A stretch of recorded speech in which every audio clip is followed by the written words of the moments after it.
Hello guys, good morning everyone. How's life? How's it going? How you guys all doing? Hello. Good morning. Good morning. Hey Geek, hey Zodiac, hey Dreamwater, hey White Worm, hey Ashcroft. Hello guys, good morning, good morning. How is your Sunday morning going? Everyone's cozy and nice. Here we go again. with another one, with another one, with another one. Time to get some Bull X Pit achievements finished, probably, potentially. I need to get lucky with that one, so depends on the luck, I guess. We're gonna finish that one. Then it's gonna be the coffee break, the usual, and then it's going to be the gaming news recap. The Sunday traditional, the Sunday traditional.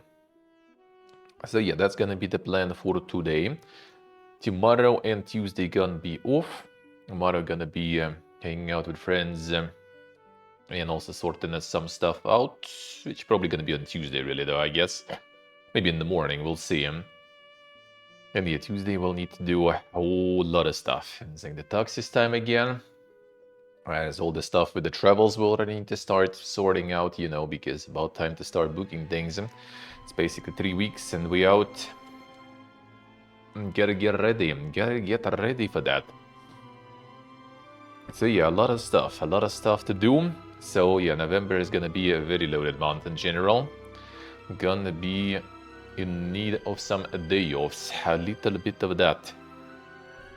So can get ready for the moves and stuff, because that's gonna be quite a lot of moving, a lot of IRLing, all that good stuff, a whole load of it.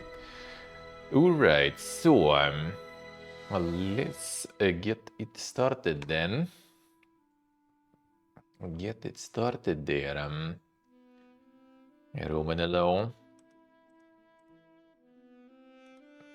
Get the action started. 1 second, let me get the pinned one then. Gonna post this.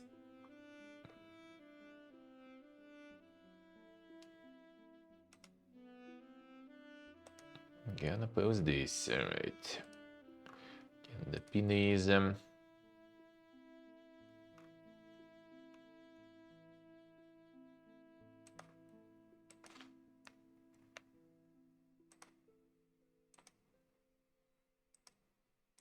one goes here. Alright, let's go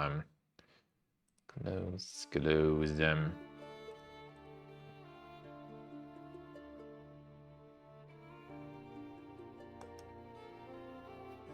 Do it, Roman, do it. Why not? Why not? Right, let's get this started.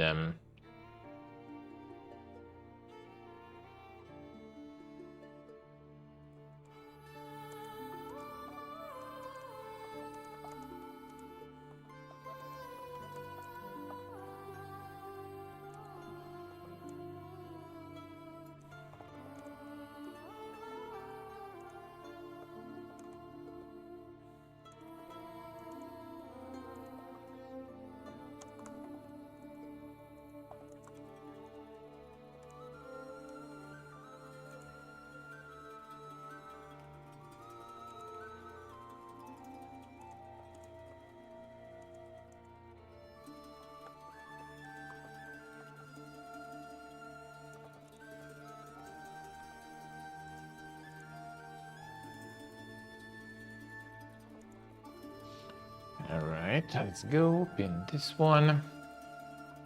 And we go then. Let's start it up. Music is pause. Let's go.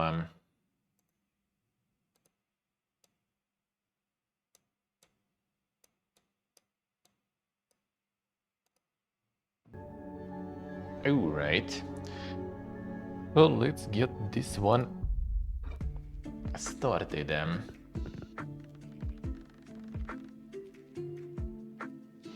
Super isolating.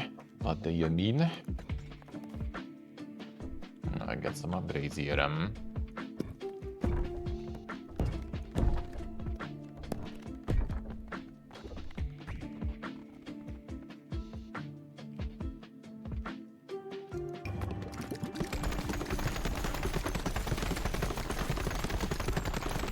building is already taking a while. 666. What guy is? It's not gonna really build it that much though. Got at least some of it. Alright, fine. So, I do miss 2 achievements. For that, I basically need these 2 items. This one is kinda not that hard, it's 2 items and it's more doable. This one is 4 items combined, and this one will be a bit of a pain potentially. It's like a massive apple piece. So this one will be tricky. We'll need to get very lucky.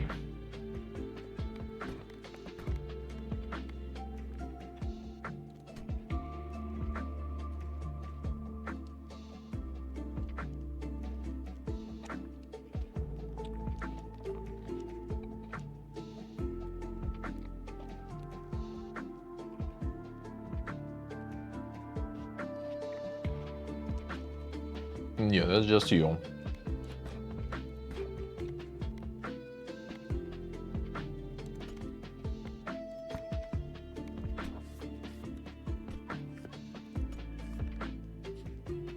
Okay, the new game plus stuff going there, I guess. I haven't tried actually.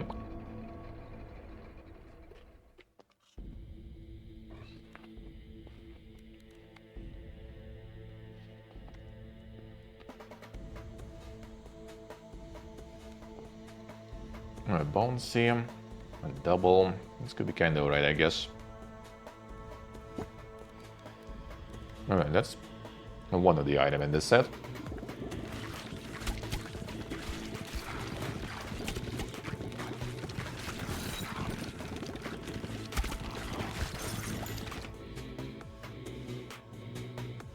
These are all the items in this set.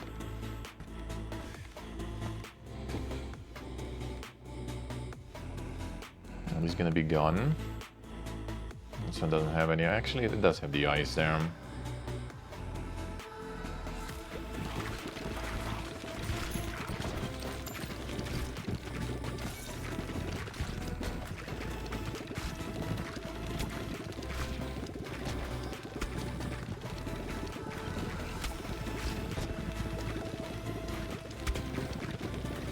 The hyper modem? No. The new game plus. And all the meta upgrades.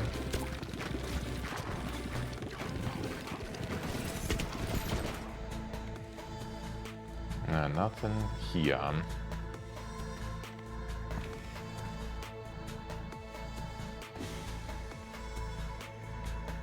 So I get rerolls them. No, fine, I'll get this for now.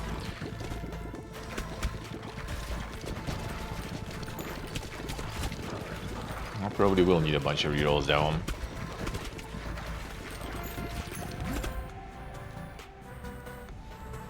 Now this not very poog. Second item, alright. Don't get very lucky. Be absolutely down.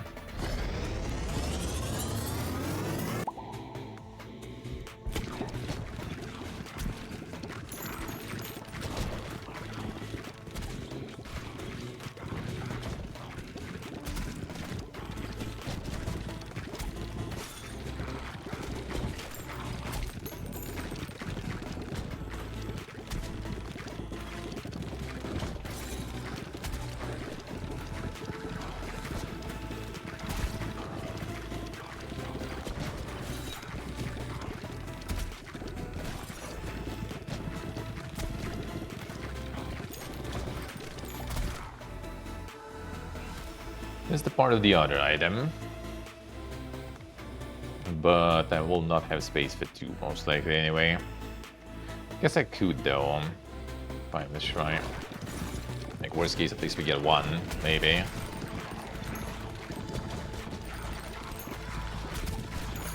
I'm gonna use rerolls and stuff later anyway, so.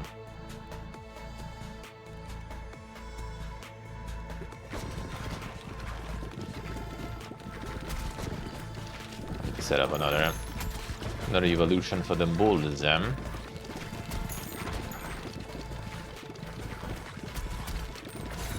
think I should probably get the fountain also when I had an opportunity. Make more level ups.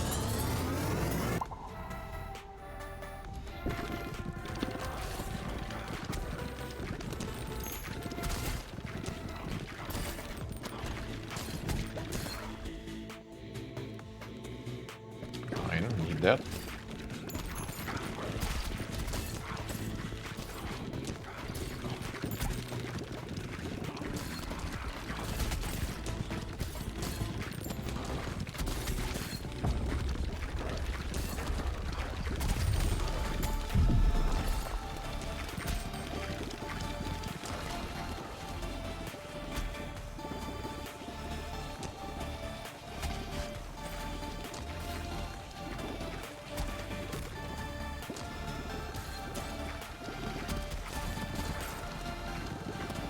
Get all the bones here.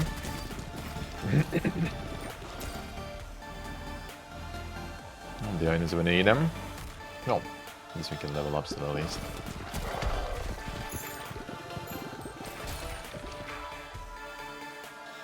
No, the items won't need them. This I reroll down.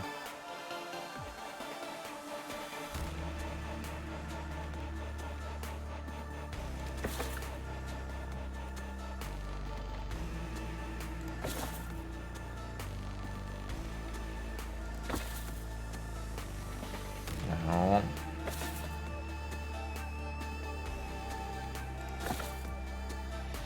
I'll just pick something, I guess, whatever. I kind of want to get some new shit though, so I can get upgrades for it. Fine. Guess we'll need to get this.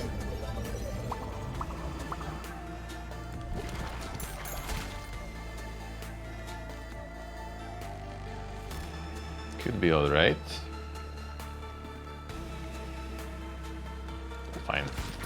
Pick something for now. Not something we want. It's not evolution though, at least.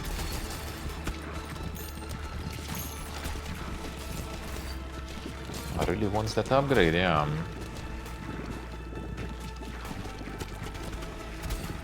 I don't even mind, really.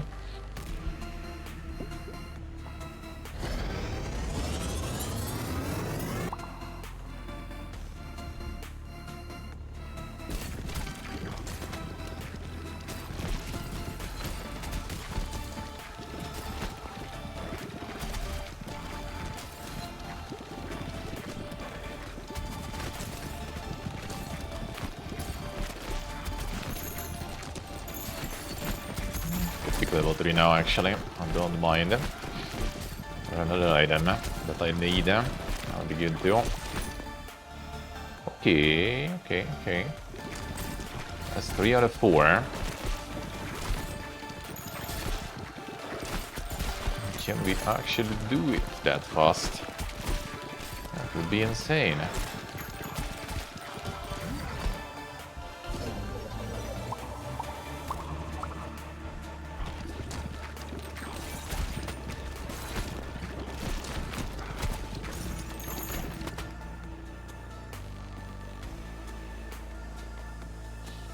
Reroll in. Okay, I don't want to get like in this the trap with reroll in. When you reroll only in the passive items, like right now for example, that was kinda. And I have one more. But no, I think I need this. Okay, I can get like another reroll and it's gonna be only passive items and I'm gonna just like fill the last slot with the shit items that I don't need them.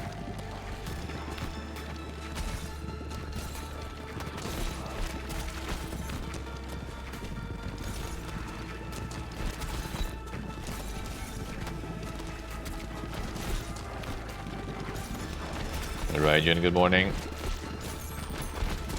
How are we doing, man?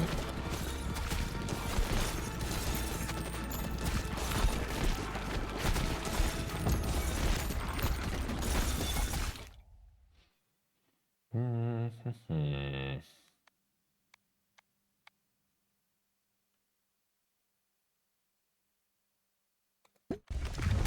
then I go for the fusion. Which ones we shoot them? The glacier, maybe. That's your agent, I see him. Hope you get well soon. Hope you get well soon, bud.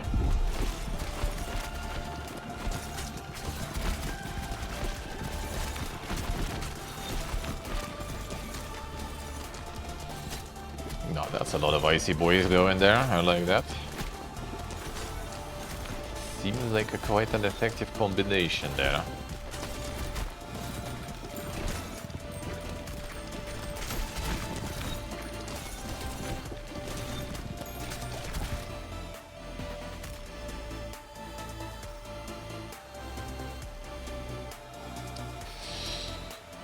It's time. And now a look.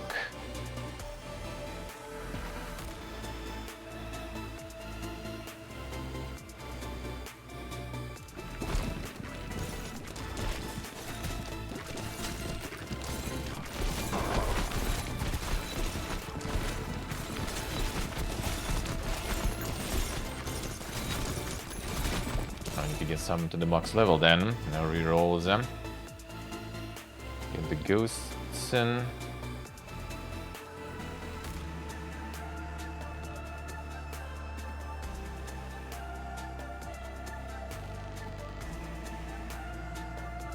Merge the ghosts in with them. The queen, I guess. I'll go with this one. It's not gonna be that good for the boss though. But fine, I guess. Alright, we're getting like on the final part. I need to get lucky because I need to get the 4th dagger, then I need to level it up once. And then I need to get the fusion on that one, so we still get the item.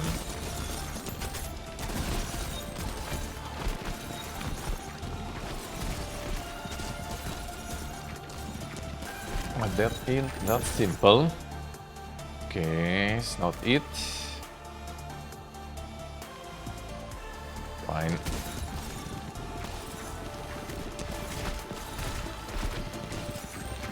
It's already like mega lucky that I got 3 items out of 4. Getting 4 out of 4 is even danger. Well, there's some gimmick also to kind of manipulate that stuff, but I don't think so. Maybe some classes get them more often.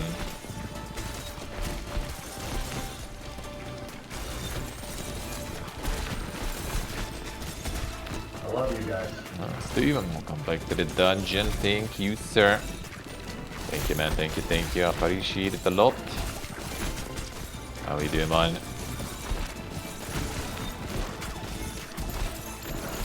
I need to go a bit faster there, eh? What is this shit? All of a sudden. And my freezing.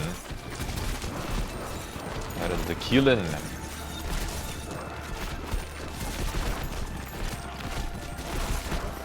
There we go, now that's already damages there. Good. Why couldn't you do it before? Okay, well, any moment now we need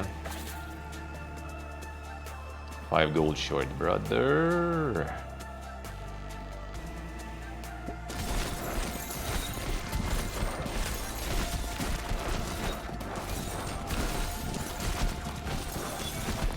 Gold short for another reroll. Okay, pay.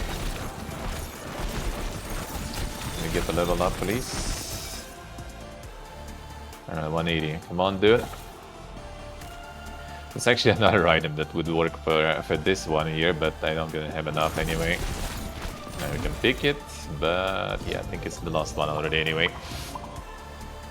Come on. Well, actually, if we get another fusion, which I doubt, we might at least get another item, since I'm already here anyway. Yes, you see, I see. And then what the fuck is going on with all this shit being down lately? All this shit constantly down. Yeah, no more fusions. Alright, fine.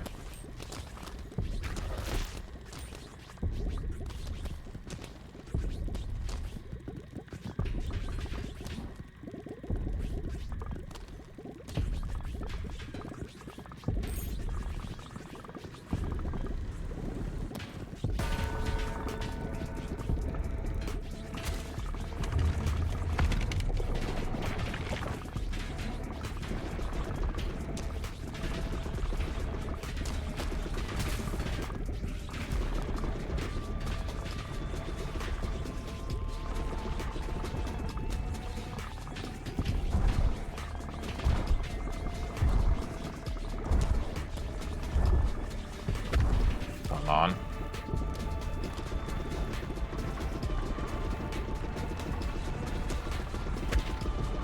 What the fuck is this? Stop.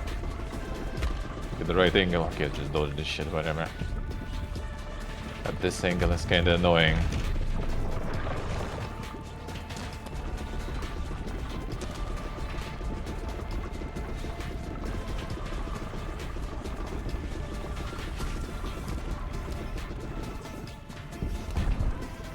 And that was indeed very bad, huh? What did that hit, dude? The angle on this shit.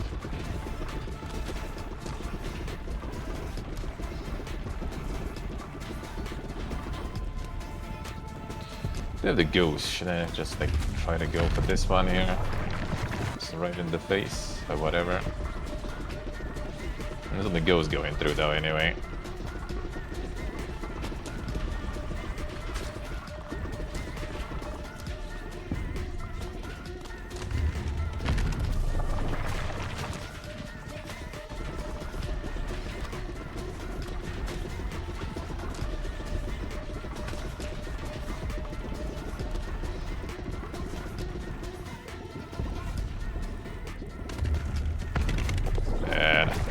They stopped there.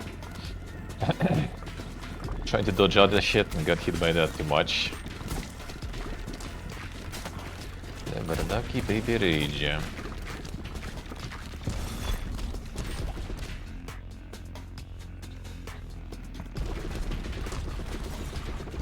Should have had the gold earlier, bro. I can still reset my shit.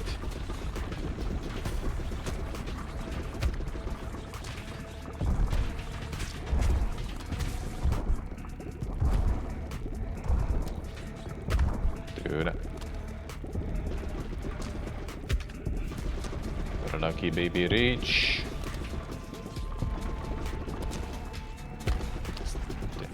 Stop shooting when I try to run things. Whatever, we still have like the necromancer though, so that's gonna be fine. But the baby again is gonna hit, of course.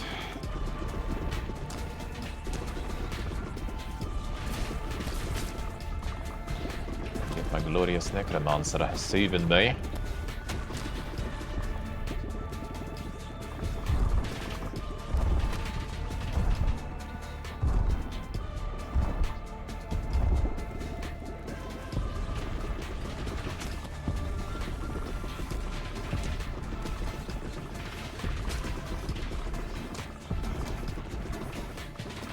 Already.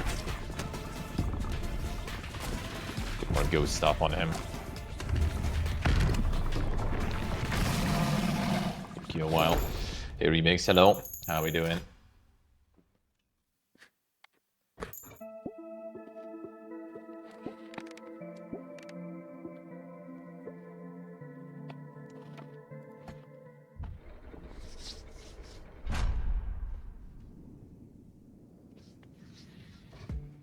No lucky.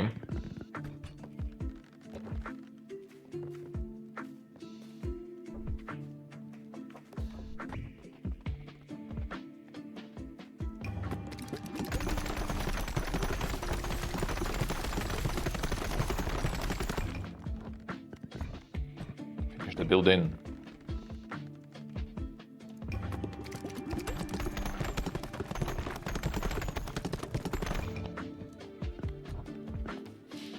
How's it going, Rebix? How's life? You're doing well, man. I hope you're doing well. Still alive, dude. Whatever. I'll get it some other time.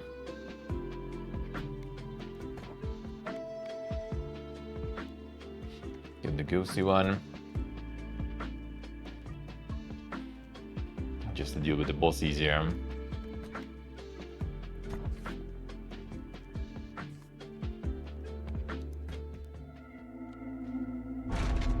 Daniuki Implosu.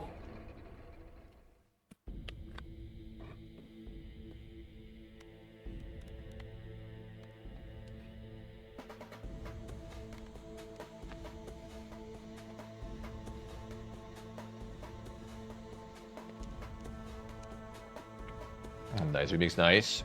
Oh, game is nice. The game is good, dude. Game is very good. I didn't get the nuke actually. Game is mega good. But we didn't get anything good.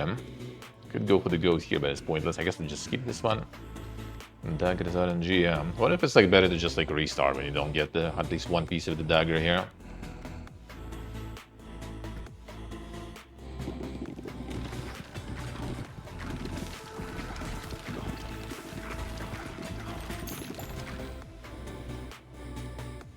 It's another item we can try to go for.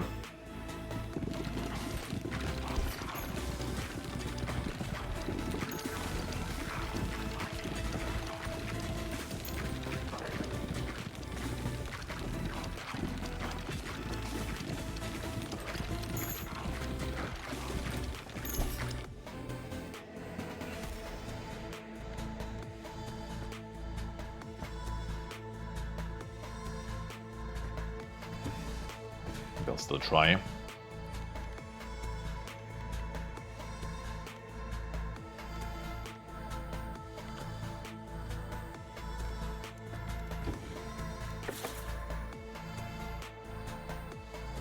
Sure about that.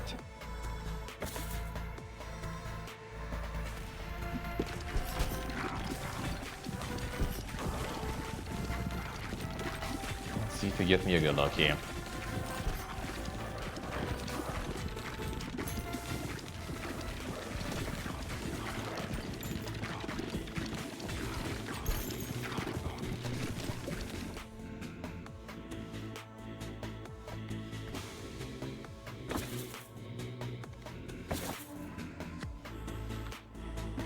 That's fine.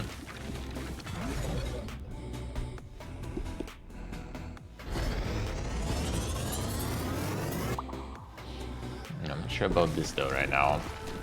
I'm gonna be nuking that stuff, but I gotta need the bulls and water them.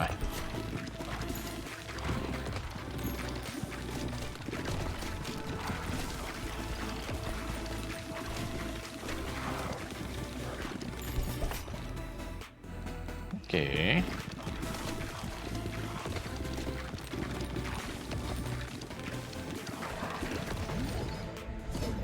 Maybe.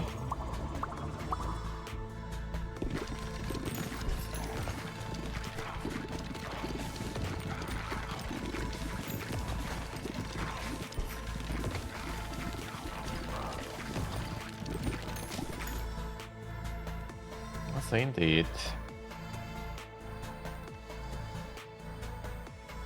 I'm not rerolling yet.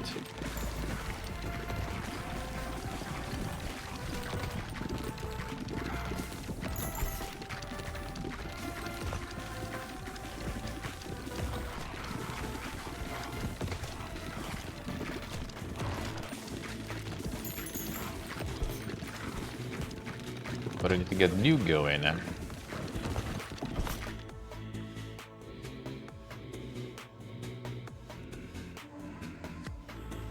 Fine.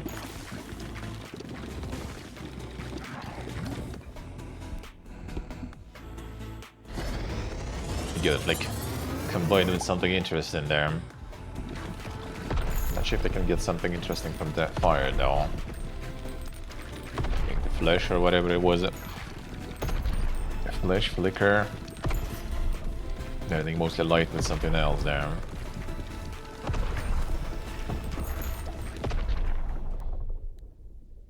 Laser buns. I think they have to reroll them.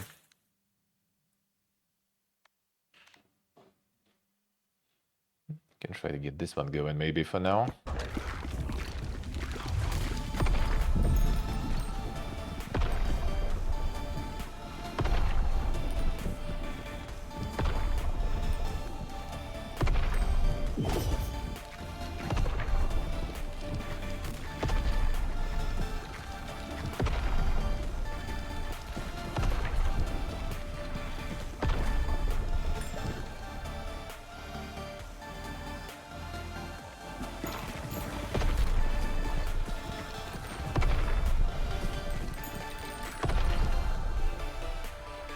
Keine Drogen. Another bomber.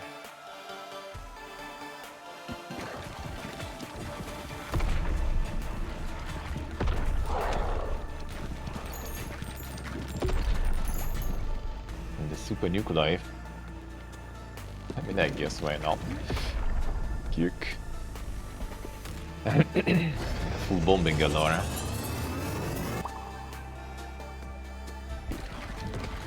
It's gonna be even worse on the skilly though in the end.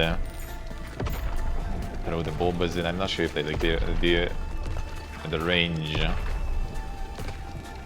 of the bomb actually works that good there to reach behind if you hit in the front. I think I tried before, it didn't work.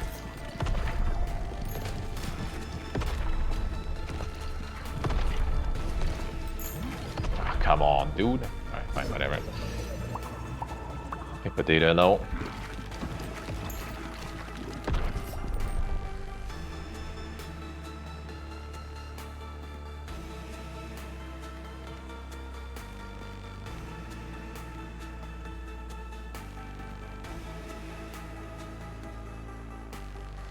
Could that be another poison there? If you do the double nuke.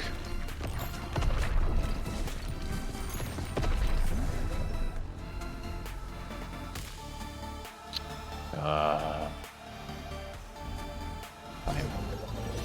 I'll do that.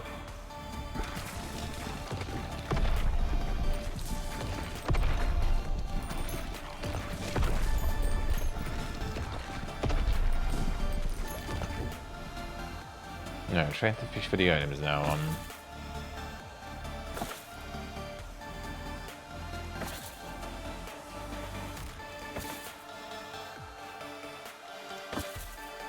This ain't it.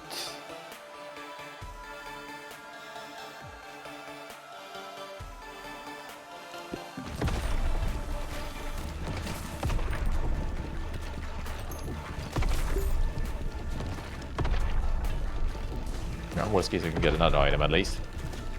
That will do on. Because I already got a piece of it anyway. Yeah, maybe better actually to just restart. Maybe if like on the first roll you're not getting it. Maybe it is actually good. Which was this one? By enemies every sec. Okay, let's try. Can we get this one combined with the new commander? At least we did some testing here.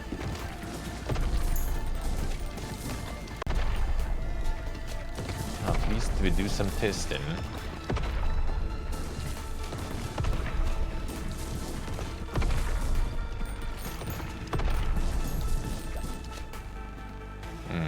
Another one, maybe.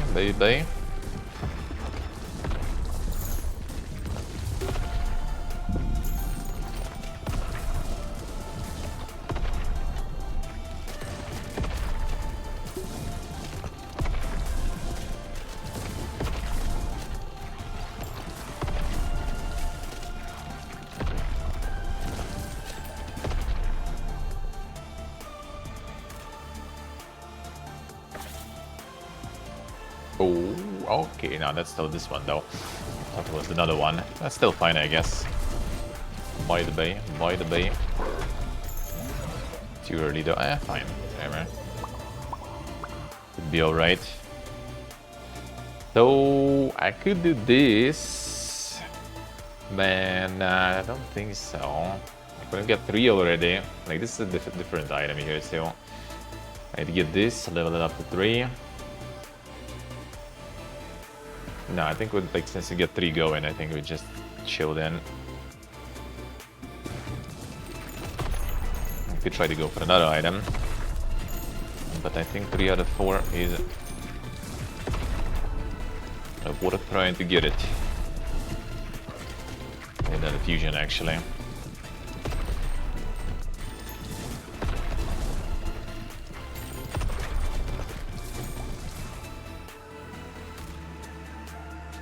Fine, but now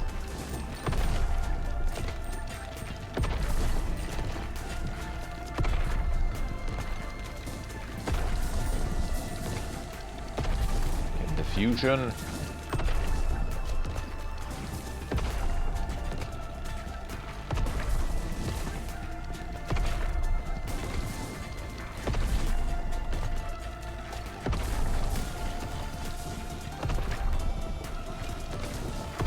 fusion gonna be?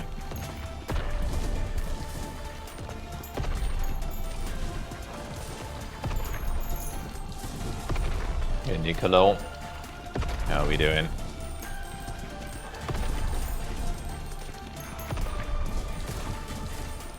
Man, like I'm gonna pick it, and then I'm gonna be able in time to actually get it most likely to the needed level. Well, yeah, and it's kind of fucked now. Shit, I should go for the different item there. Brother, why are you like this? Skip upgrade. Never lucky baby rage.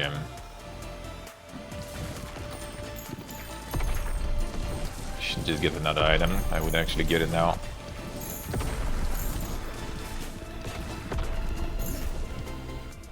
Well, at least fusion actually wouldn't help though. Yeah, the daggers that you in one. To get 4 different daggers. No, this combination kinda sucks, alright? It doesn't really work that well.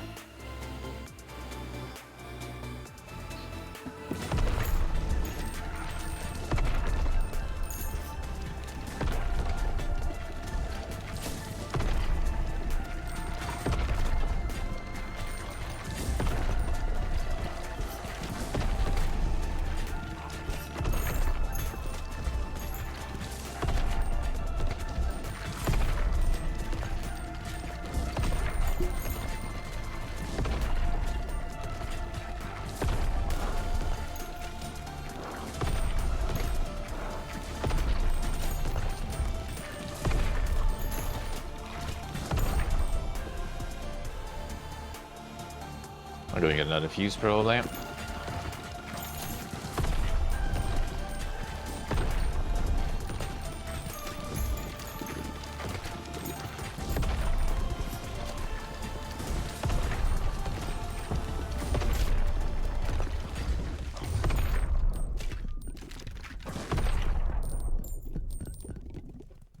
Still gonna be annoying though.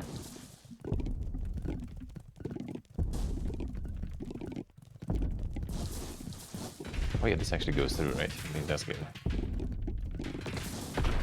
Oh yeah, that's nice.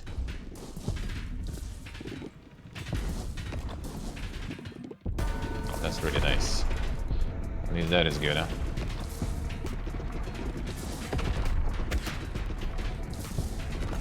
At least we're gonna kill you fast.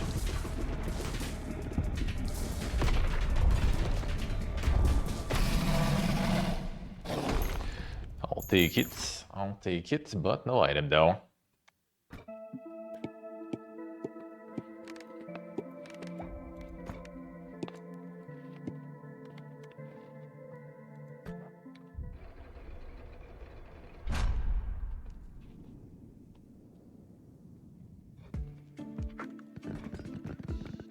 I'll send some Colossi on board maybe.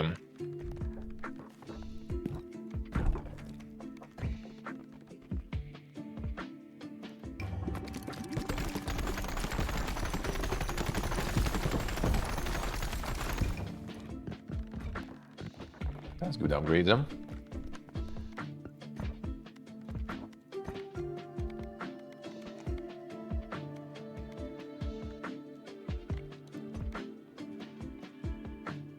Bleed gear.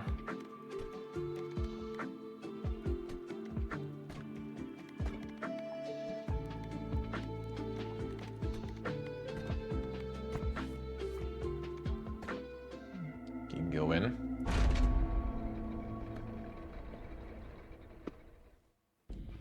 Hell yeah, geek. That's the one.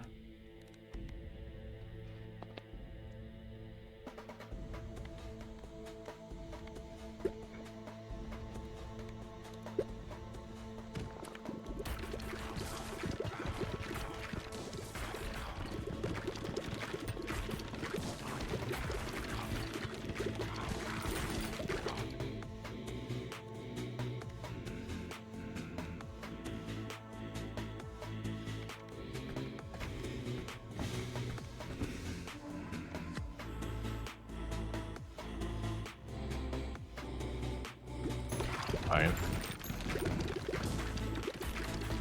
Actually wasn't the best idea, but I think. Should try to reroll. I don't really have like a lot to combine them with them.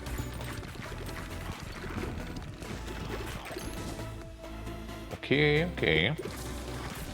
A good start.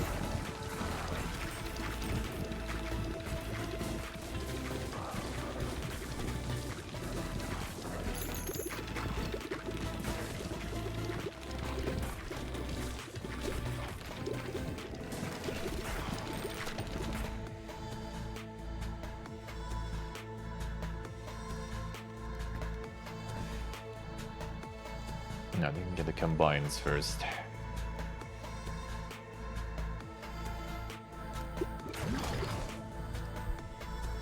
So which one to shoot them? The flash gear.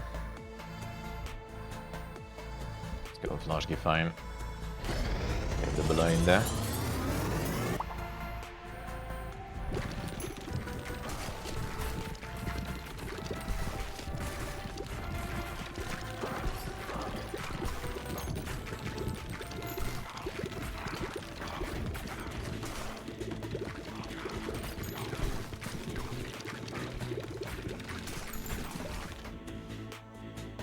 Yeah, what we gonna combine with Flash Gear then? That's gonna be kinda right, actually.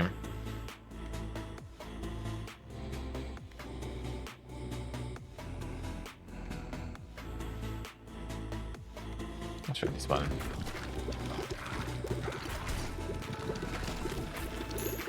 It's like the Mirga bleeds there. Okay, that sucks. Well, fine, actually, not that bad.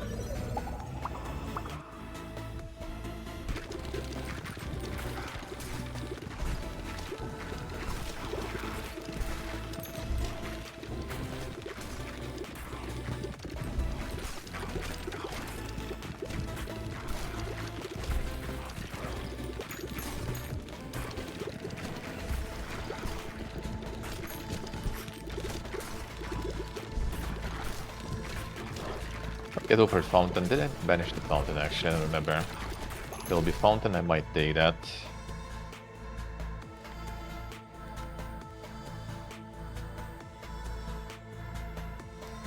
Fine. Keep the rerolls for now.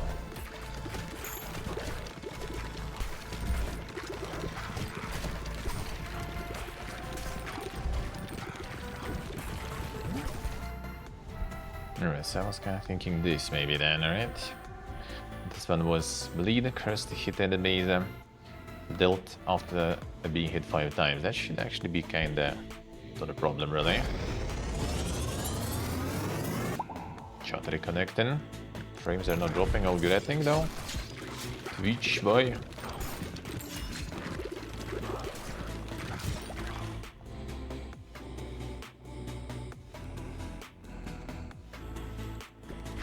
Try and get level 3 before another fusion happens.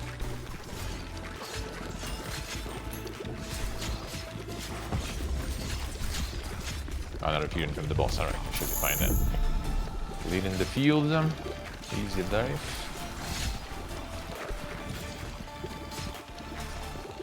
You're not locked yet? Nah, that one I do have.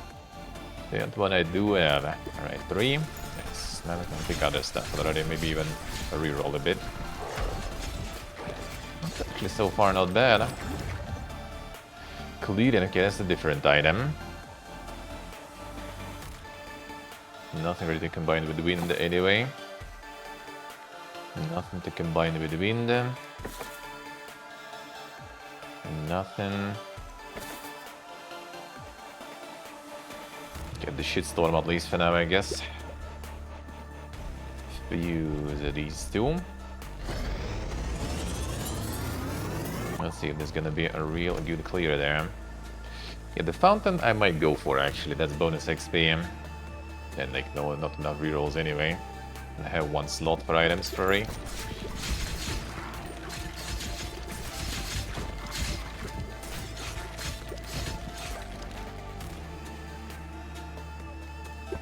Combine in.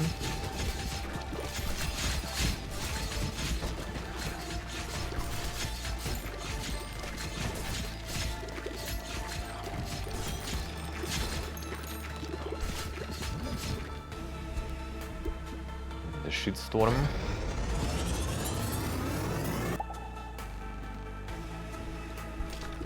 It's even more blind though for this one. Already kinda like everything fucking blind all the time. But I guess we can get even more. There's a Mega Bleed going on.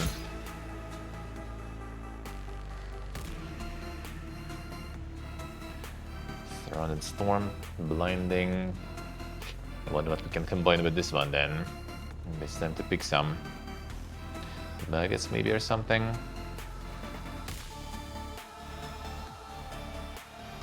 And get even more bleed maybe. Actually fine, let's go this way.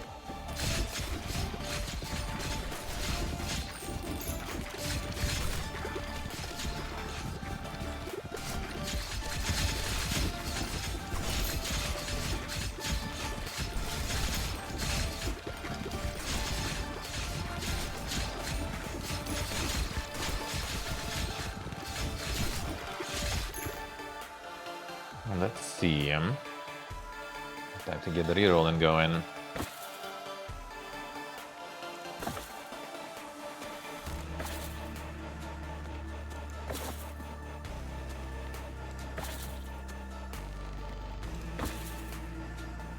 Ain't it?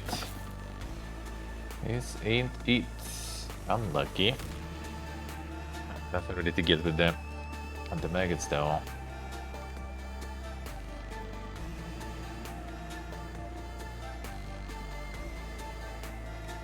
The charm for now.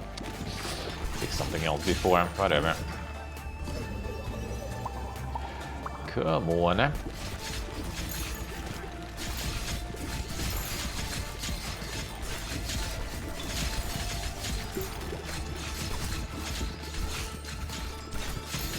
Only the leveling up is pumping now with them.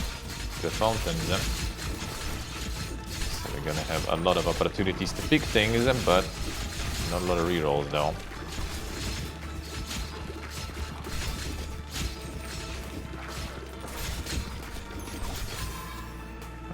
Okay.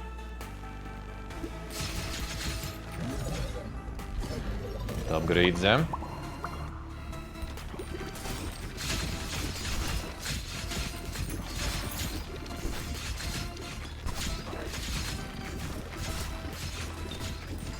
Yeah, Fill Fountain for like this is actually kind of good because you do have a lot of XP from that. A lot of opportunities to pick some more shit. Not the shit we need them. I think I can go for this though for now, I guess.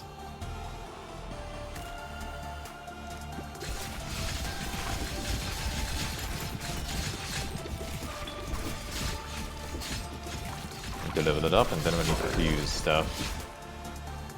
Yeah, I think I go for this one just so I can actually fuse now. Evolve rather.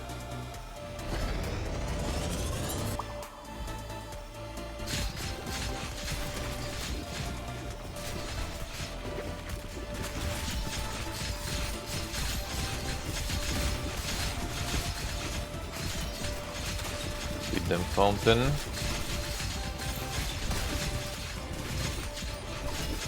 Get more. Farm it as much as we can. Dude, it's clicking too fast. Too much. I don't think there was a dagger there though. I would be kind of sad the other way. Fine.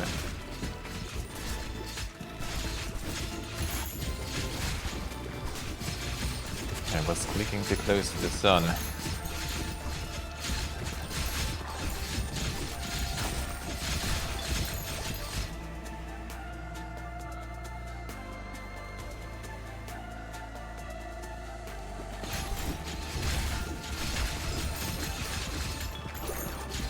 And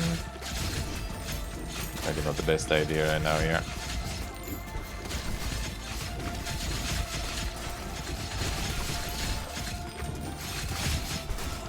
Actually, no, I think it's fine.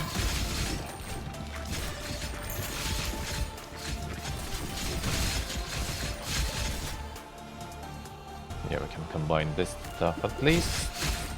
I hope there will be one more.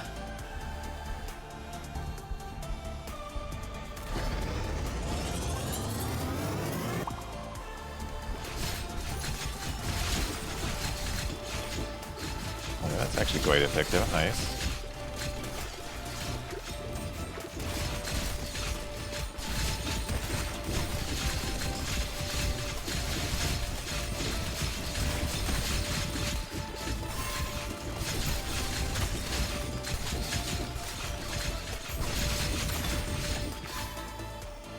Alright. Nope. No, I'm doing that. If I would pick it now, I could actually collect all this stuff, get level up, maybe, and then they try to evolve. But not gonna happen now.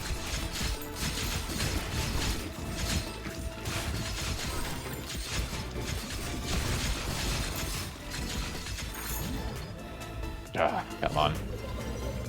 Never lucky baby rage.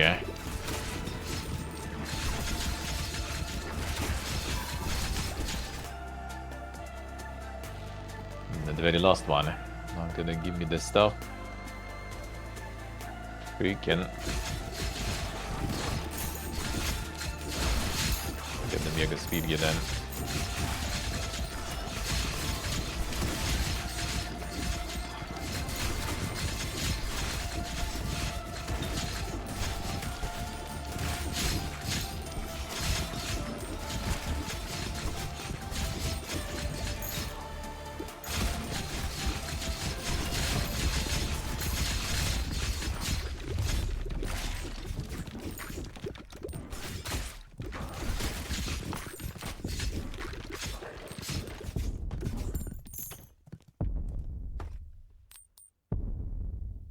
For yourself.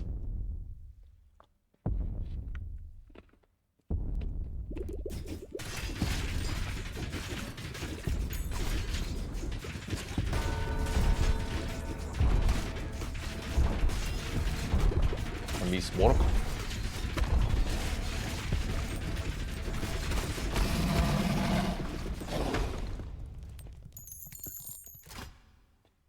At least we can smork.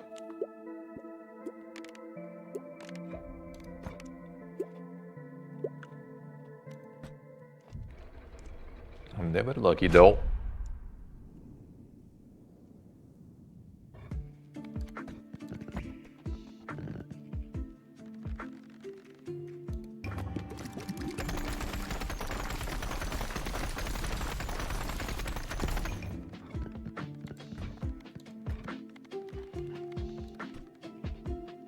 Oh, the bouncy boy.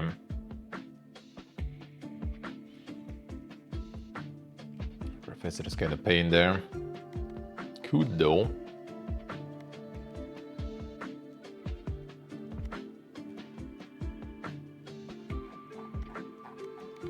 Fine, bouncy boy. Who we're gonna take with you then?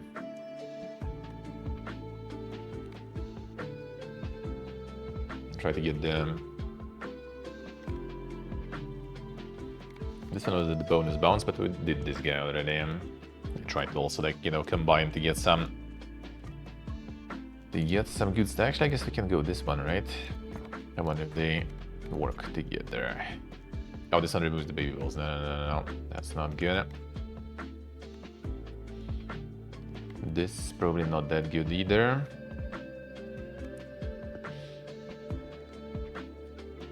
Nah. Go this way, I guess, whatever.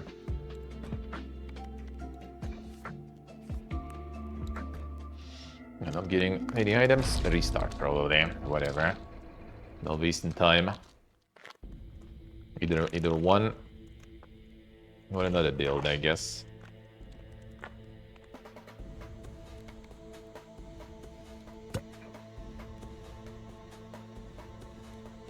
Well, that doesn't work for any of the builds.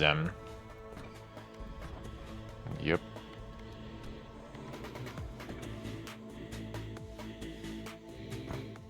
Nope. No.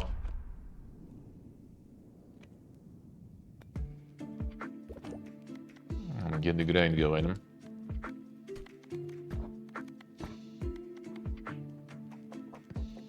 quick restart. Oh, there was quick restart? Yeah, I should do that. I should do that.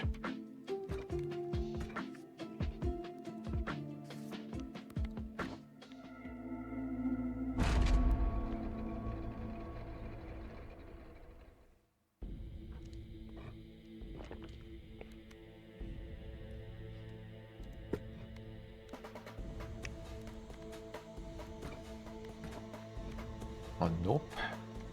Oh yeah, that was quick restart. Indeed.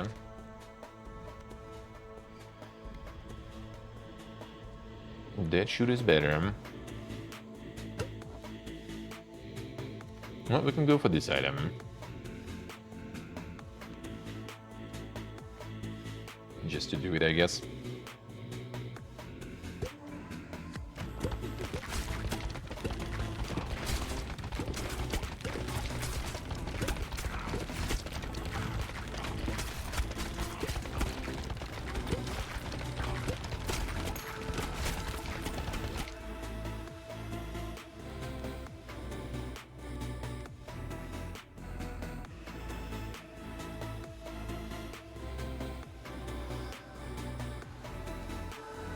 Go for some of these there. I get some cool combos too. How about that, Merit?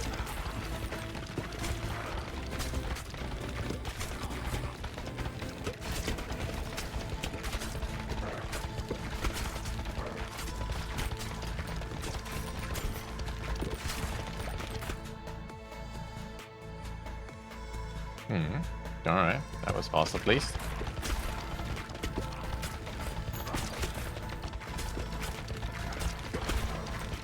This item will do fast.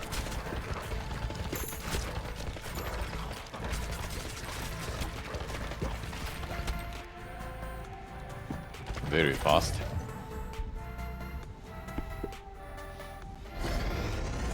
Alright, got this one. Oh, this one doing there. Critical hits, 5% chance to instantly kill enemies. Yep, guys. Get me four of the crit items there. Let's go. If we get both this run, that would be insane.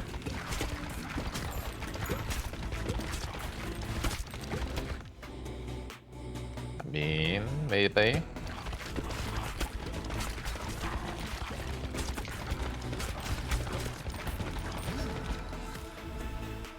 Alright, so we need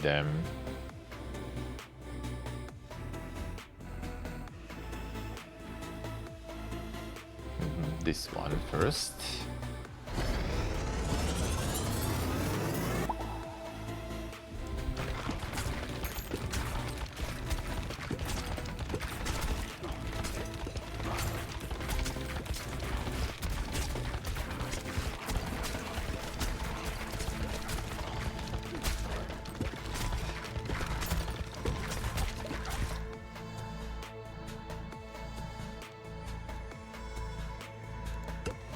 Chance to kill already instantly. Not bad. You can actually see it happening sometimes. Yeah, insta kills there. Pretty cool.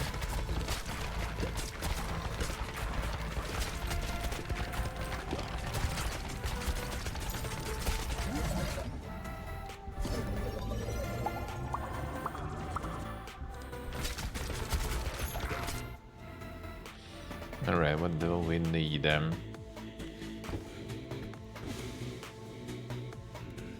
Need another... Not this.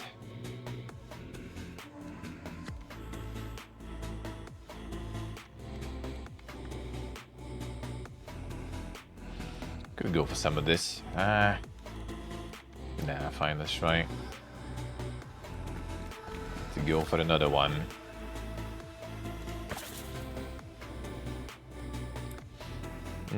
Not this, not this. Okay, fine, last one, see what happens.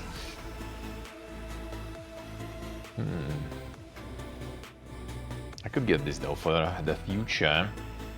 With the bone seat actually is kinda nice, I guess.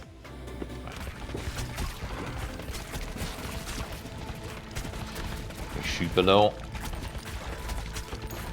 the Fox is. Monka is.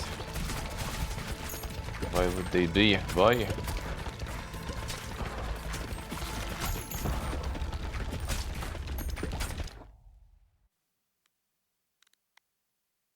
Now, what are they planning?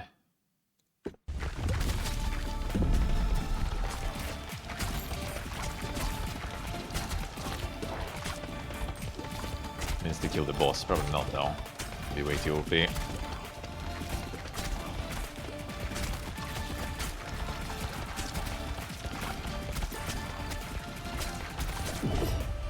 Do insta kill the others, okay, this will need them.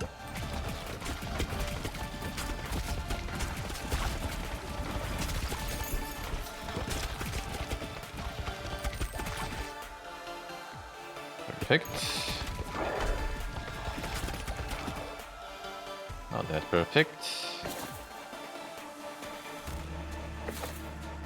Do I need to get the evolution first and then pick the items? Okay, good. Maybe. I doubt it's gonna happen, but maybe. Alright, we need you.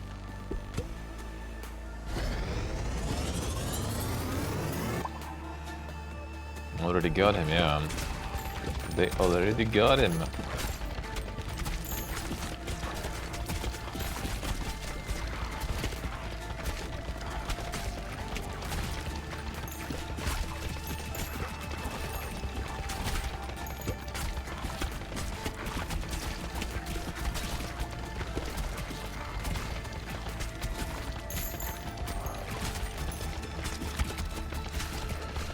I think this is just for the upgrade them. For now.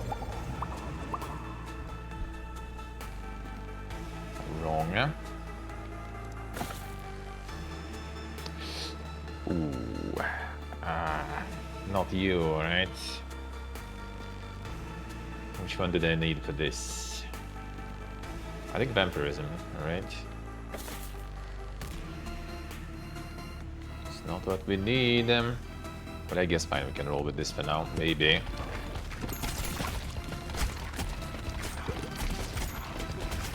least we got item, one item, that's good. It's already good in my book. It's going to like the build, the big evolution. I already had that one though, so that's kind of whatever. Shit, that sucks. Don't want to pick that yet.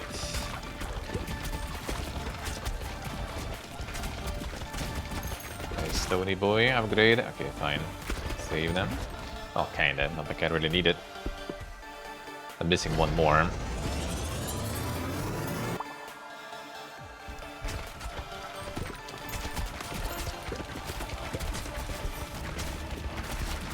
Whatever we get. Whatever we can get there.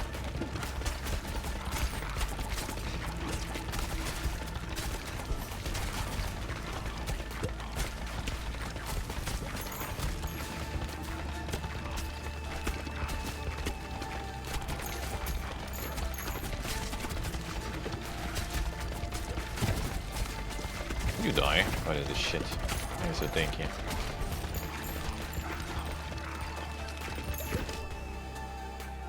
You so tanky. Shit, not this, right? Yes, not this. But if you need them. Fine, get this for now, I guess. That was bad though. Okay, they wasted. Not even getting the insane Nosferatu there. That one wasn't hard to build actually, for the achievement. Getting 4 swords in, now that's fun.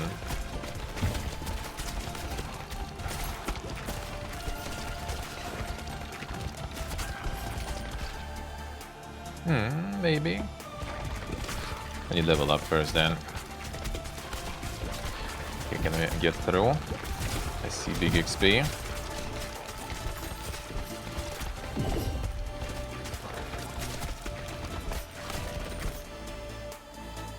Ooh, right, I might get it actually. No, not really. Well, one more fusion, I might get it, I guess. Now we fuse this one.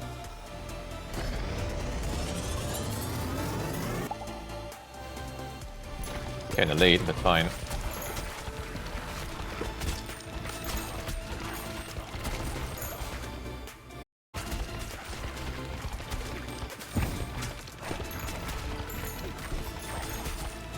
Okay, XP, please. Please. Didn't get Nosferatu, I'm not gonna get the ultimate item here already. At least we can fuck around with that.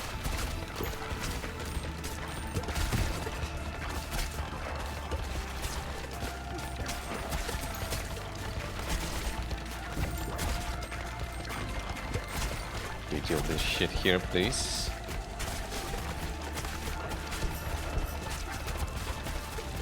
Come on. No. There we go. Here it comes. Hey, Revelo. How we doing?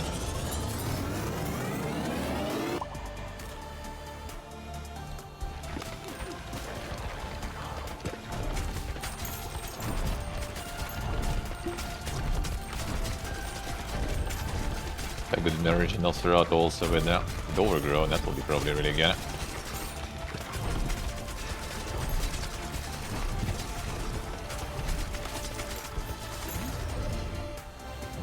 Nice. The cleanup marathon. Okay, this. Good luck with that. Good luck. I can do it. I can go to Ghosty just to go through.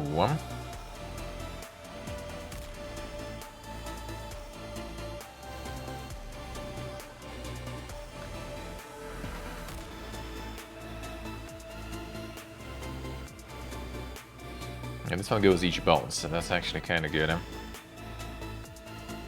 Fine.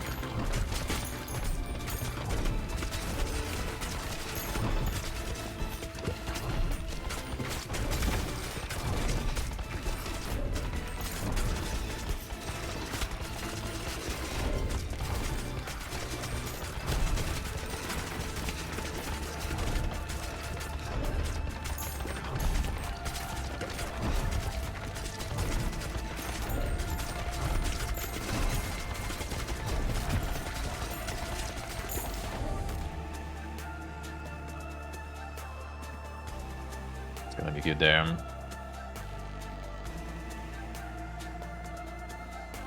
The bot chest. Can get this, whatever. Just to be sure.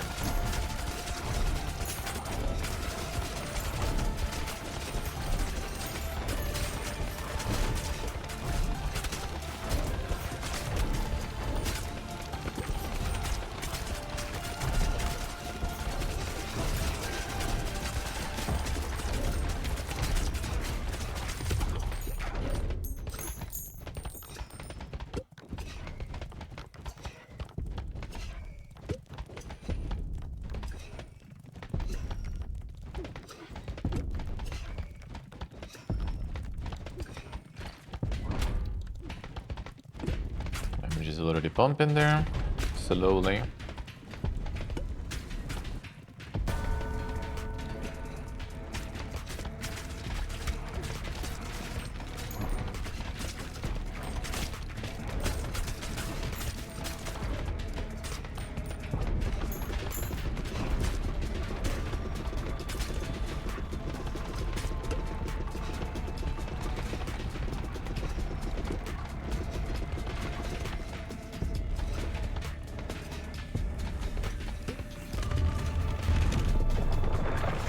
Ah.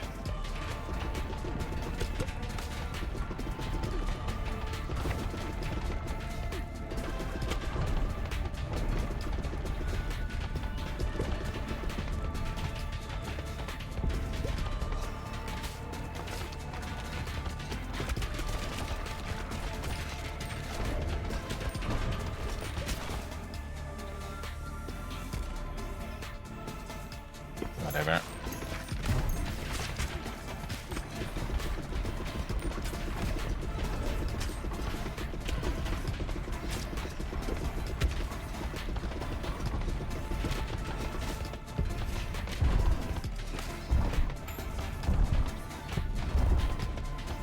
Come on. have to build him, but not least the damage is good though.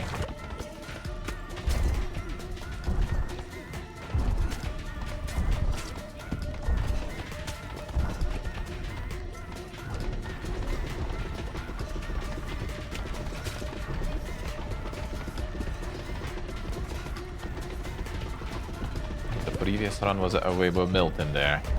Come on.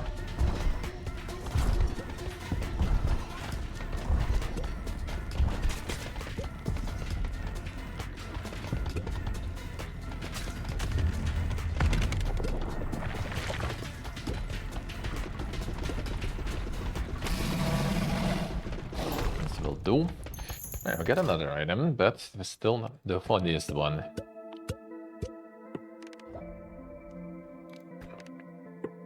Still at the funniest one.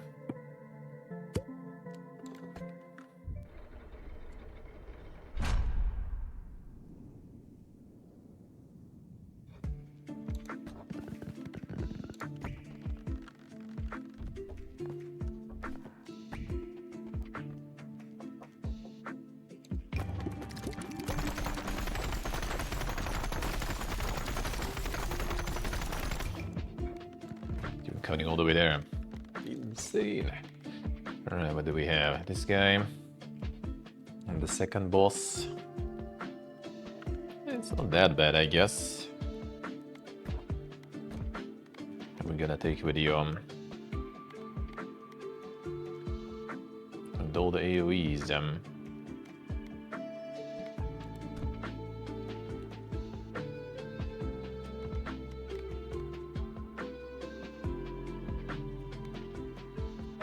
Fine, let's go. Oh wait, didn't we? Do this first. Unlock the second one.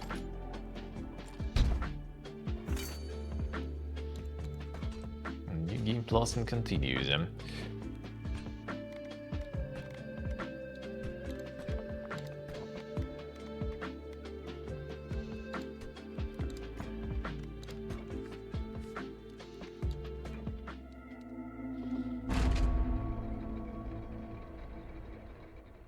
Actually, building swords on this guy, I guess it's not that crazy poke, but whatever.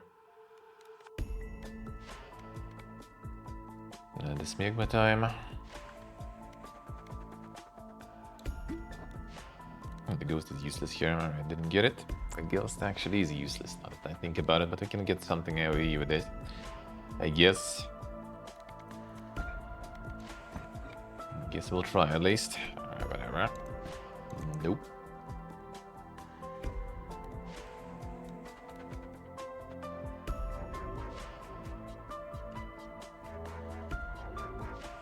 Let's try this.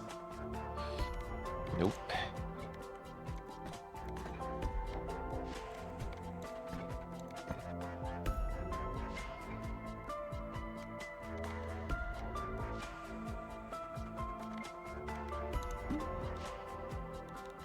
And nope.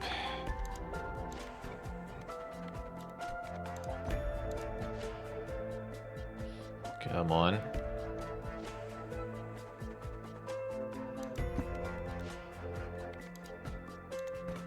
Never lucky.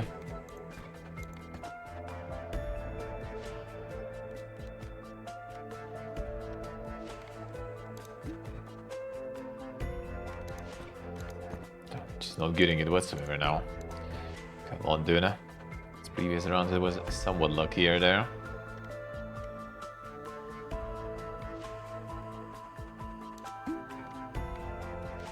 Still not.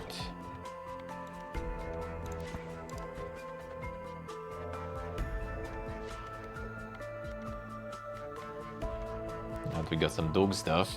That can actually happen, eh? I didn't, alright.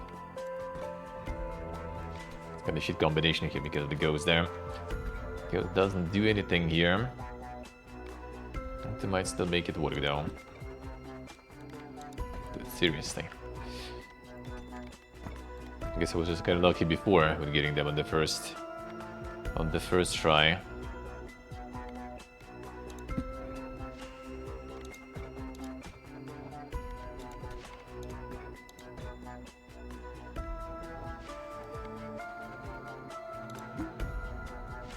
Dude, there's this. Game knows, yeah. Looks like it, looks like it. It's not it.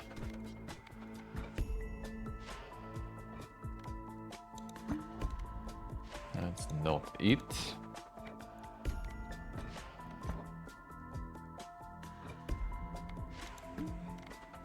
And it's still not it.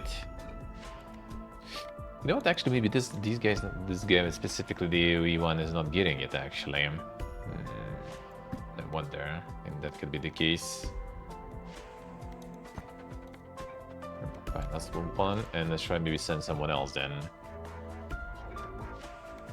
See if that might be the case. I mean, it does get some of this stuff.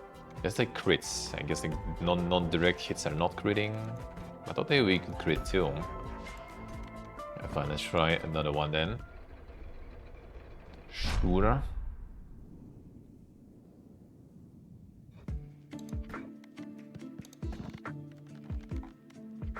Let's look at the dog guys with the bonuses, unfortunately. And get the ones with no.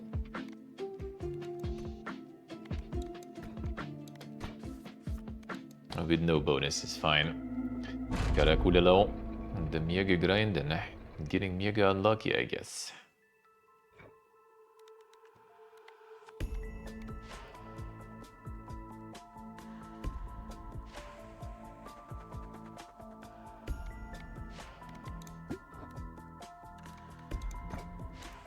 Grind and the unlucky. I could go for actually the fountain there, actually. That could be not too bad, huh?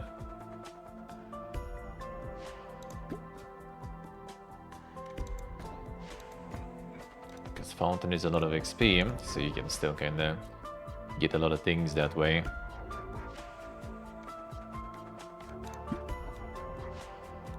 Alright, well, that's something. Let's try.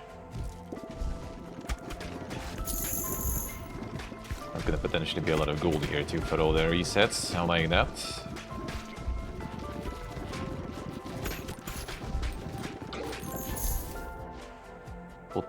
Potentially. Might need this too. I love you guys. The secret with the resub. 6 months in advance. Insane. Thank you, man. Thank you. I appreciate it a lot. Welcome back to the dungeon. Thank you, sir. Thank you, man. Thank you. How we doing?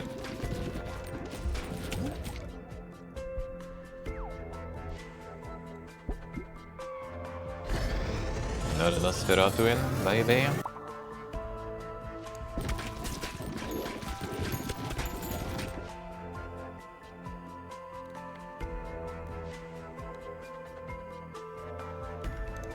Some banishing while I'm at it, I guess.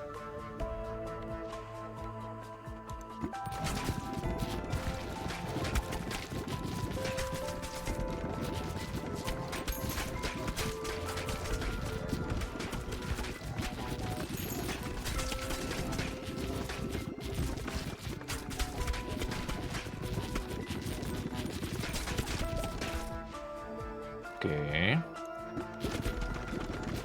Now something.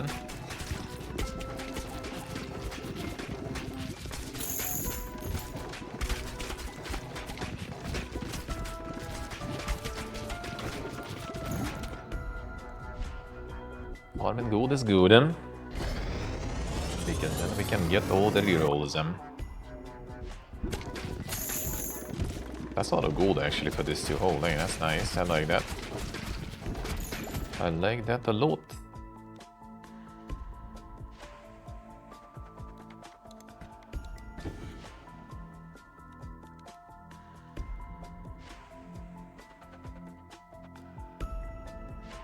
I'm trying to reroll now. I'm gonna get this anyway. I already have this dagger.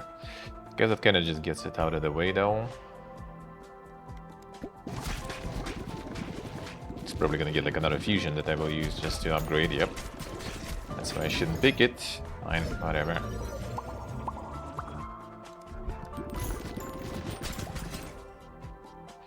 Alright, this one need them. And another vampires, right? We actually forget that one going too again. Nice, Sacred, nice. Doing good, man, doing good. We chillin'. Finishing some achievos. Very nice. Work finally cooled down. Really? Actually, damn son. It happens. It actually happens. The work calming down. Good. Who would have thought that it's possible?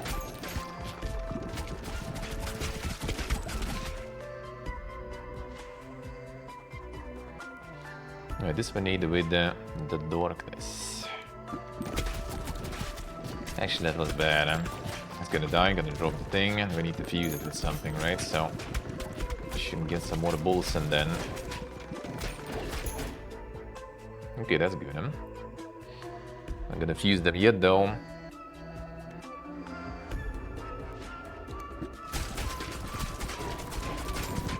Holy, okay, bad. It's actually kind of bad. I need to kill the guy. Yeah, he starts hitting me there.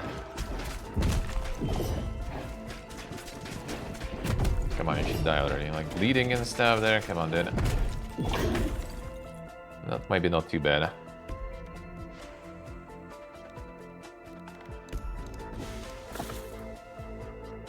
Alright, I think I'm gonna try to reroll for the dagger then.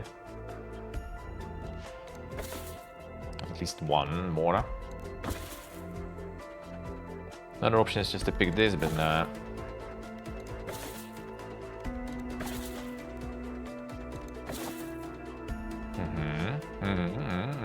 That's good.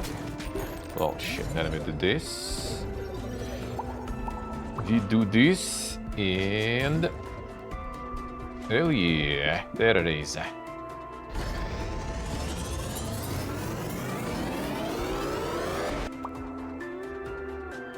Critical hit chance to 60%, man. With another item, that would be insane, probably. And we got the ball. I'll get the Nosferatu also because we can. Oh, hello. Critical hits with bonus damage. We're still going. Let's go. Make it even more broken. And we get Nosferatu also now.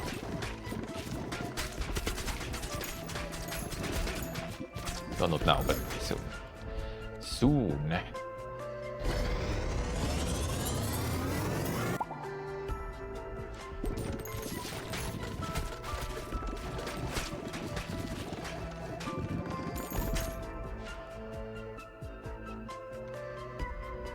Oh, it's 100% crit chance. Holy shit. That indeed is an insane item then.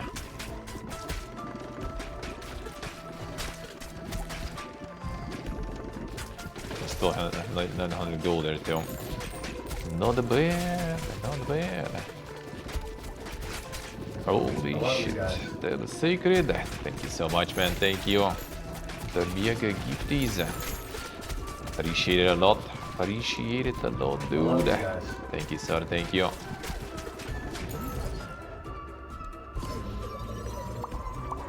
Thank you, man. Thank you. Mosquito King launches the mosquitoes on, like the vampiric mosquitoes on hit. Yeah, see, like hits something, and mosquito flies and hits something else and steals some HP for you. And when you get Nosferatu, it gets even danker. Thank you, Sacred. Thank you, man. That's a lot of nuts. Thank you, sir. Welcome, guys, to the dungeon. Thank you, Sacred, for the mega gifties. Thank you, sir. Thank you, thank you. I love you guys. Insane.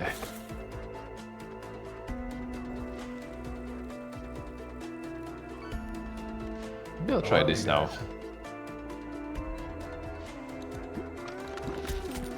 That one with easy dodge. Insane dodges still. I love you guys. Shark food low.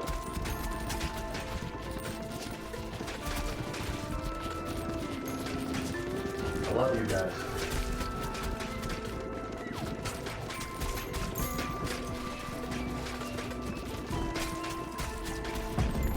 guys.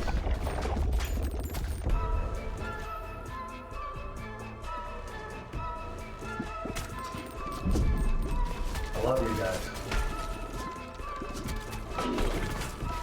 Damage is doing it. Ash Claw dropping them Polish there. I love you guys. Doing Polish and Duolingo now there.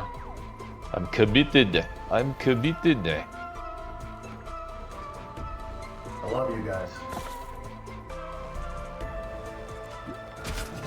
Can we get like even more shit going? Dude, I'm gonna be like some Omega run there. I love you guys. Yeah, Let's go though. That's good. That's good. I love you guys. Yeah, it's gonna be another one actually. We're gonna get triple Omega items here. Insane. I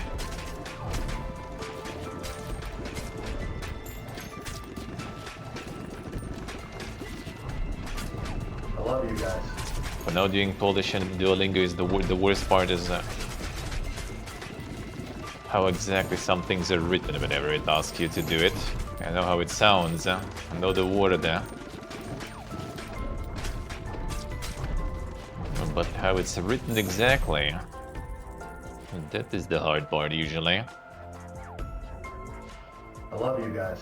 Damn, Sacred with even more snipes there, insane. And White Worm in Sacred there. Feels good, man, feels good. Gestalt. Prchola. Those I can't associate with something in Russian actually. If that was like, for example, like the Mishchina and stuff, right? Like we have Mushina word also in Russian, right? Kind of like it's just written in a way more complicated way than you would kind of imagine it in your head, you know.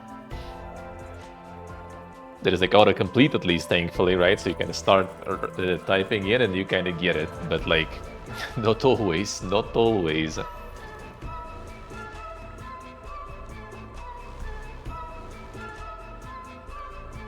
It's really just kind of has like some letters that just, you know, kind of like take care of a lot of those things. So it's easier in your head. And not as easy factually though.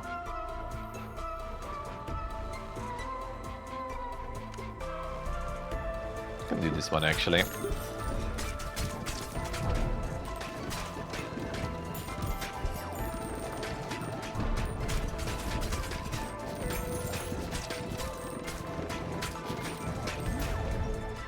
I'm gonna step up them lessons then.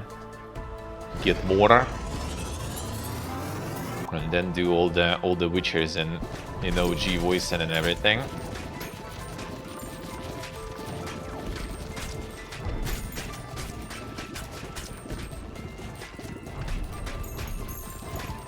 He's voicing subtitles obviously. Being in Glundome, but at least the voice.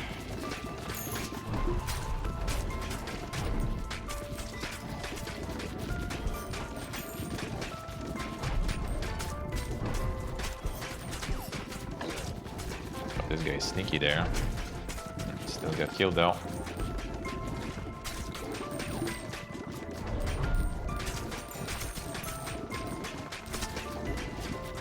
Wait, is the Chola is Bumblebee? I just realized that. Just realized that it's probably easier than I thought. Come on, waste. Well, actually, it's not a waste already. We have like 3 mega items here, so I don't even care now.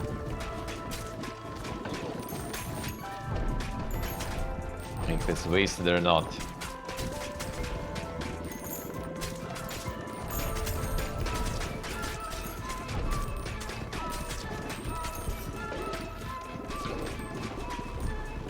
Actually, not the Bumblebee, just the bee, I guess, right? For the Bumblebee, we have different word. Even more speed gear.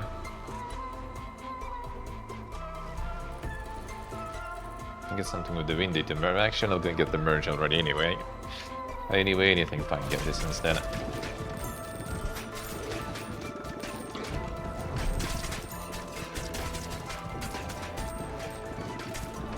got the vampirism.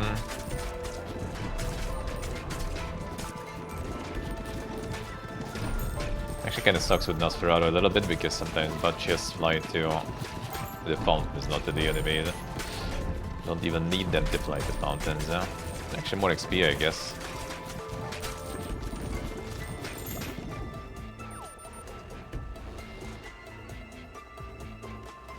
I don't really need gold anymore, so let's see what else can we get here. That could be kind of good. Let's get the fire rate increase.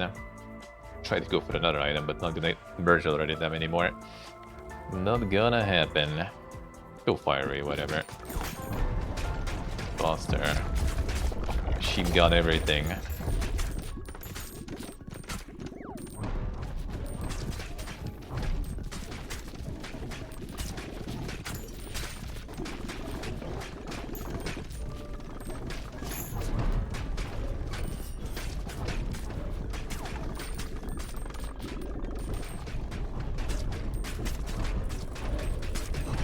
Both gonna get fucking demolished, I think.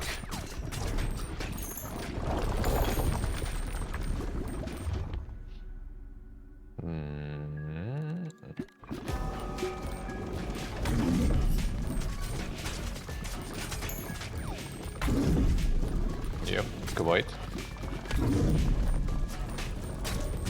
Not as think of the skill lord, though, with nukes. With the Clusi, that was a little more powerful, but this also good. He's also good. Yep. Holy, got him. Got them all.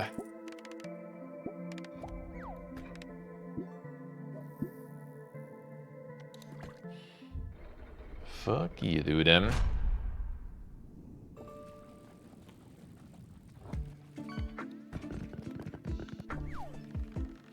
Yep, got the ball. Feels good, man. Feels good, man. It's actually like not hard at all in this game. And this probably was like the most annoying one, just because you need to get lucky. Other than that, the way the game works, you just kind of get a lot of autopilot action going, you know, with one specific character that you unlock later down the line. And the game just gets full, you know, full autopilot, so you don't need to like grind super hard yourself personally. A lot of achievements you just basically kind of like autopilot that way. I can pretty much like got, I think, most of the stuff on my own before I even unlocked the guy that does all the autopiloting. So the only things I needed to do already with his grind is basically just getting all the characters to complete every level, which like you don't even need to do anything except for the Cogitator. The Cogitator you do need to run on your own, which I only had like 2 levels left, I think, and I did, because this one doesn't combine with autopilot character. And I needed to create the combinations that I missed when I was playing on my own. And then when I created the combinations, we good. It was actually kinda nothing super crazy in this all achievements. Except for getting lucky though, of course. Getting lucky is a bit of a problem.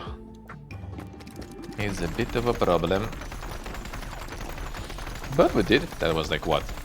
Less than 2 hours of attempts, well, like 1.5 hours even, I guess you can say.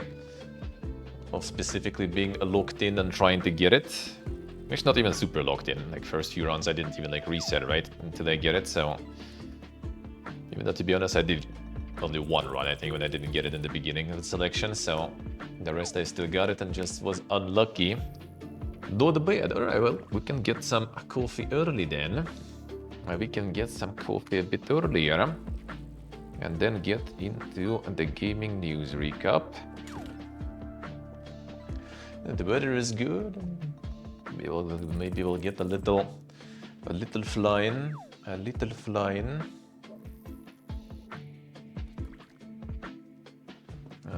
bit.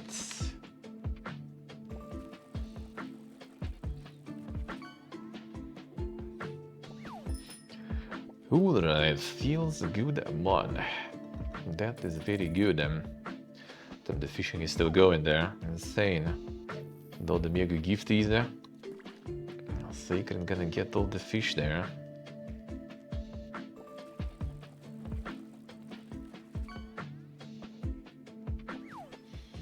Alright, let's set it up. Feels good, really good game, dude. Very fun. Hope they will keep pumping some more like content for it. More updates and stuff. That would be so good. That would be so good. Some new characters and shit. That would be nice. That would be very nice. Alright, start the server room.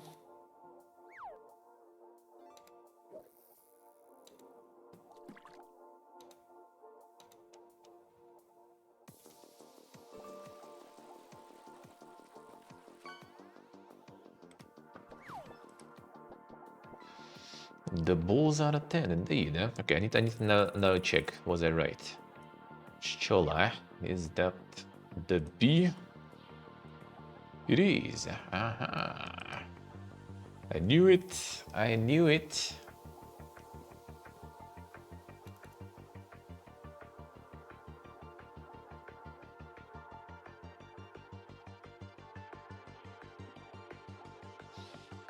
Right.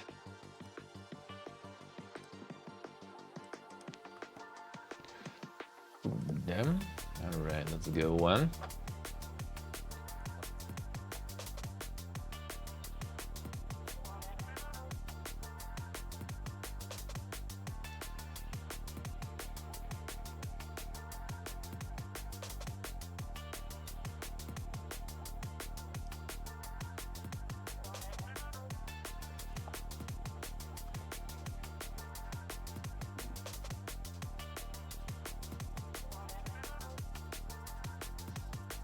Alright, we're good. Switch categories. Alright, 1 second, go to the bathroom. And let's go. Alright,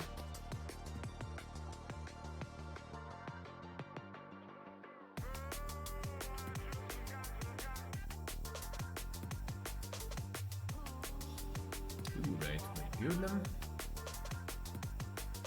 One moment. Be right back.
Alright, the microphone. in the chat.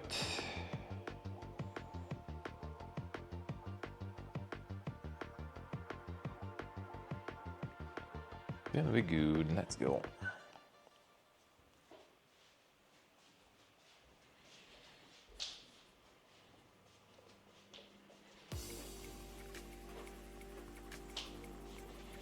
The last weeks of the Pipiegerhausen. Whoop.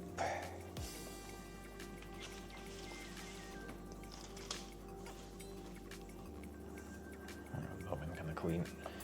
I was like cooking yesterday, and yeah, that's still the way it was yesterday.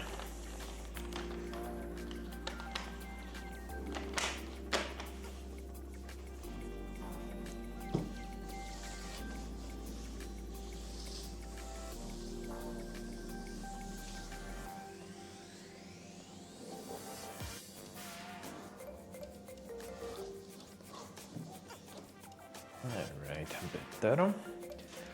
Let's go on.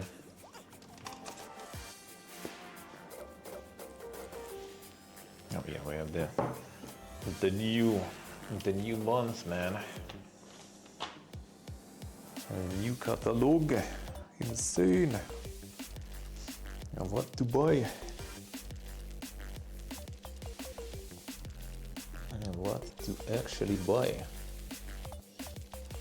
Like one of the like few ways you actually see like the Chinese cars here is pretty much through all these like, you know, what's it called, the sweepstakes, lotteries, whatever they have, where you can win a car. There is always Chinese, dude. There's always Chinese ones nowadays. Don't see them that much on the streets though.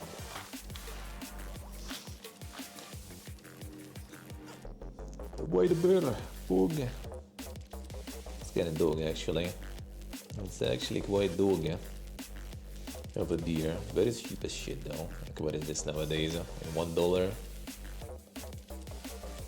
for 0.45. The classic shrinkflation in Russia. I'm kind of like spreading here too, I guess. Not gonna find any more like 1 liter or half a liter. I'm always gonna find some 0.9, 0.45. This beer is actually kind of nice, local one.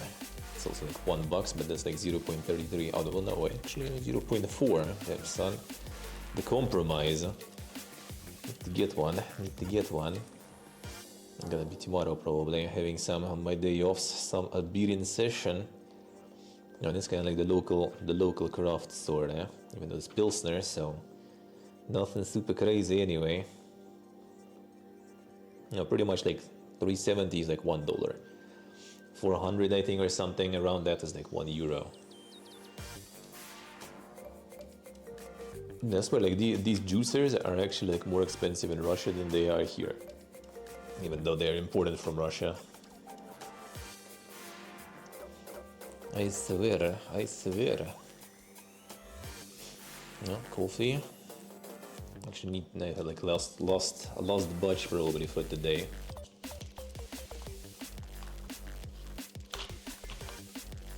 Oh yeah, they got like a shitload of different milkers now. Like the Milka bear or whatever. It's not the bear, but like kind of like those like bears or whatever. Milka cookies, Milka Jaffa cakes kinda. Those I haven't seen in the store today though. Those I haven't, but I got this one I think I found and bought. Oh yeah, like some crispy like little bounty. I got that too, need to try. Don't think I tried that one. The scuffed bounty. Hey window, hello. These nuts.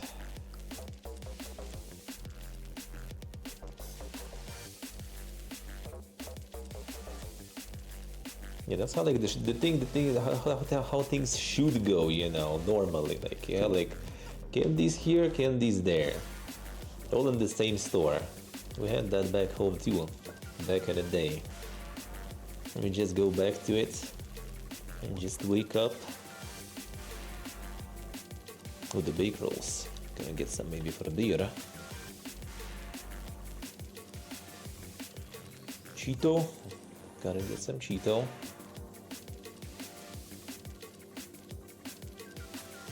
Cheeto is nice.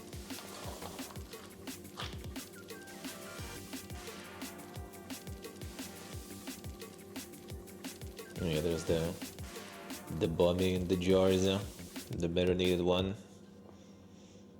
That I was eating also on one of the snack streams. Need to get some actually. It's nice. It is nice. Can't again. Yeah, it's like the local Armenian like made. Actually, wait a second. What? Huh? I always thought that was local stuff. Like it was cheap and everything. I thought it's like local production. Nope, that's also important from Russia. What the fuck? Like I just haven't seen that brand. Like even though there's a lot of brands like that you don't really see when you're in Russia because like big supermarkets don't let them on the market and stuff. But you go to other countries and well, there they are.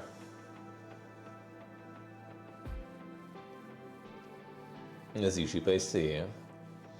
In Georgia you have like way more variety because like the sea, the port is right there, right? So there's actually a lot of European style being imported there. Here is kinda a little harder to get. What the fuck is... What is this?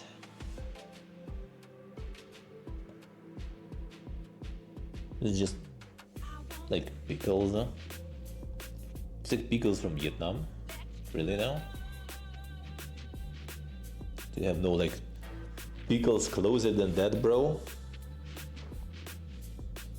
There's a lot of shit, like a shitload of pickles from Russia, for example.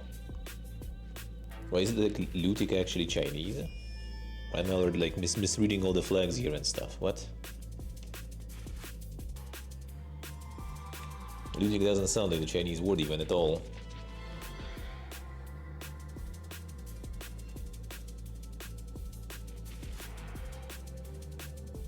No, Marabu, yeah. Marabu, I think even in Georgia, I only saw like in like the fancy store, I think.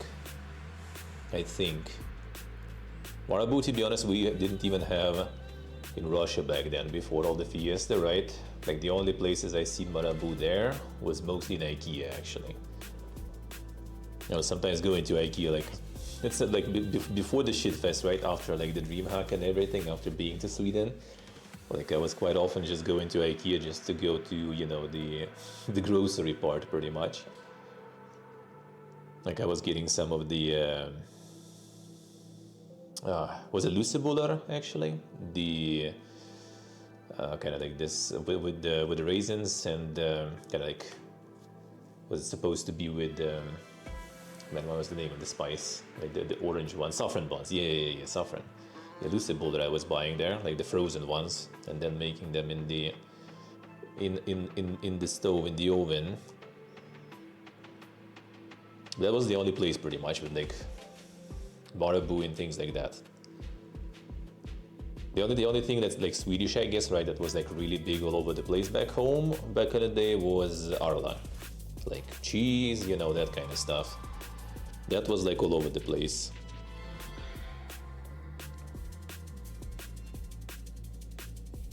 Let's see, when do I say?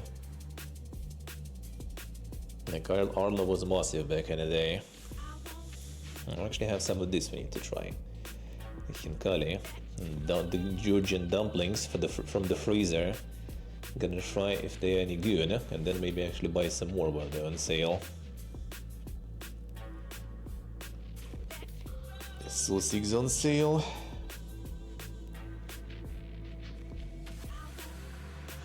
In Florida,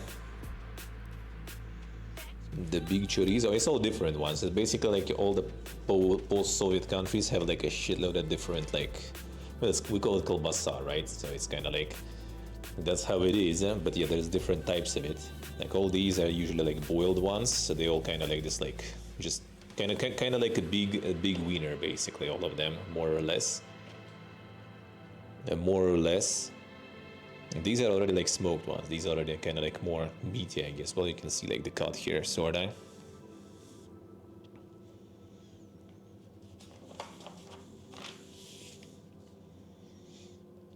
The mega sales on some specific days.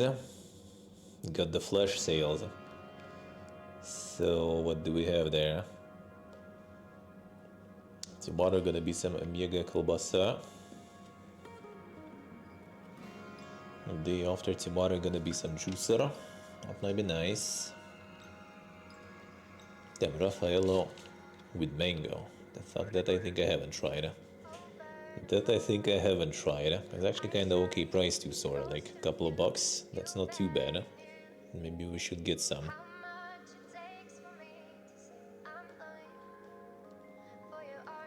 Oh, and 11's gonna be the tomato juicer. Ooh, that would be kind of nice. Tomato juicer would be nice.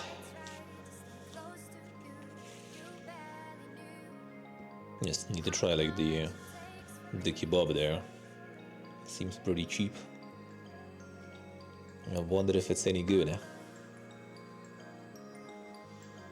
I guess a bunch of local fish, yeah.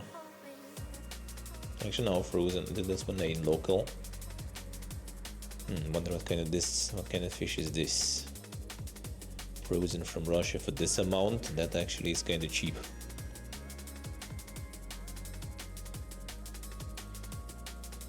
Actually, kind of cheap. I think I've seen fish that cheap already back home nowadays, honestly. To be honest. But I want to get like some cheap like skewers for the barbecue stream before we leave here. That would be nice. Oh shit, Rajan. Thank you, man. Thank you, sir.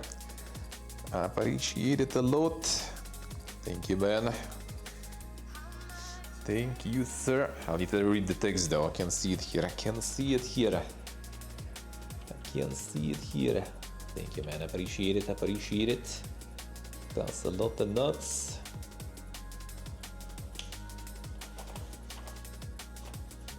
Local Barengues. Got some yogurts there. Thank you, Rajan. Thank you, sir. Appreciate it. Alright. Some things that I could get later. Let's go. Get the coffee. Many milkers can buy. How do it? Well, we already kind of, I think, like demolished a little bit of the supply. There it is. The stacks, dude. There's one also here already started. It's like half here. So we do have some. We do have some. I love you guys. The supply. Let's see, give it the resub. Come back to the dungeon. Thank you, sir. Thank you, man. Thank you. Appreciate it a lot. Thank you, man.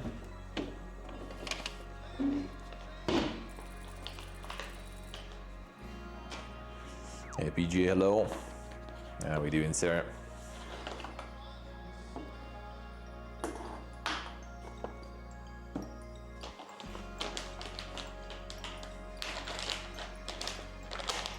Alright, that should be enough coffee for today. Tomorrow already, probably not really. Well, tomorrow day off, gonna maybe grab some coffee outside, and buy some coffee too. And go to cafe tomorrow with friends and try some more local cuisine. That's the thing I already kind of tried though before. The thing I kind of tried before, but we tried it in a place where it wasn't that good. It's actually the place with like authentic local cuisine, and pretty much everything else we tried there was like really nice and authentic, but this dish was kind of dog, and I don't think it was authentic at all. So we're gonna try it tomorrow in a different place. I'll post some photos and Insta and stuff. Nice, Nick, nice. I'm gonna post some photos and we'll try to set the Twitch stories for that also. Well, I mean, don't need to set it, it's easy. It's just like for some reason from my main phone, everything was kind of distorted. I need to install it on my secondary phone and try to kind of like use the app through there and see if the quality will be better. Maybe I'll need to pass photos from one to another and send it as a story there.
Alright.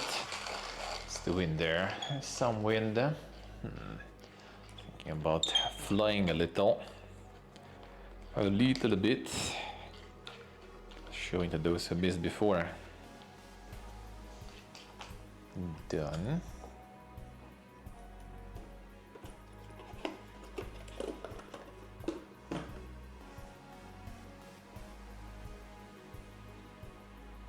But they sell now the DJI Neo 2 in China already for the same price I got the first one. Just like, what? A month and a half ago? 2 months? Like, come on, dude. Never lucky baby rage.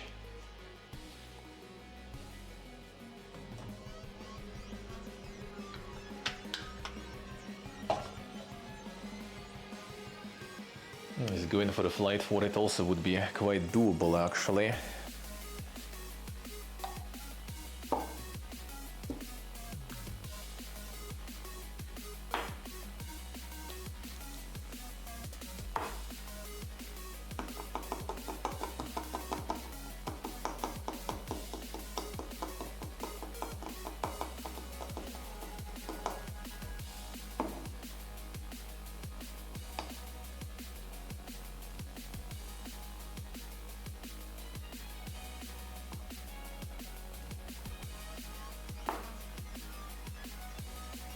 Right, there you go.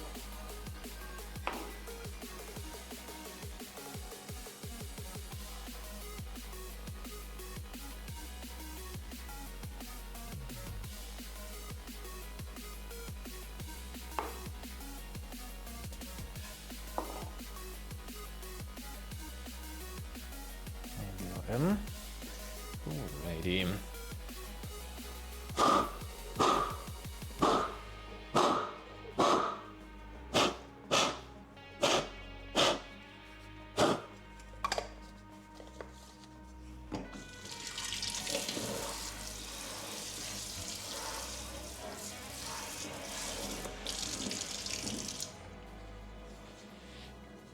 I love you guys. Got him.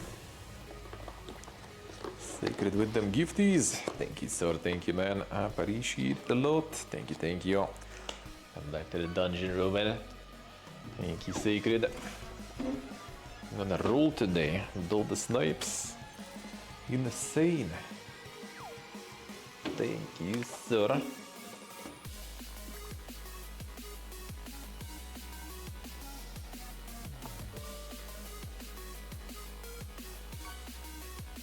Alright, get this here.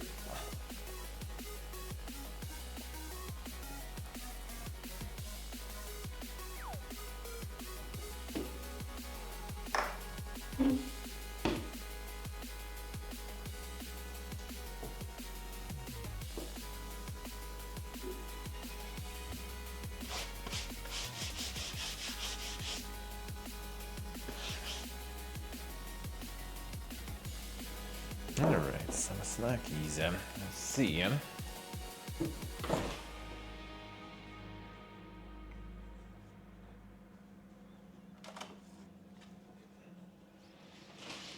Got some Amiga Meat Gear. I guess we'll see what this one is all about. It's actually $2 for this. How much is it? 150 grams. They ain't exactly the cheapest meat gear there. Ain't exactly the cheapest meat gear.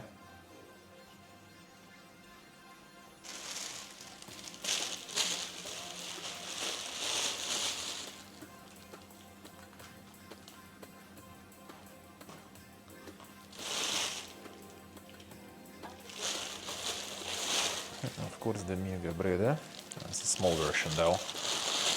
Not that mega. It's a ball.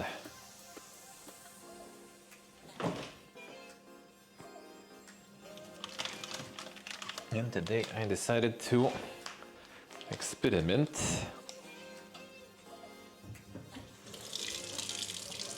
Not a BPP like my friend who left us before. I was always like sticking to the same products. So today I got the Lolovar cheese. Let's see what this one is about. Usually I get the loaded cheese. And today I decided to try another one.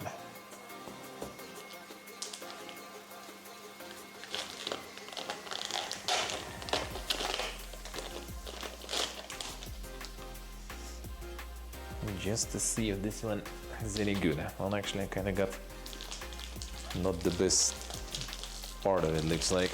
Gonna be not that good to slice. Well, I'm gonna fix it eventually. Oh, that's a chunk. Oh, fine. I'll try.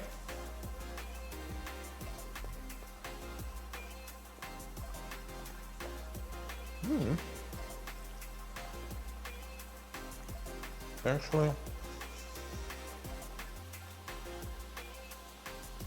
this might be better than what I usually take, to be honest.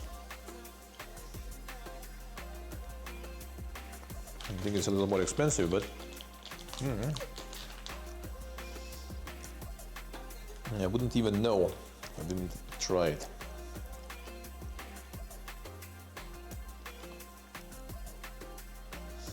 And now I know.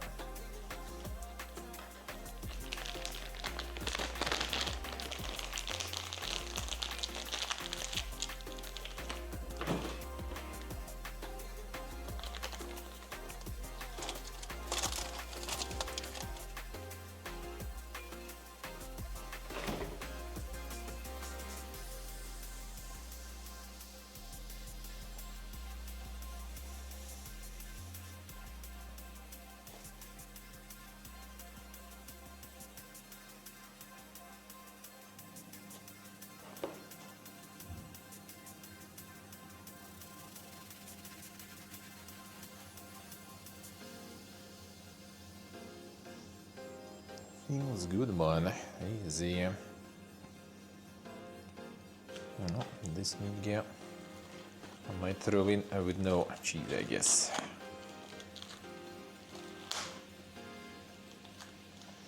And open from this side. That must be piega. Fine, whatever. Should do from the reverse side. Because now I need to get one from the very bottom.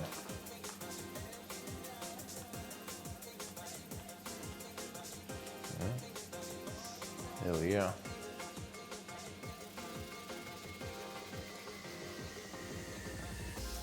In you go.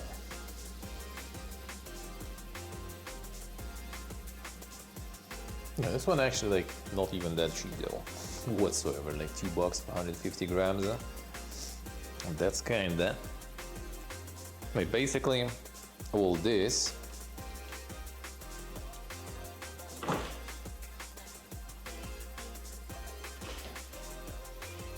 The price of this, for example, was the same one I had before. I just got a new one. It's on sale still. I'll show. Well, I mean I showed before, but I show again. And what is this sausage? Not sausage, it's ham. It's classified as ham. It's cheap, around 50 grams, really. Telling you guys, I should get yourself some new vacation destinations. At least for some, you know, the culinary sort of vacation.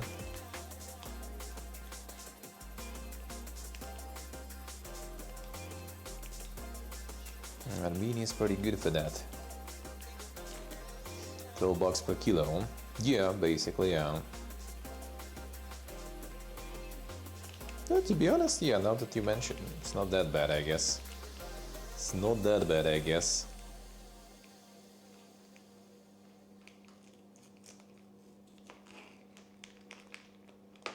It's like already like so. Actually, no, it's alright, I guess, fine. Keep some for later.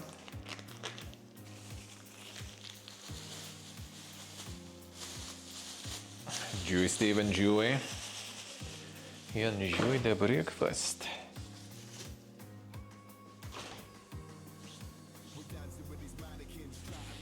Now, how to deal with you? Should I add something? I don't want to add too much, not to ruin the taste. We can add a bit of cheese gouda in anyway.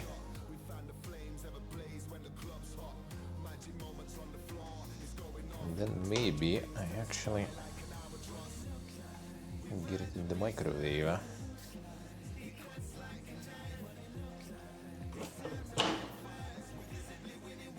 That's weird, like the sandwich toast would be kind of nice, I guess.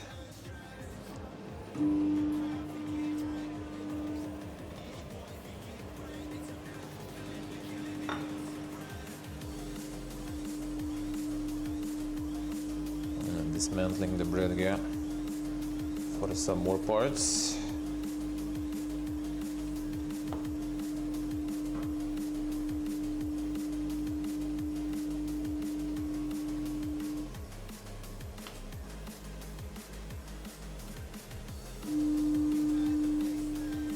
Microwave is like sounding like it's gonna fucking die soon.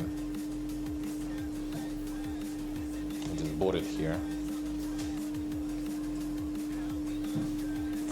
And that ham is just like having some insane explosions there. AW yellow. Holy. This ham is explosive.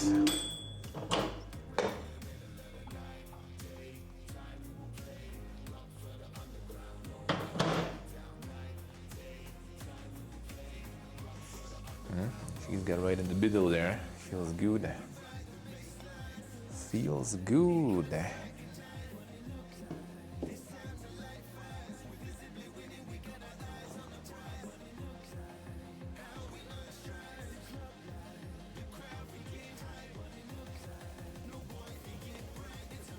Got the shalonga. No, this way. Depends, I guess.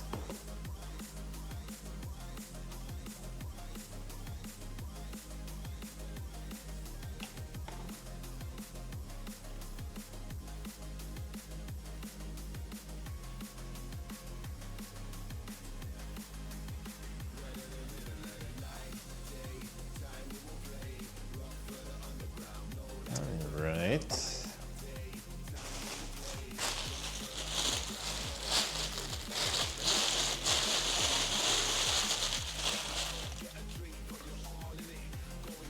Well, here I'm gonna pump some sauce in though.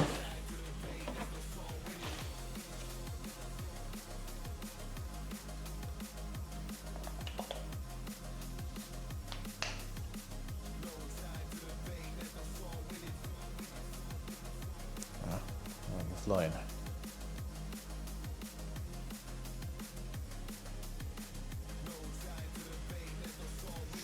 And the mustard sauce from Iron.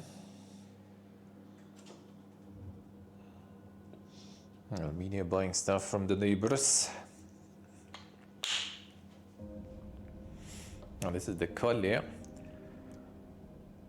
And a bunch of sauces and stuff from Iron. Sell them here all over the place. It's actually quite good. Huh? I forgot which one. There was like one. Was it garlic one or something? That was really good. That one was really good. Huh?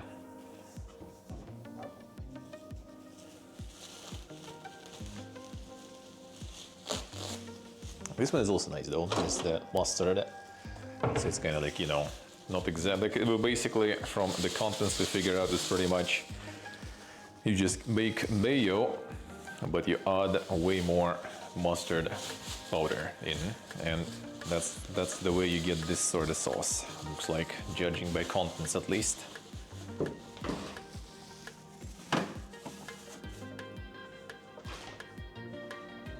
Judging by contents at least. All right. There we go. Now let's get the coffee. I'm gonna push this stuff. I'm going to put the water. The water.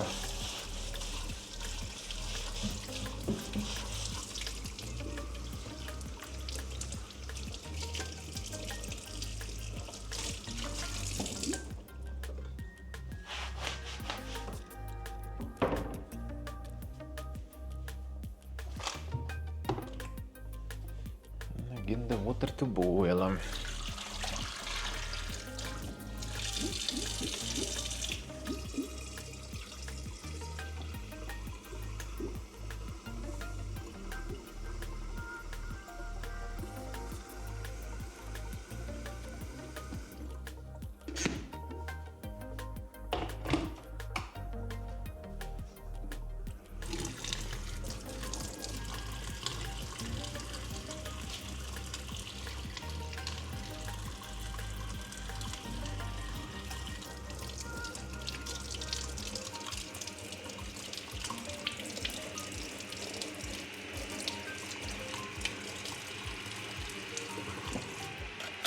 Alright, done. I need to wait for the water a bit.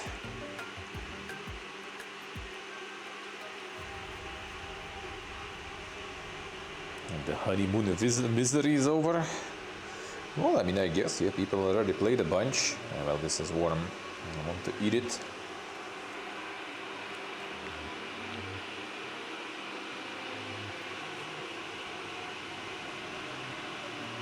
How's it going, Ponyello?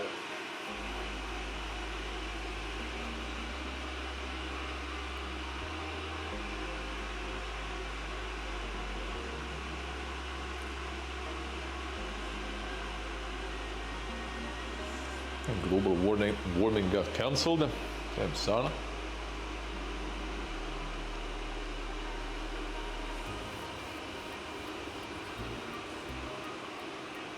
Is it gonna disappear for a couple of years to return back with some lawyers and stuff?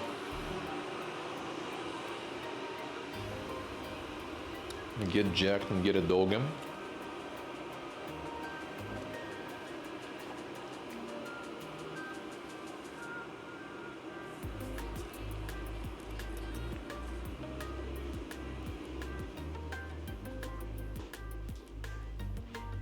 Si può essere.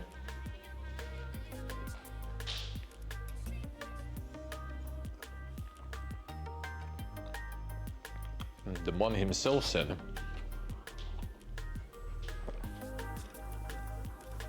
Must be true indeed.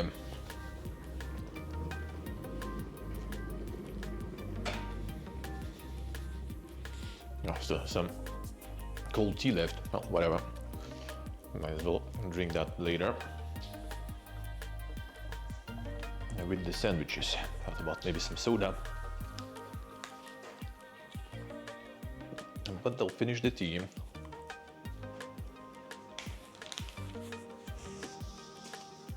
Yeah, is the landlord around?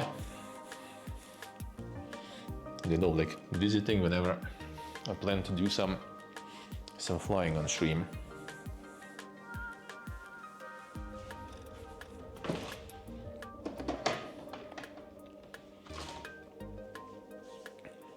Every time.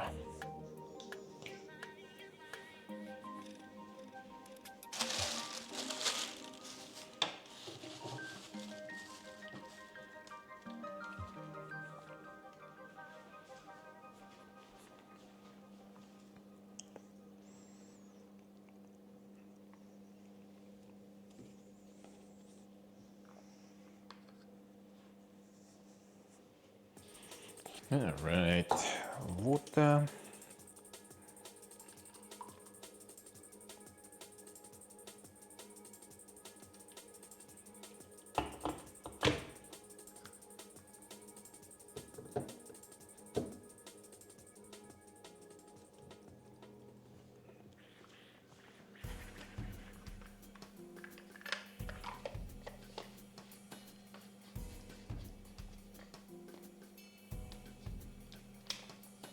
Alright, get some preheating.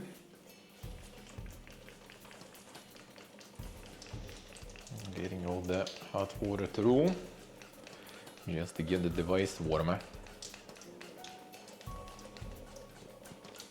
So the coffee making already gonna be better.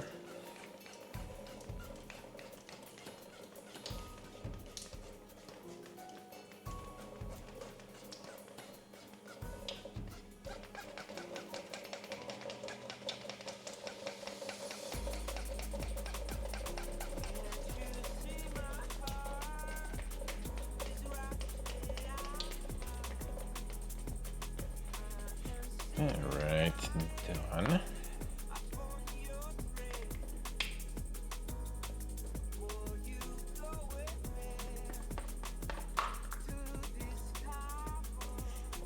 Now we get the coffee in. The coffee in.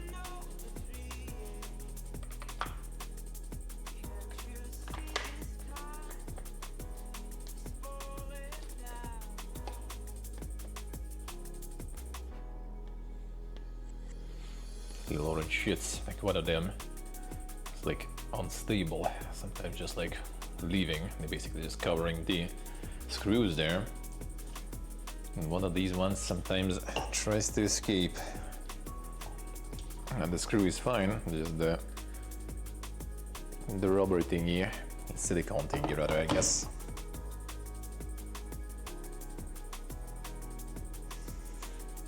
Feels like a bit too much water. I should be fine. Should be alright.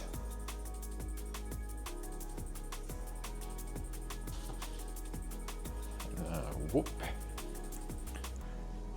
I guess the money yellow. How we doing?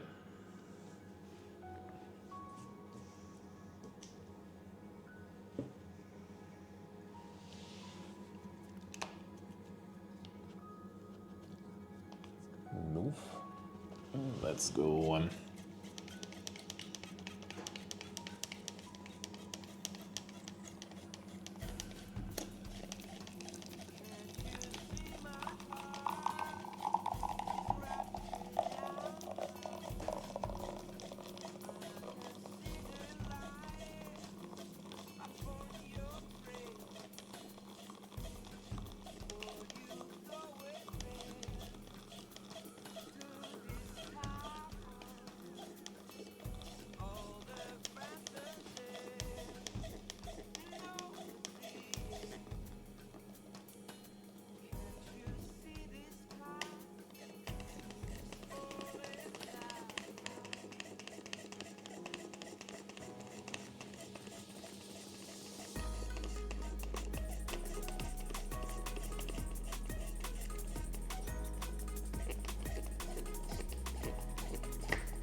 I am done.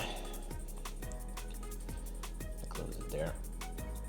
Too slippery. Too slippery.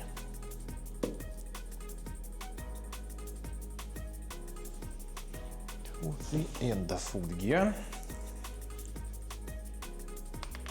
Now close it. Good.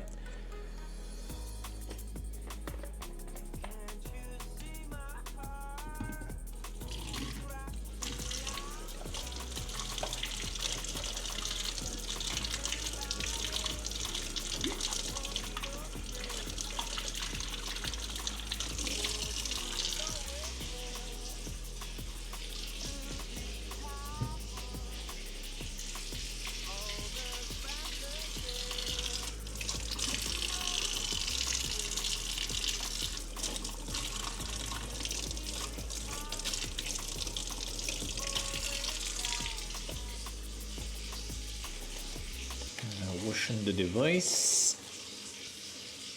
Let's go get a little flying, maybe. Maybe a little flying.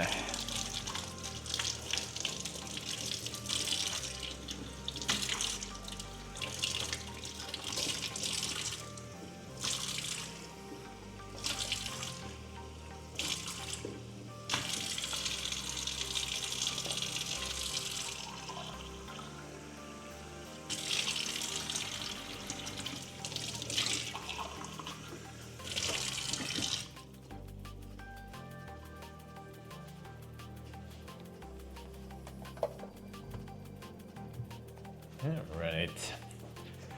Let's get this to PC.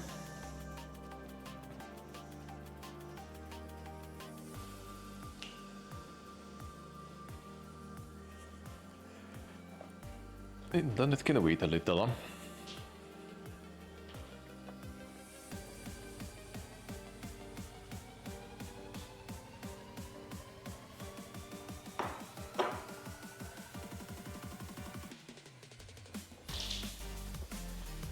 A little bit.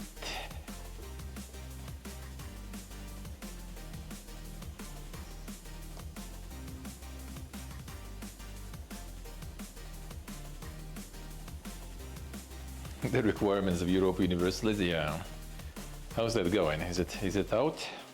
How is that going outside of like Amiga reviewers with normal people, you know, playing it now? How's that going? I'm not out yet, I see. next week. In 2 days, I see. All right. Okay, so let's get the flying going then. A little bit of flying before the eating. 1 sec.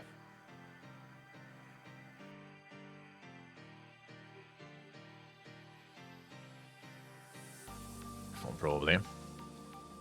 And noise cancellation on DJI one wasn't that insane anyway. I think roboto voice might be not the worst option, kinda, I guess.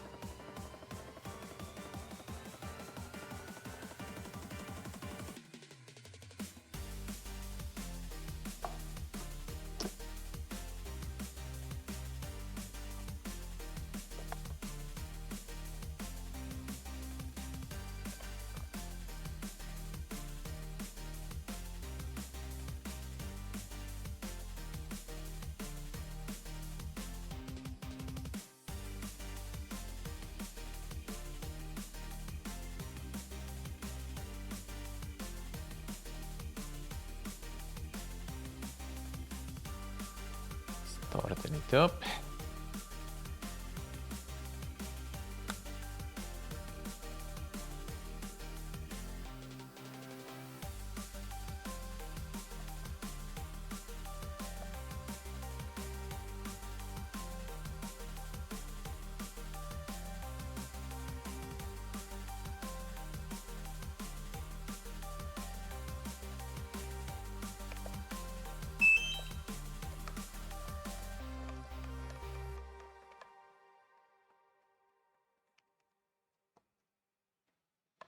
All right, let's see. Connected. Here we go. Oh, it's gonna be a bit of a roboto voice. Gonna be a bit of a roboto there. Let's go. Actually, 1 second first. Need to capture it then. Moment. Forgot about that.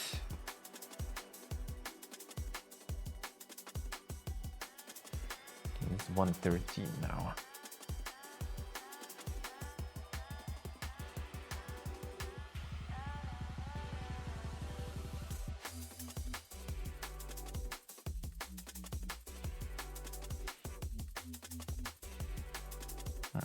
Good. Works.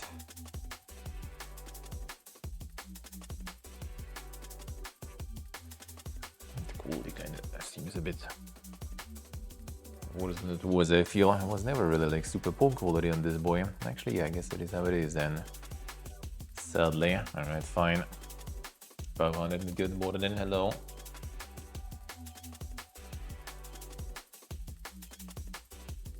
Alright, microphone off. Alright, let's go. Let's go. Yeah, prepare for some roboto though.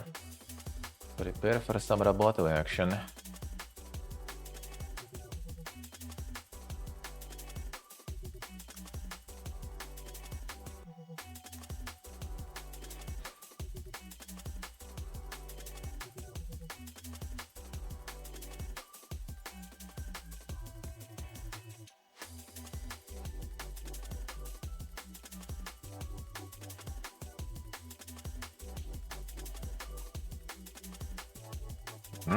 There we go.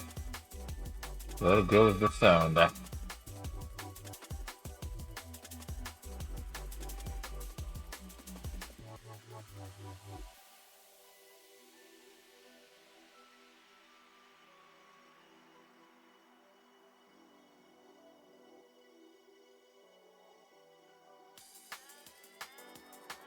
Wait.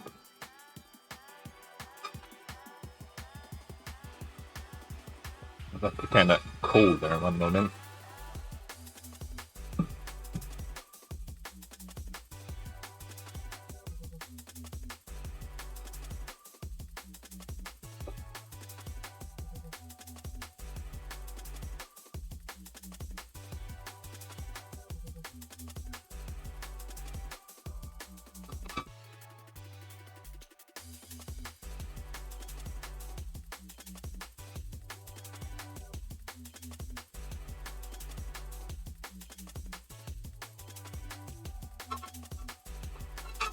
Alright, freedom.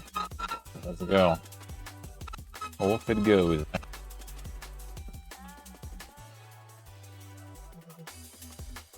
No, the sun is gonna go ahead though. Stay in shade here.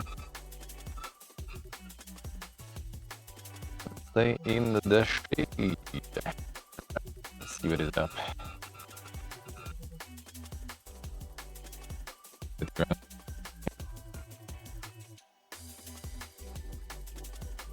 Oh, the other gas is already full snow.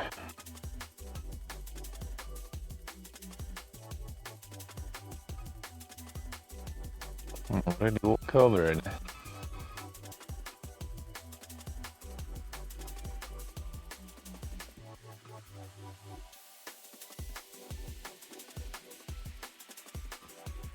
There it is. And the wind is going actually. The wind is going. Oh. Dude.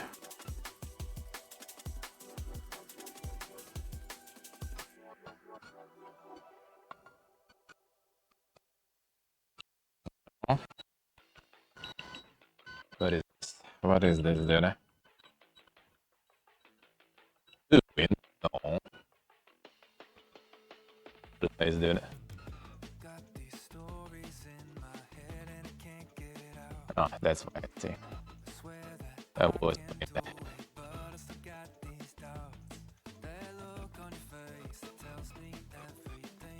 what is going on? Now I see what's going on. No, wind actually is there though. Holy. The wind is actually there. Want this? No, this way. This way. Oh, there we go. There I am. It do be quite windy there then.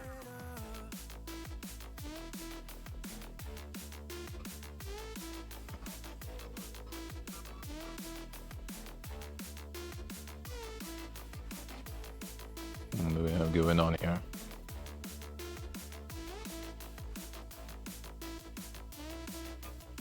What do we have going on?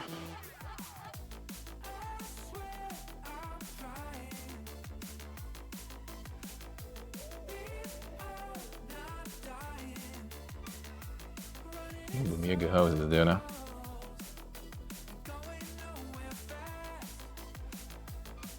There's all the solar panels, huh?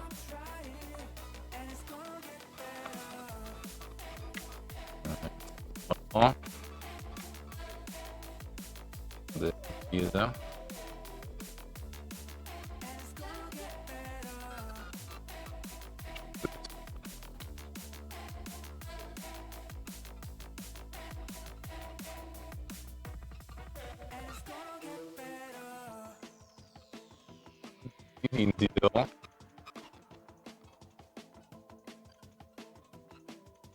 Do be quite busy. Come back, get back.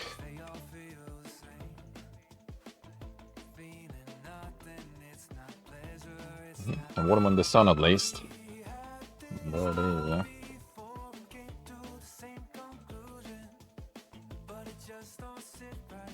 I was kind of like a little confused there. I was moving it and I was kind of like moving in the weird ways, and I realized that I kind of like turned there. 180 sort of.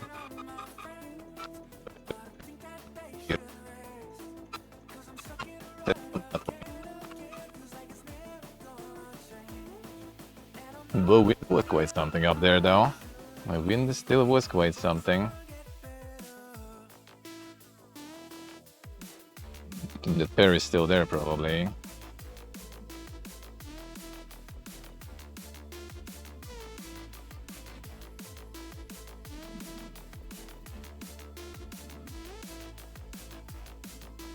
It is, huh? My birds are not eating it. Come on, then.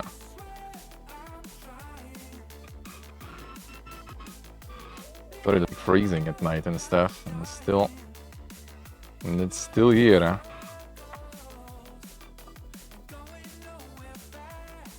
Still surviving.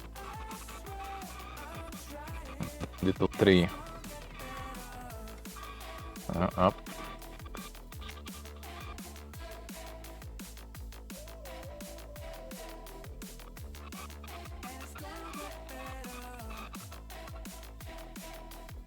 Control when you don't really see it. Use it. Here, bro. I guess that's some food.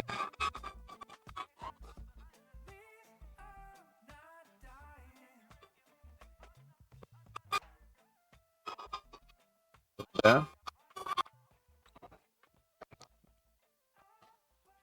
Land.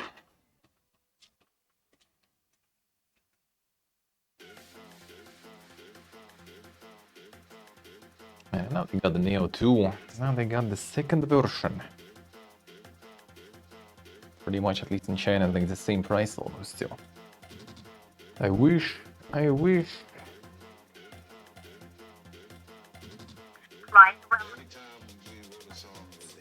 Yes. A very cool story. A very cool story.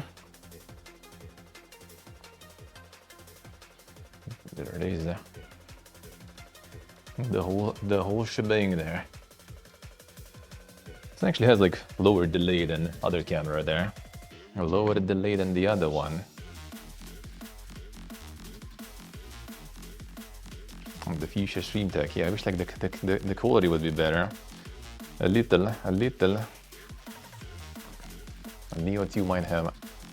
I think he's better actually. We'll see. Maybe. The thing is like this one is kind of cool because there's a lot of like automated things with this one. Let's switch. A lot of like automated modes and stuff with this one that you don't need any controller with or something. I think Neo 2 got even more dang stuff there. Sorry, I couldn't read the chat because yeah, the phone was like when IRL stream gonna be, I'm gonna have like 2 phones set up for this. I couldn't read there.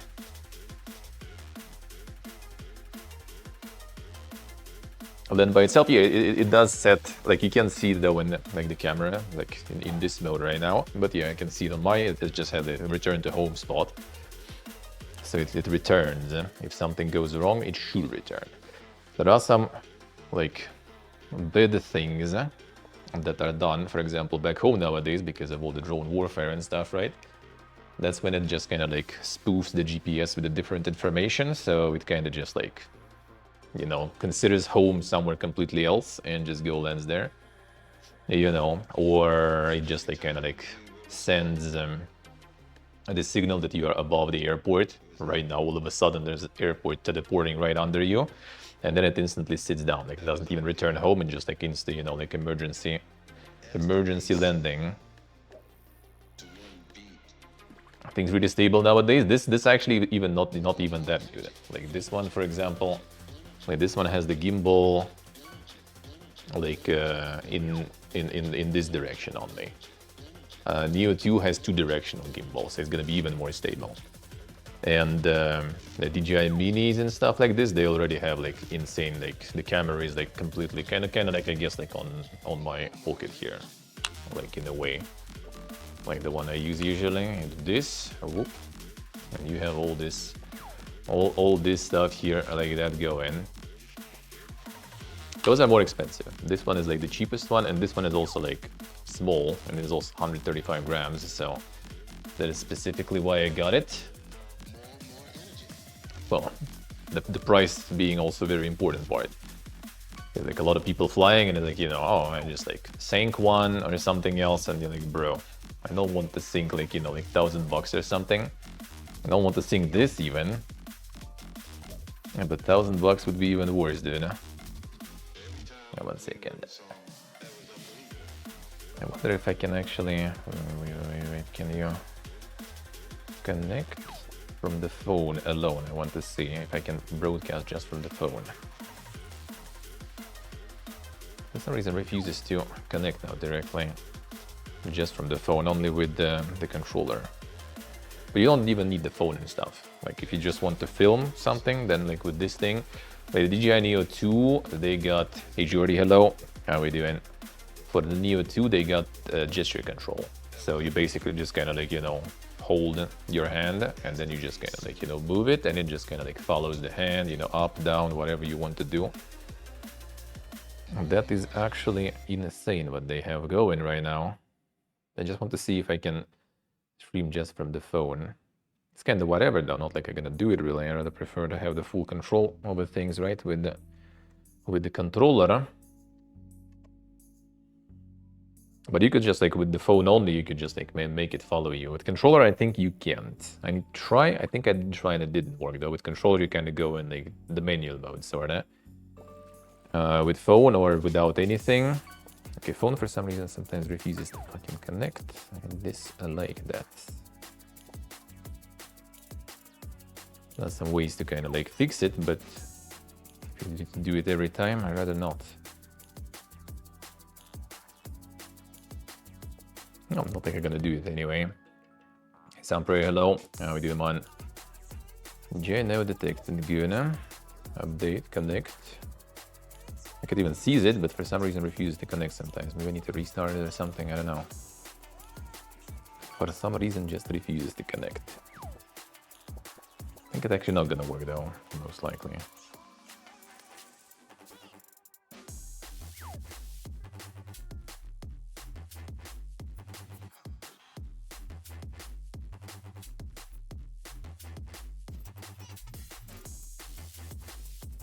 And connect to another network.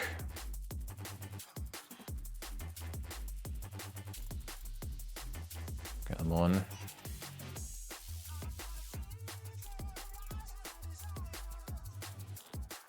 Nice up here. How are we doing, one?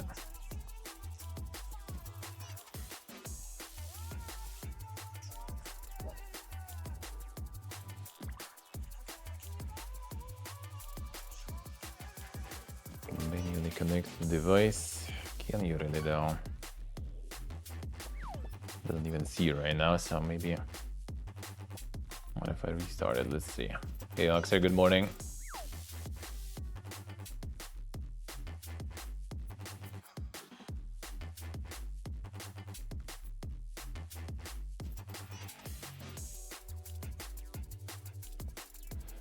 Nice up here, nice.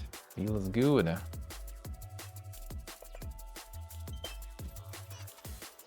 see. Oof. To recharge all this stuff. For some reason, doesn't even show the network here. I guess like the phone Wi-Fi also might be kind of like cooked a little bit. A little bit.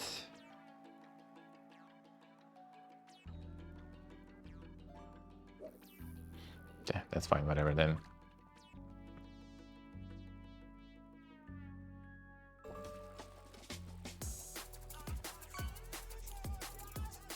Just wanted to show the phone stuff, what you can do. 1 second, what if I turn this off? And we do connect.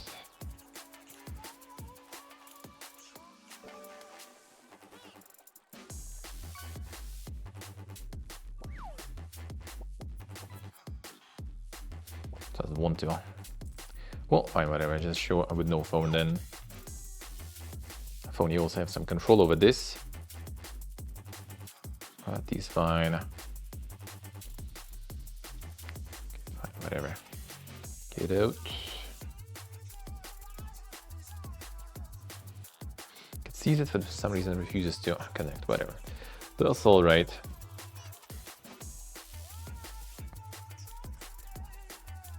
I'll mess around with this some more, but yeah, I think you can't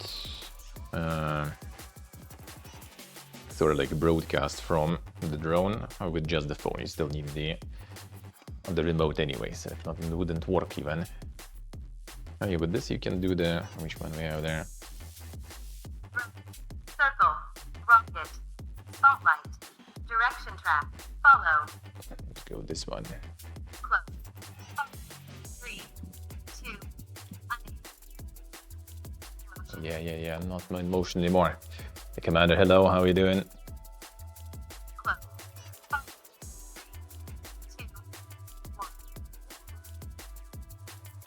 Don't hit stuff. No, they can do this, for example. It even talks in English. It started in Chinese though, when I just got it. It's loud as shit right now.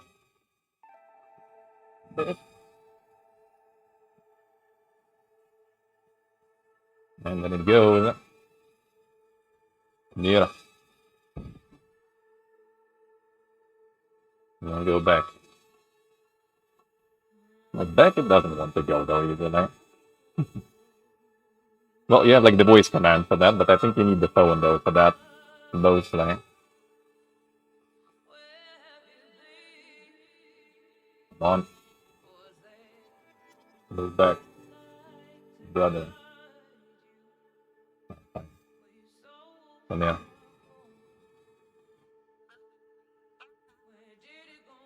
Alright, fine. A little better it is then, sure. And the really dang fan noise without, yeah, it also butchers my voice there. But yeah, it is what it is, unfortunately. I think Neo 2 is actually a little more quiet, but not that much. I think they're all pretty much quite loud. Quite loud. Now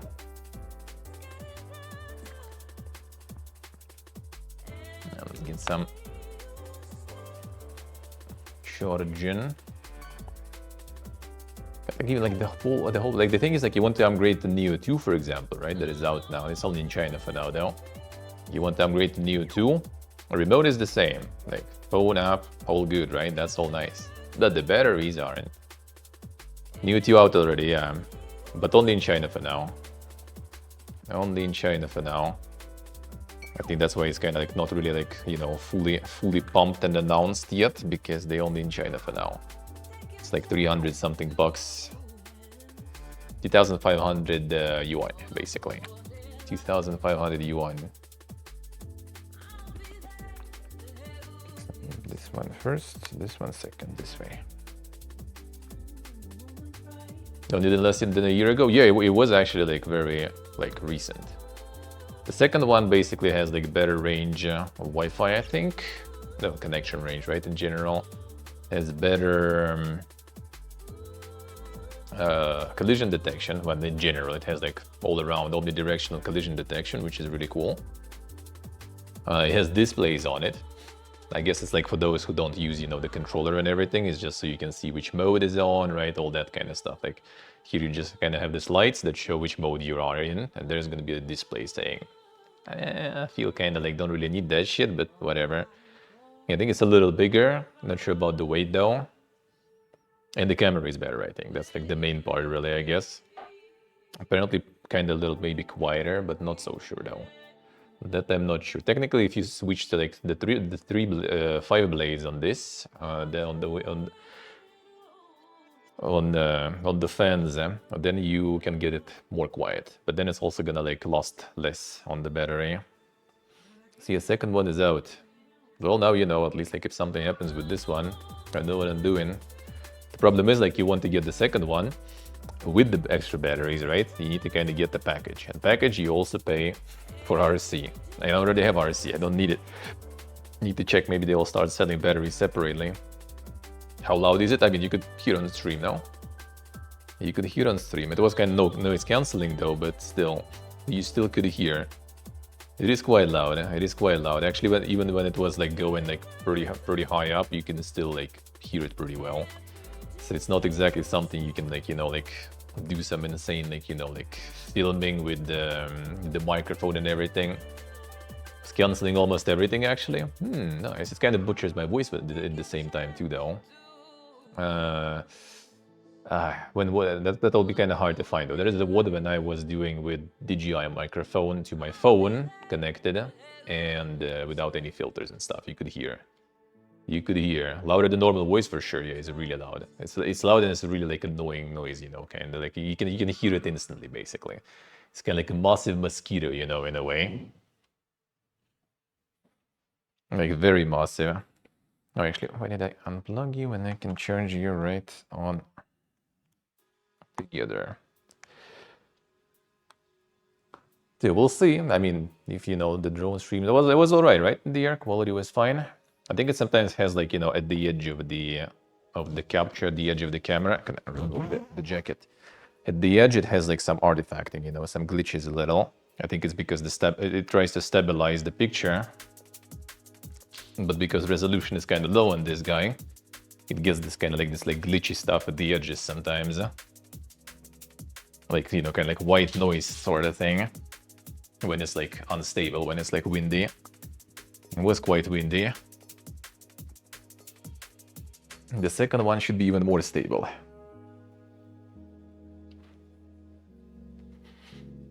I'd say for streaming probably would be better like some mini or something, because it like the camera is insane there. You're still gonna use the remote anyway, right? So that would be really good. That would be a really good one. But how long can they stay up? 15, 17 minutes, I think on one battery. And if you buy the whole set, you have like 3 batteries basically, and they're kind of like pretty simple to replace. And the cool mountain view feels good, man. Yeah, we'll get more of that stuff. You're just kind of like supposed to really fly like when you kind of have visual on it and everything. So I kind of don't want to go from here like somewhere far, and I'm still kind of scared, to be honest. Like when it started like going, I was like, what the fuck, dude? And then I realized that it's just kind of like, you know, when I was flying up, I had like one direction, then I did the spin, and then I tried moving, and I didn't realize that it's like looking completely different direction. So it started like, you know, in reverse, and I was like panicking a bit. I even like clicked the, you know, like return to home button, and then I realized, oh shit, it's just like watching, you know, looking different directions. So needs more practice. It's actually kind of harder than it seemed, dude. Like it's nice when you like look at it and you see where it goes, where it, you know, like heads, where like the head, where the head is, where is the tail. And then it's easier to kind of control when you're just going with, you know, like just with devices, just with the screen.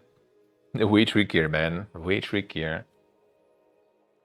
Yeah, I'm gonna get some more. I'm gonna get some more stuff. And more views and everything. If weather will be good, I will do some of my IRL streams here still. The next year for sure is gonna be a lot from Armenia and from Georgia. I will do. Armenia and Georgia pretty chill also with drones and everything, so like no problems. No problems. So we can do that. We can do that. Well, chill, but you know, there is also like the airport, the military airport, basically partially military airport, like around here. And you know, the Turkish border is like also like 10 kilometers or something.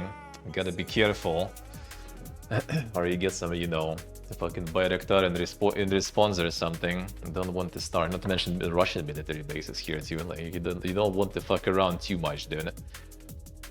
Don't want to fuck around too much. Hey, Portable, hello. How we doing?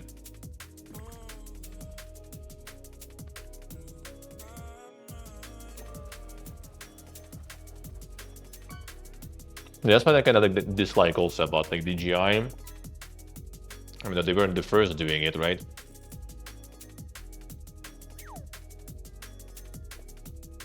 But it's like constant pumping of new models when you feel like you're like, oh man, no, mine is not that poor. I need an upgrade them. Like, there are already rumors that there's gonna be like the new Pocket also next year.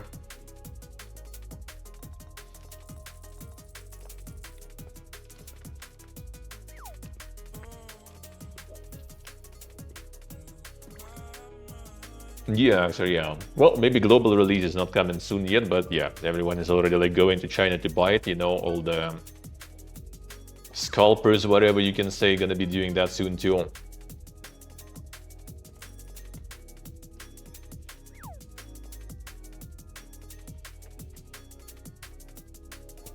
Even saw some already on websites in Vietnam, but not sure.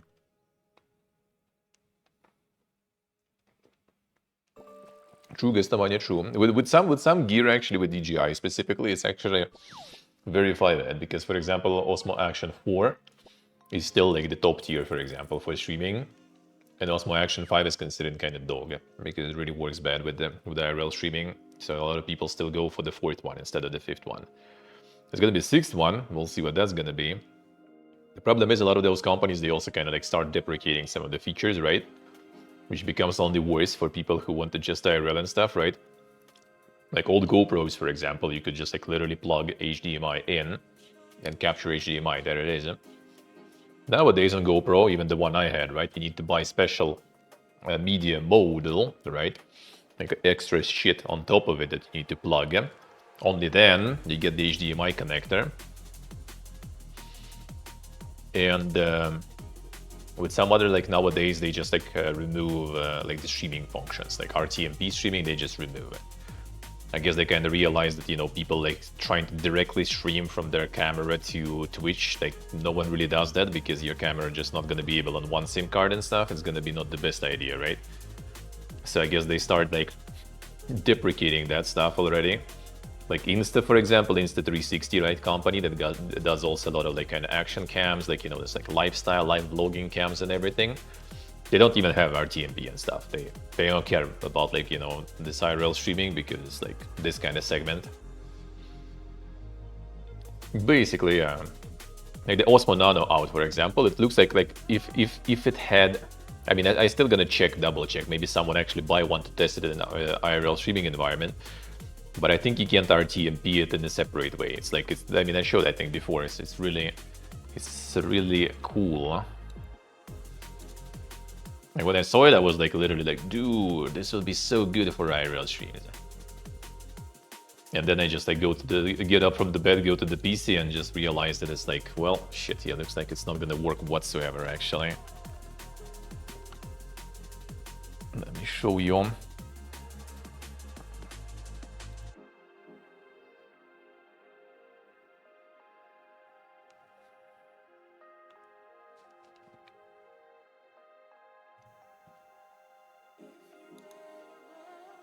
World out there.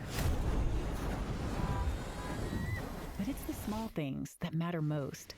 Come on, let's go! Meet DJI Osmo Nano, our most portable camera ever. Equipped with a 1/1.3-inch sensor, Nano It's basically the allows you same to as in capture Pocket, I remarkably think. sharp Like images the one I in use for IRL streams is the same sensor, I think. Check this out. It's basically the This same place shit. right here is absolutely incredible. Capture every moment with strong low light capability and high dynamic range. Yeah, and Pocket has really good low light, With actually. 143-degree field of Actually. view.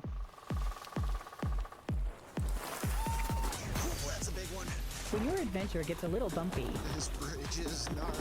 Nano's advanced stabilization keeps your footage smooth by eliminating shakes and jitters. The dual-sided magnetic design makes mounting easier than ever. Like if we could just IRL from that little thing, dude, like if we could RTMP from that, that would be Superior like sound with Osmo Audio direct godlike. microphone connection. This car feels amazing. Or get USB-C out from that even, like dude, we could make that.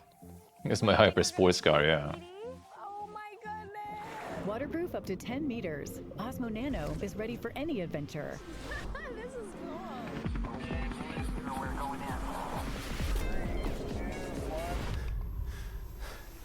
Like that little thing, that would be so Level good. things out with Nano's Horizon Balance. But I think with disconnected mode from the main body, it just doesn't work with then. 120 frames per second in full 4K.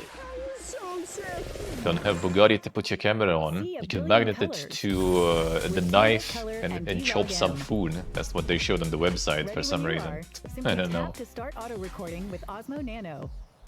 Enjoy up to 200 minutes of uninterrupted shooting on one charge. The snowboarding. Running Maybe short one on day, time. maybe one day. 80% charged in just 20 minutes. Yeah, like if the small thing also would have USB-C out so you can use it as a webcam, dude, that would be like top tier. It's like, like the whole device when it's like connected together is not even that small actually. But like with this like camera module alone, like dude, that would be like, that would be godlike, man. Like it's kind of like inconspicuous, right? You can put it like anywhere really. So good. But I think in unplugged mode it doesn't work like this. Sadly. Sadly, it doesn't. Actually, I can check the Neo 2 then, I guess. The one I have, but the second one. That one people say they kind of did some dang footage there, you know. Okay, official video, this one I think, right?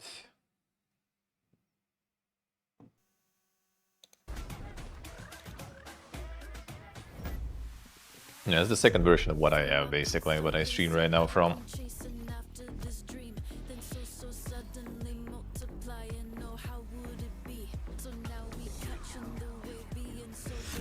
I see, Axel, I see him. Yeah, I remember that one with detachable stuff, yeah.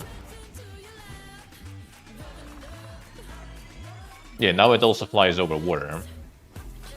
It couldn't before. Well, at least in auto mode, I guess.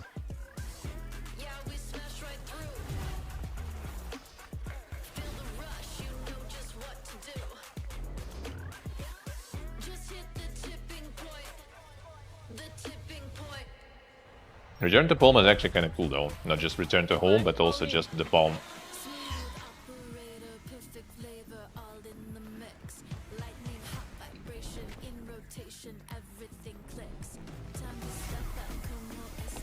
No, one can actually can do that too, but it doesn't have the obstacle sensing omnidirectional. So if you have the route with like trees and stuff, nope, not gonna work.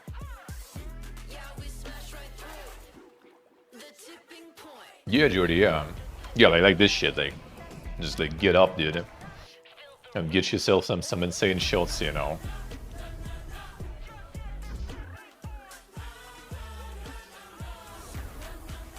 Yeah, this footage, I think people said kind of like looks kind of sus there. With FPV. Yeah, it does look kind of sus. Not gonna lie. Add a little bit of CGI there, you know. Yeah, you have like the palm control.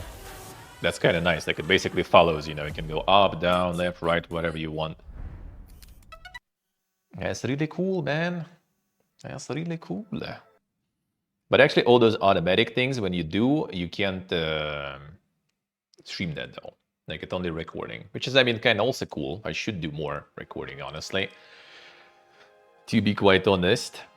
But the main thing is, you know, the main thing is streaming after all, for me. So all those automated like cool features and follows, they're kind of pointless because, you know, it just doesn't stream that. So I still would need to have like RC, right, and control it manually for stream.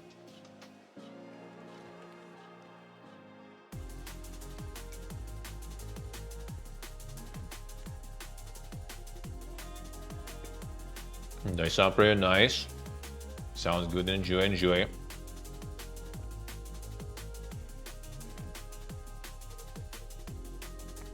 Yeah, this one is small.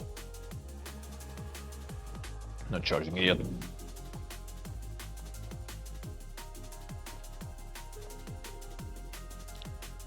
$135 grams. Like in the pocket, dude. No problems. Just in the pocket.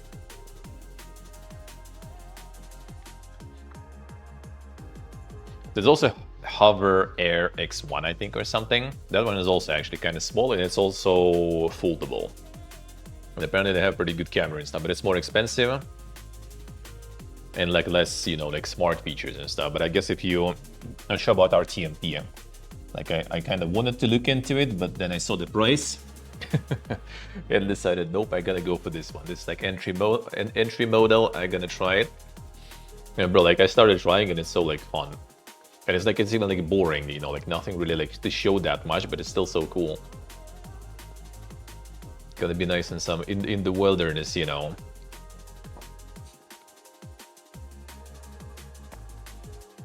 Yeah, this one you just like literally like get it out of your pocket, press the button. Like you don't need phone, nothing. You just like battery's on, right? No, right now battery's unloaded. I can charge it. Turn it on.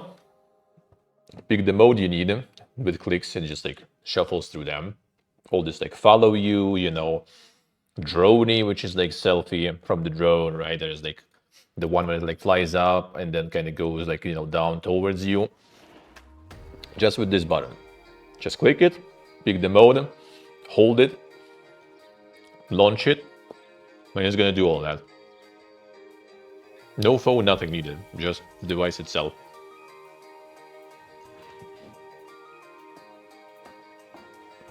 But I think some modes, like that dude was in the mountain, right? Or something, for example, hanging on the rope.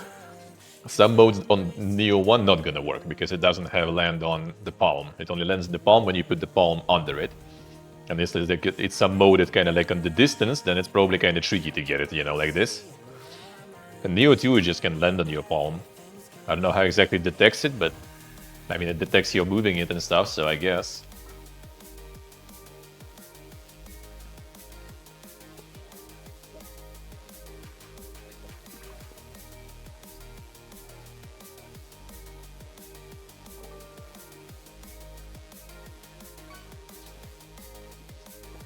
The fans fold out?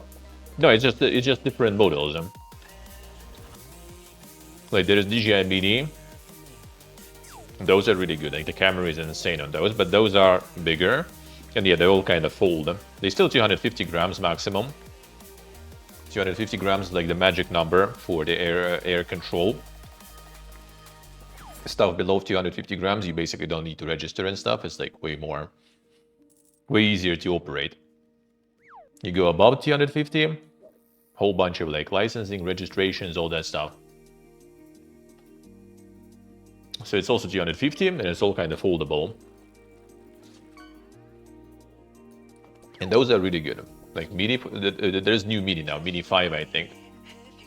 That one is insane. It's also like omnidirectional, like, you know, obstacle sensing in the night even and stuff.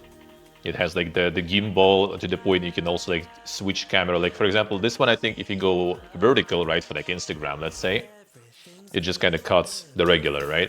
And that one just like turns the camera completely and stuff. Like they have like a lot of shit in Mini 5, but Mini 5 is expensive. I just like, nope. I like that it's small because with all my IRL stream already, when you have a setup and stuff, right? You kind of don't want to have even more stuff there. Maybe one day, but for now I'm gonna try first with this shit.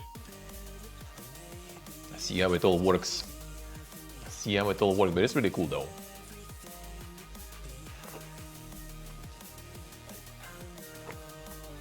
Oh yeah, coffee is still here. There, forgot about that. All right, let's get the gaming news. Yeah? Wild end of the year plans? Ooh, dude. Basically, I'm gonna be like off tomorrow and Tuesday, and I'm gonna return to 2 days off for a while. Because yeah, in 3 weeks we go. First, like in 10-15 days, we're moving out of this house to the friend's apartment first that he has here. A week there, then like on 24th, I think, we go to Georgia by car most likely, and I'm gonna stream that most likely also, like I did on the way here. I'll do on the way out of here. Then the day there, or night there, I guess, in Georgia. Then we go to Mumbai, India, for a week, like 6 days basically. So I'm gonna stream there. And then after that we go to Bangkok. They'll stream in the Bangkok itself, but we'll see, maybe just like kind of one night there and then just go like probably Pattaya most likely. They're gonna be IRLing from there for like, we'll be there 2 months and I'm gonna be IRLing a bunch there too. I kinda planning right now to get What's My Action 4 there. I plan to, like I found some like, you know, like the solutions and devices. So I'm getting like the What's My Action 4 potentially, getting a whole bunch of fucking coaxial cable, getting the waterproof bag and everything. And we're going, you know, for a little underwater also IRLing. Just snorkeling though, nothing crazy. Nothing crazy, just snorkeling. And then after Thailand is gonna be also like the Cambodia Angkor Wat temples, drone streams and stuff too. And then go into Vietnam, probably Da Nang, we'll see, I guess. Also the same stuff there too. And then on the way back through Delhi. So yeah, it's like it's gonna be bossing for real. Yeah, hopefully. I hope so. Be too busy, it kind of is. Yeah. Well, it's basically kind of like not exactly end of the year. It's more kind of like 6 months. But yeah, it's gonna be fucking loaded, dude. It's gonna be insane. the end of the year also kind of something. Well, and I mean, a Boomerathon and stuff, you know, in terms of gaming streams, like I ain't gonna be going like full IRL mode. So yeah, we're still gonna be doing a bunch of that shit. I'm gonna get all the Boomerathon going, all them video games and stuff. So yeah, it do be loaded there. And then yeah, on the way back also Delhi, India, then back here again in Armenia, and here I also kind of want, like in Armenia I kind of like want to close the gestalt, right? I need to go Aragats Mountain, the one you could see in the distance covered in snow. I need to find, you know, like the time when the snow is gone though, because like when it's under the snow, it's like actually, you know, like dank alpinism. Like you need gear, you need skill and stuff, and I don't have any of that. When the snow is out, it's actually just kind of like walking up, basically just hiking up. So I kind of want to do that. And then I still have here Sivan Lake. That one is really cool. I have Dilijan. That's just like kind of really like it's kind of like a cool like eco. Just people traveling for like the views and stuff, sort of there. It is just really beautiful stuff. There is also like the hotel that is like the Hobbit village and everything. So you know, gonna probably try to get there even. Then I want to go to Tati over here. That's like way to the east, like kind of eastern border almost. There is one of the best in the world according to some, like, you know, like there is apparently awards for that. And that one was like winning for a few years, the cable cart, like, you know, like some dank cable cart in the mountains with the monastery and stuff. Apparently it's really cool, so I want to go there too. I think out of Armenia is more or less it. Like Yerevan I've been already. And Yerevan, near Yerevan, there is an ancient temple to one of the fire gods, and if I remember correctly, let me double check. Actually, was it Zoroastrian or was it actually even like some of like the Greek pantheon there? Let me see.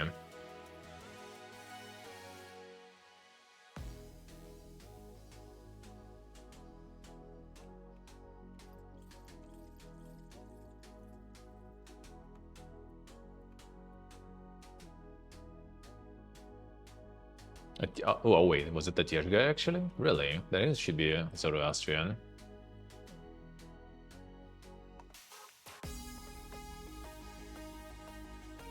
Oh yeah, there is Zoroastrian fire temple.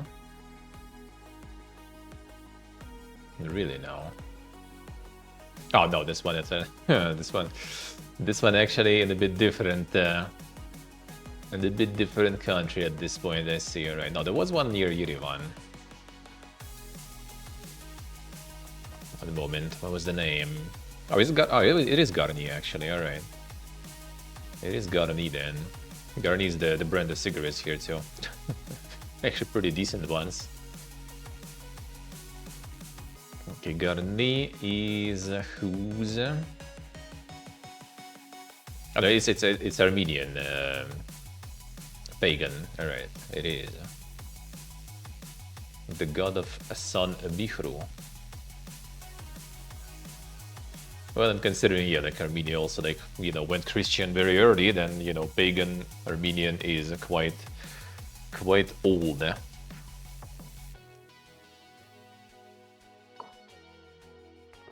So there is a temple like that we're gonna visit too. It's kind of close to Yerevan, so I'm gonna go there too. And then there is a few areas in Georgia also that I want to. Now in Azerbaijan, there was one Zoroastrian in Georgia, actually in Tbilisi, but we couldn't go there. I was like literally like, you know, observing it, but the fun part is that what's the name? The Zoroastrian temple is pretty much right now on just like the private, you know, yard of the dude. So you pretty much just need to kind of like, you know, knock on the door and hope that they're gonna let you in just to like look at it, even though it's like nothing much to look at it. It's just like some walls and like foundation left. I think that's it. But it is a really ancient one though. Staying in Siem Reap, we're gonna stay in Siem Reap probably for a week, yeah, Jody, yeah. like 6 days or something, most likely. Gonna stay in Siem Reap, go to Angkor Wat. Maybe we'd do like few days there, and then just go like Phnom Penh or something, for example, just to see, you know, the capital and stuff too, maybe. Yeah, maybe from Angkor Wat to Da Nang might be. There are direct flights there actually from Siem Reap to Da Nang, so maybe. That's why I kind of was thinking Da Nang. Hobbit postcards. If they have something like that going there, I could. I could stay, yeah. If they have something like that there, I could. I could. So yeah, there's gonna be some dang shit. Silver Palace and the Killing Fields. Monka, yes. And in Georgia, I want still to do Bestia. This is like the high in the mountain. This is basically like the place I remember, like Thurmosque was instantly, oh, you're gonna go there. Like when it's like the I think it's UNESCO heritage now, Bestia. It's like those houses with this, like every house has like a tower near it. So we're gonna go there.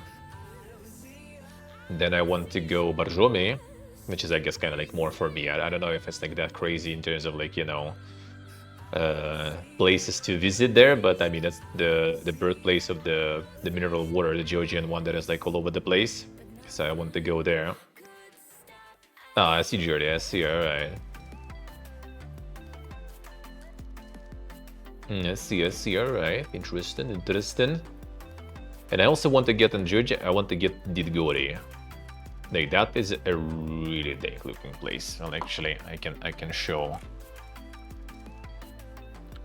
The thing is that Didgori is kind of close to Tbilisi also and stuff. The problem is, it's really hard to get there because mountains and stuff. Because that shit is like some like, you know, souls like of monuments and stuff basically. Let me show.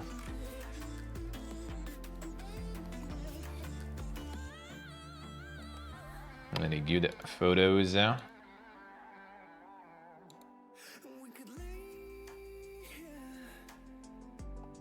The resolutions and stuff are Doga.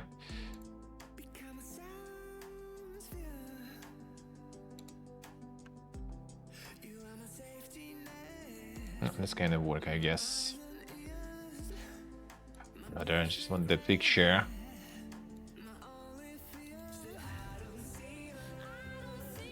Yeah, whatever that will do. Yeah, this is the Didgori I want to go. It's just like a whole bunch of like massive fucking swords. just in the ground and everything, a whole bunch of them there. That's why I kind of want to go to the Didgori. That would be interesting. There's a holiday there actually, Didgaroba. I need to check when is it because then probably it's easier to get there, but also it probably means there's going to be a lot of people there. History of this, I think it's basically when a whole bunch of Persians arrived with a massive army, like around this Mount Didgori, they actually managed to like fuck them up really hard with way smaller troops. Like they got some sort of like, you know, like mega setup there and everything with like the Georgian armies, I think Armenians actually too, and they like fuck up the Persian army super hard. And I think this kind of like the memorial, a memorial over all the people who died there and stuff. So yeah, it's some dang shit. It's some dang shit, and it's like it's really like not super conveniently, like it's close to Tbilisi, but it's like not convenient to the point that like no one goes there outside of like some holiday like Didgaroba when people go there to celebrate like anniversary. It's kind of hard to get there, and in winter is like super hard to get there, or like autumn, you know, and spring probably too because mountains. So I'll need to kind of like try to get there. It'll be interesting. And that will be interesting. Looks like in summer the views are also nice, so it would be cool. So this place, Borjomi and Bestia, that's like what I want to still visit in Georgia. And obviously there's like way more places, like all these like, you know, even nature alone in this region is like, dude, insane. Like you just have some sort of like trip on the car and it's just like, bro, the views and everything are insane. So good. So good, huh? So you can have so many places to visit still. But at least I want to kind of like, you know, get like the coolest things and to show on stream. And then we'll see. At least here it's kind of like easier to return always. Compared to some other countries, for example, like more distant ones. Here at least it's kind of close. Kinda. Alright, let's get them a news going then.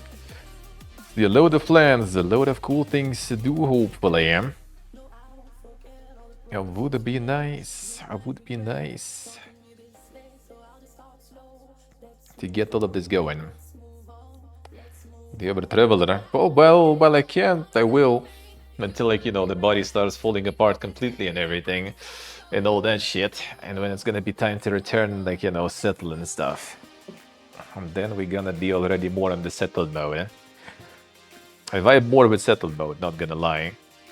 I vibe more with that. And I realize that the more I travel, the more I realize how I enjoy just, you know, like sitting in my routine, you know, and everything. But it's a good experience. Good, you know, kick up my butt to try something else too. Experience something else. Kind of make me a little more mobile, you know, in general. A little lighter to just go and do things, for example. Because I usually was getting into my routine and just like being like very hard to like move an inch away from like what I used to do, you know. Like going somewhere where you don't want to or you don't plan to usually, or like making a call to someone, you know, like interact with people you don't really like hang out with usually, right? Like some like, I don't know, like some bureaucracy and stuff, you know. It always was just kind of like, ah, man. I mean, it's still kind of like not exactly like the most pleasant thing for me, but you know, at least I'm kind of like, well, shit, it is what it is. Let's go. Let's go. Experience these nuts. And the nuts in Thailand, though, in many meanings, probably even I would say that you can experience. Indeed. Probably.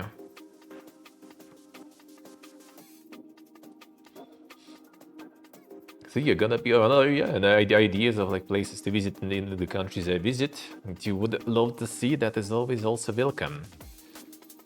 Would be really cool, like if like, I don't know, I like invited Trizzy so many times already, but yeah, it would be kind of nice to have like more peeps so we can just like, you know, like rent a car and stuff. Like, I mean, I have my license and everything renewed and not long ago. And just kind of like, you know, like on your own wheels, you would have like so many other options where to go and how fast you can do that.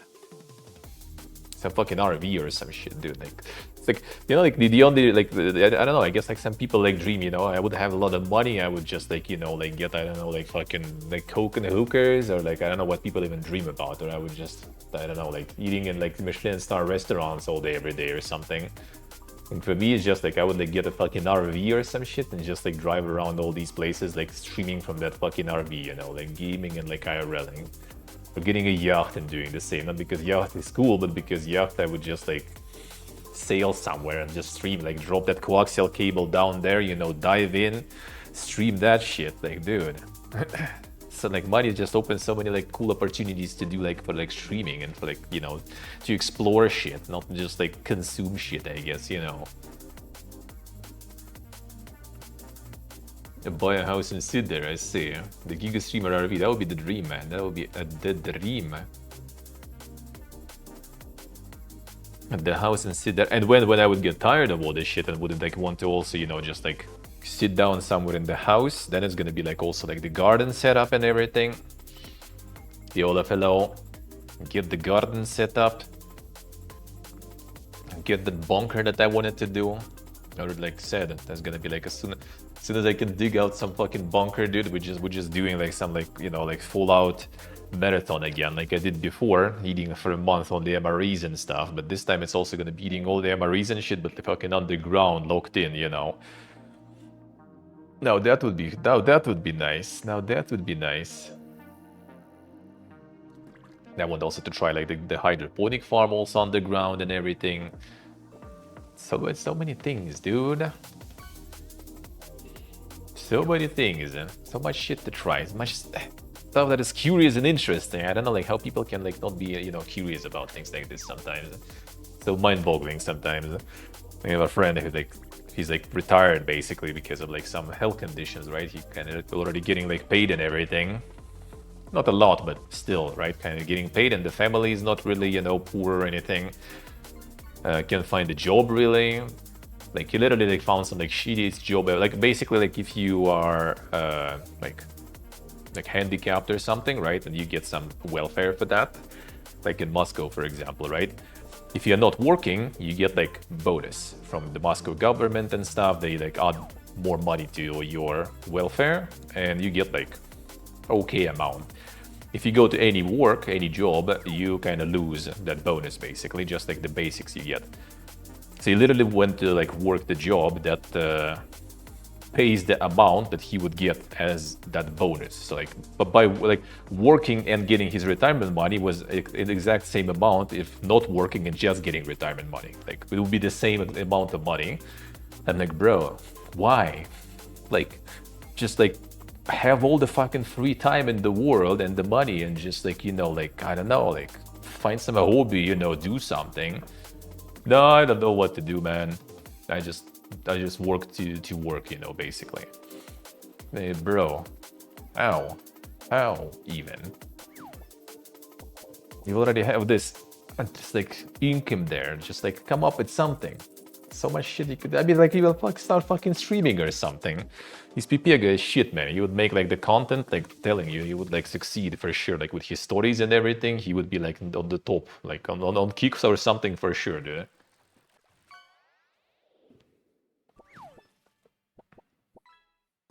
$10% more if I wanted. Oh, like back home you get a lot more. Like the Moscow bonus is insane. It like doubles basically the retirement money. So like if you work, you just like lose like half of your pay basically. And he was working like some career or something, you know, like it wasn't even like the job that is, you know, kind of like some, I don't know, like working like in the library or something, or like museum or some stuff. No, it's just like literally, you know, just like walking around delivering stuff. He basically just had it just to be busy. That's it. Because his parents also wanted him to be busy. So he's not like sitting home doing nothing, but you know, moves and does something. But I mean, dude, you can like move and do something for some other motivations, honestly. True ship, true. True. You know, sometimes he's also like the same, like she basically like can't find anything, so he's just like sitting home while he's taking care of his grandma, I guess right now you can say, because he lives with her. Like I don't think he's actually like taking any care really, he's just like there. If there's something needed, he's there, you know, because the food is groceries being delivered anyway. Cooking, he can't fucking cook for shit, and she's cooking for him anyway. Clean, he can't clean for shit. They just like get some like, you know, like lady basically for money to come clean it regularly.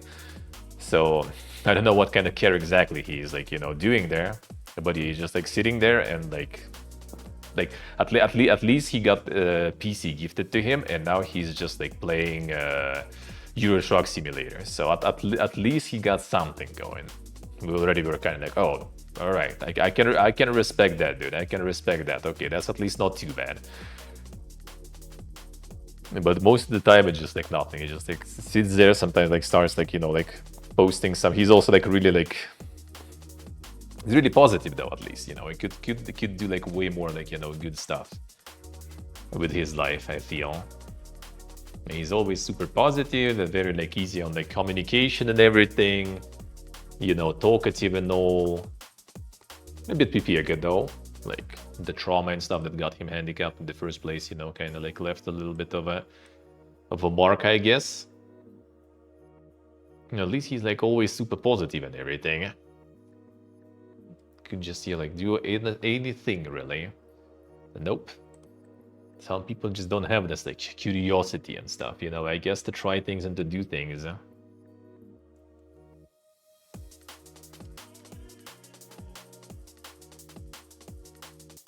The hobo mode rather than just exist to work.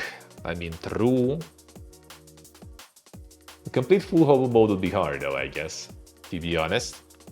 But as I said, like I wouldn't mind just like, you know, getting into some fucking cabin and everything, and just yeah, like rent out my apartment in the city and just live in the bumfuck nowhere with this little income, just like, you know, having some garden, getting that fishing going, maybe hunting even at some point, you know. I don't know, just kind of like go back to Monkey sort of in a way. Survivalist mode, eh? Actually wouldn't mind. I think it'll be kind of good experience. It's all so fucking interesting, man. I don't know.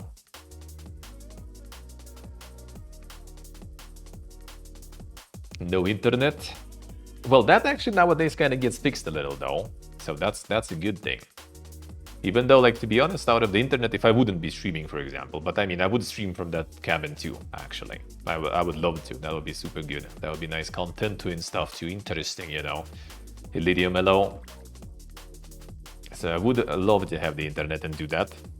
But if I wouldn't be streaming, I wouldn't have internet, like, honestly, maybe whatever.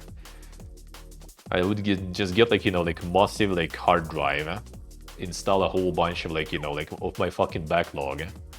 At least old stuff you can install a lot. Like if it's like, you know, like some modern shit, then you're probably not gonna be, you will need some like massive server with you then. You can install a bunch of backlog things and just go there and like, you know, like honestly, like getting bored, as like, you know, like Dr. K, for example, also says, and I mean, not only him, but in general psychologists, I guess, like, right?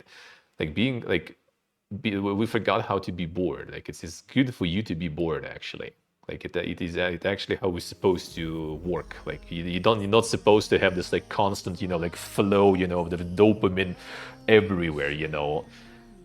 You're not supposed to like anywhere with dopamine and everything from every orifice you have, getting the dopamine in. You're not supposed to. Getting bored is actually good.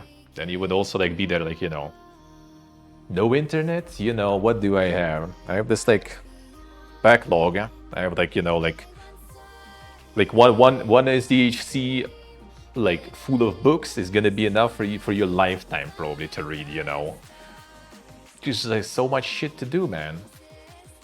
And then get yourself like, you know, like some pen and paper and just like start like, you know, like writing down what you think, what you feel while being at it, you know, and then like publish that shit at some point, you know, like the diary of Pipiega Outcast, you know. Let's go. The board makes you get creative. Yeah, exactly.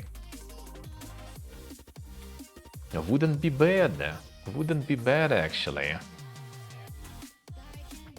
I say that being bored, yeah, but that's kind of like how we should function, you know.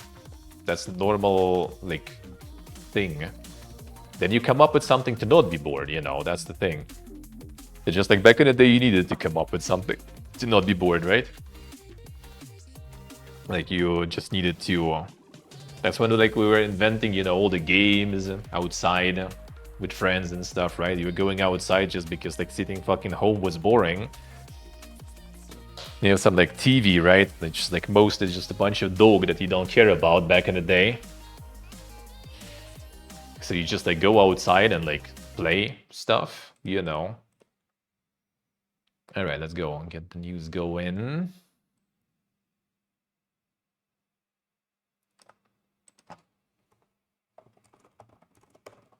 All right.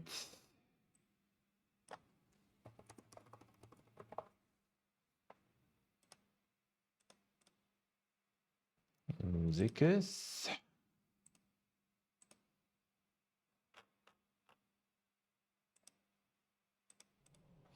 There we go.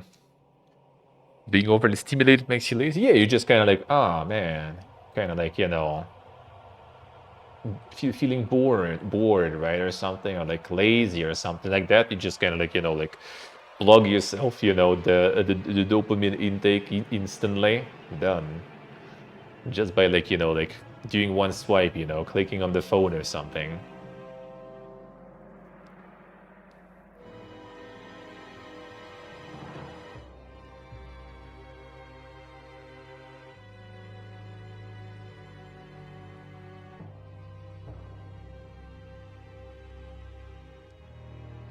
The modern day welfare life, like royalty compared to the far past. Depends on the country, but I guess sorta. Next swipe will be the last through. Alright, let's go. Let's go in for now. Yeah, being bored is actually good. It's actually good. So it wouldn't be bad. I would love actually. Well, I mean, I kind of want to keep going with streaming though, but that kind of ruins the cleanliness of experiment, right? Because you still kind of have the connection with the outside world and stuff, right? You still have like, you know, chat and everything. Other than that, I wouldn't mind like some fucking like lighthouse, you know, some like, I don't know, like the North Pole Science Station. Just like send me in, dude. Few months, let's go. Fully, completely fucking isolated. Just give me books, and that's it. And that's it, man.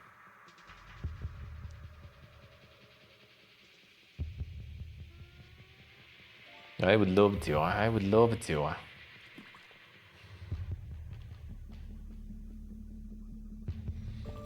The 5 more minutes of gaming.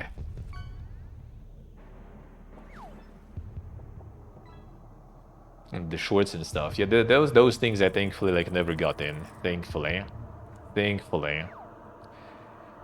And it's still, the time just evaporates quite often. Like where it goes, I don't even know, man. I don't even know. And just sometimes PP poofs, and you don't even understand where it went. I mean, sure, like 8 hours, like 7-8 hours of stream, sure. But like where the rest go, I don't know.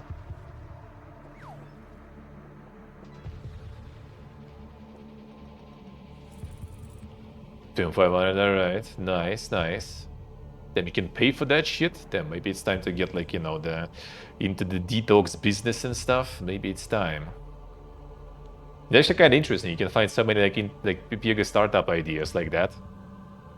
Like for example, like again, the same friend I mentioned, right? Linked to me, well, to us in our group chat with other friends also, that a bunch of like rich people now are paying for like the hobo tours and stuff or some shit. They just basically like kind of go homeless for like 3 days or something, like eating from like the dumpsters and shit like this, you know, living, you know, in like sleeping on the benches and shit like that. And they pay for that like some insane amount of money actually too.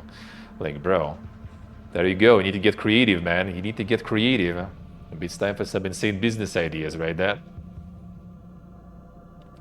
I'll dig and make that bunker, and then I'm gonna just like rent it out, you know, for people to go for a full like dopamine detox. They just kind of like go in, you like lock them in, and just like, you know, supply some food, water, and stuff like that.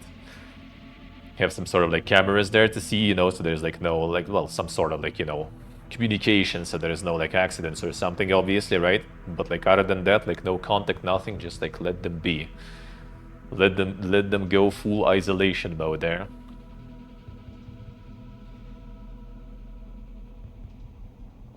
That would be good.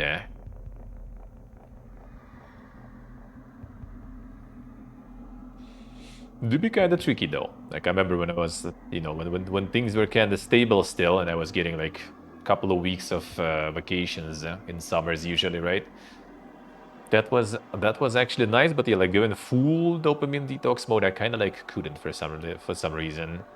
I couldn't just like leave the phone or some stuff. I was still minimizing it, was reading instead. A full complete, you know, out of it would be nice actually.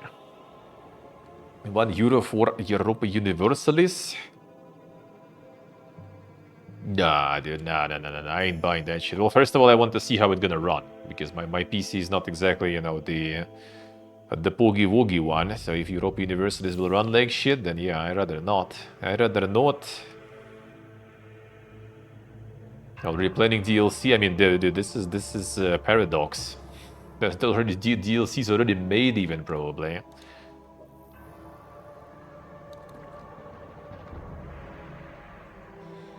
Did they get some Amiga pack with the... Okay, they have Starter Edition now, alright.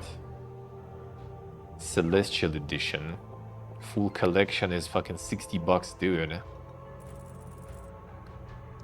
That's like Paradox, like, so like, like only working with their own kind of like content creators there, dude. Like trying to get on their lists and everything, just to kind of, you know, get like once in a while, just like when I'm feeling, doing some mob painting sessions, you know. But like you look at the prices and everything, and it's just like, bruh, no, just to kind of like paint some mobs every once in a while. I'm not prepared for this. Oh man, actually, is this the Tropico Humble done now already? I don't know still if I want that though. Still not so sure.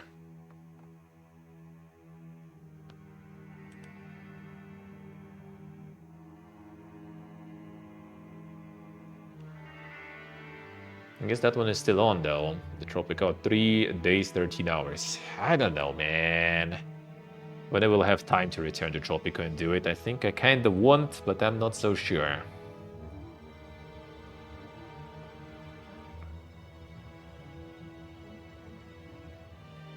Shooter, but it's true. True. No, the full price, fuck that. Full price, I don't even know. Don't even want to know. Don't even want to know. I only played the very OG. They're on release, on Game Pass actually. So didn't pay for that shit.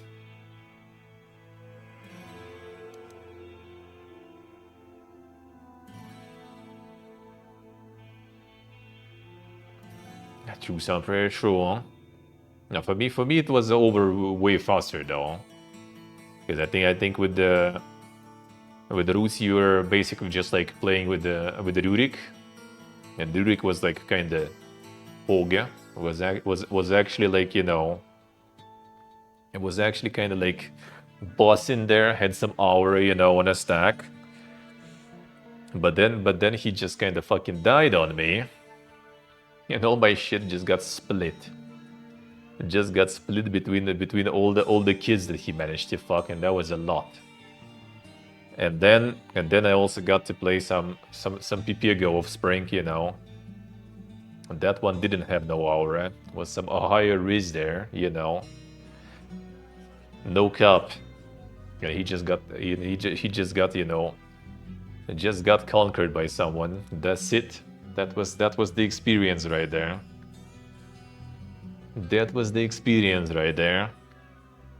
So my initial attempts at Crusader Kings didn't go that well. Didn't go that well. No, then I watched some guides. Then I learned. Then I went with Ireland, I think, and managed to survive all the time. And even got my dynasty into the Holy Roman Empire rulers. When at some point I got contacted by my granddaughter Pipega, who was an empress. That was quite poga. That was quite poga.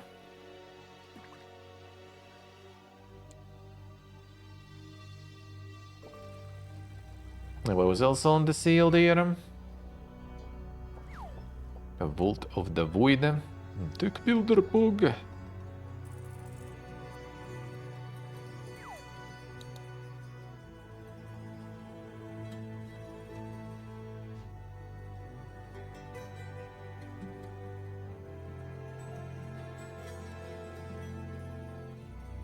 Dying Light 67% off, not even 69. Come on, dude. Damn, GTA $4. Now that's value.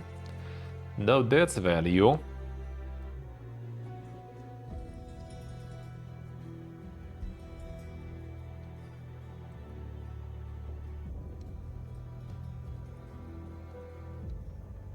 True ship, true, huh? Now I got some like Mega Dynasty there going. I got like really good perks and everything.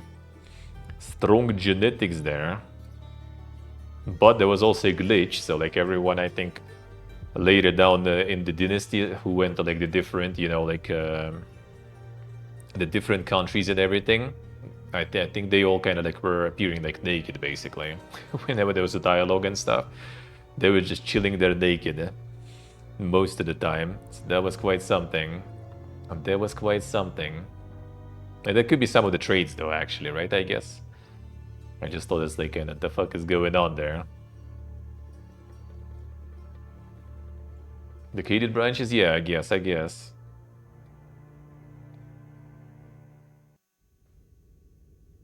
And the Bloodlines too did in the end. I don't think it did that good. I don't think it did.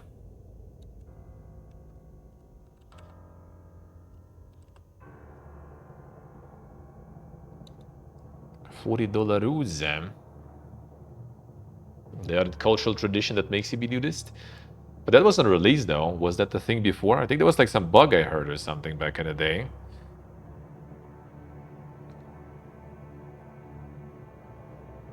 No, doesn't seem that good. 60 with the original pricing, yeah. Mixed 57%. I do feel it's probably gonna go to like mostly positive or something, I guess. True, Legend, true. Sì, che sì.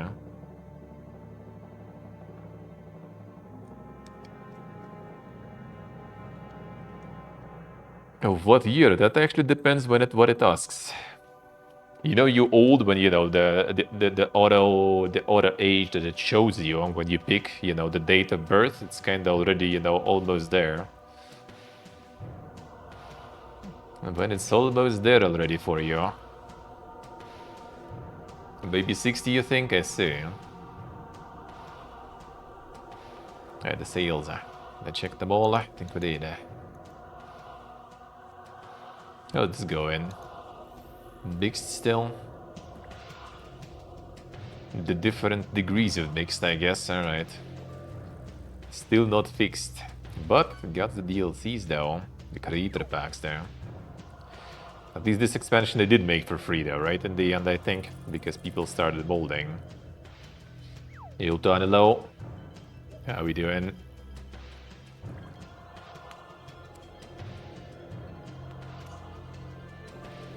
When's your quality friend slope releasing? When?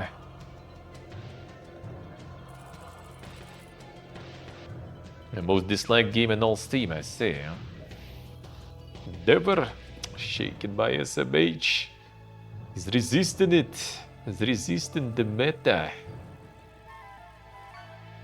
Tales of Xillia. That's like part of another like series probably, right? Like all this weeb shit always makes me confused.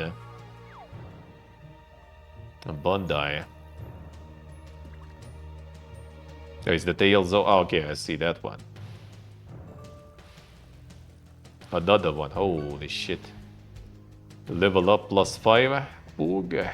In-game item. Increase level of all party members by +5. Dude, just for $1.30? That's a steal. And then +10 also. See, Steve, I see. What a time to be alive, man. Dragon Quest, oh, mixed. Oof. There's the HD 2D. Wasn't it out somewhere else before already?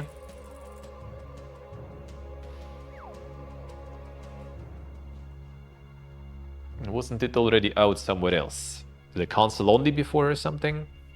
Or some other store? Didn't they kind of like, you know, like come all over it like last Tokyo Game Show last year, not this year even. I remember we were watching that stuff.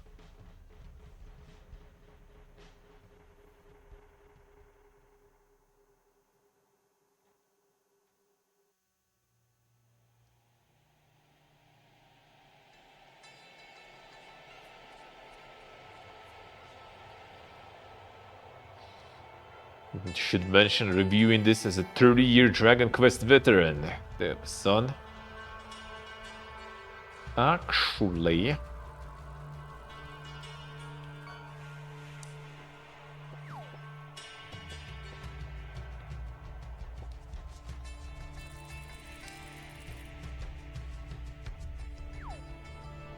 Simply cannot read the tiny text, is microscopic. I'll be back if they add an option to make bigger. Bad UI. Yeah, see, someone just gonna play your stuff on the deck. And you kinda fucked. And you are kinda fucked.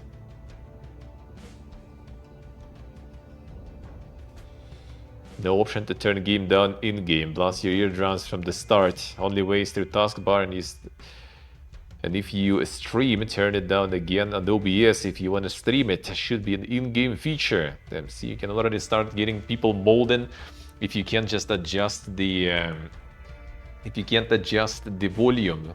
See, you can already get negative from that even. It's time. But I kind of do agree. It's nicer when you can just first, you know, go to the menu, get the settings adjusted, and then already bomb me with your like insane, you know, intros and stuff like that. Demo turn then. Got him. Got him.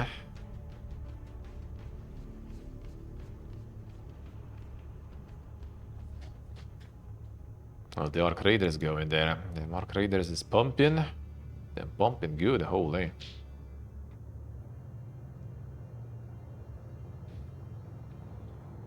Pumping hard there.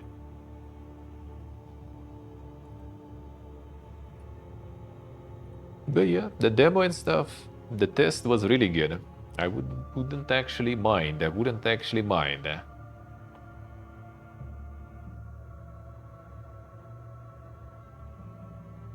Yes, Iship, I say. I wouldn't actually mind.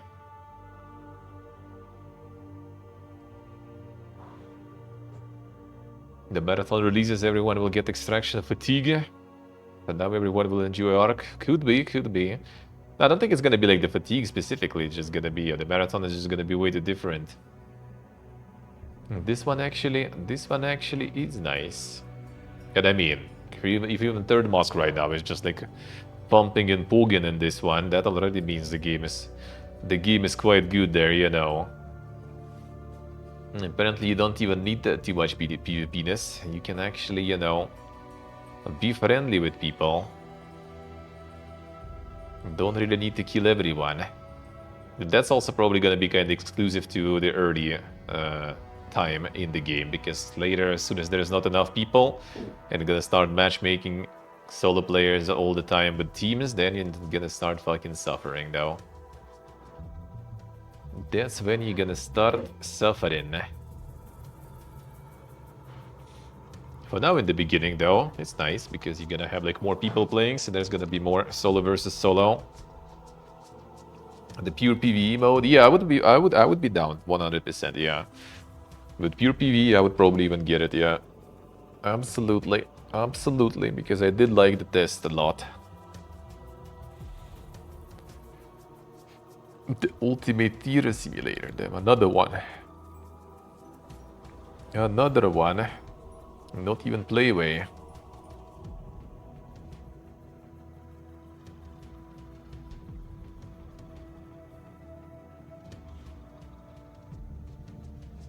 More Sim Slope. That's the poor game dev simulator, Altan. And even got the fucking... What was the name? The spinners. What was the name of those?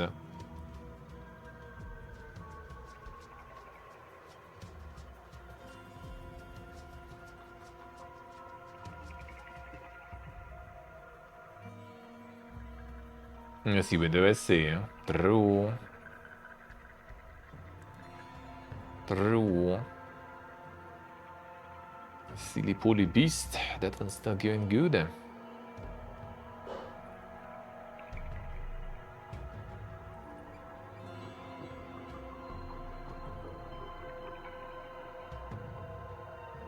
Otherworldly story-driven shooter. And that one got like a little bit of everything going about it, I guess, there.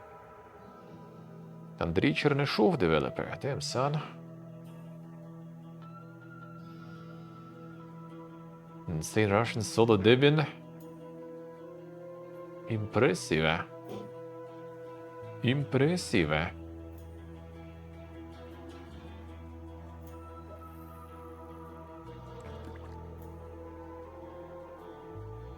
Yeah, I would say getting some sort of like, you know, like memorable, interesting looking, you know, female protagonist is actually instantly, you know, like a big positive for you.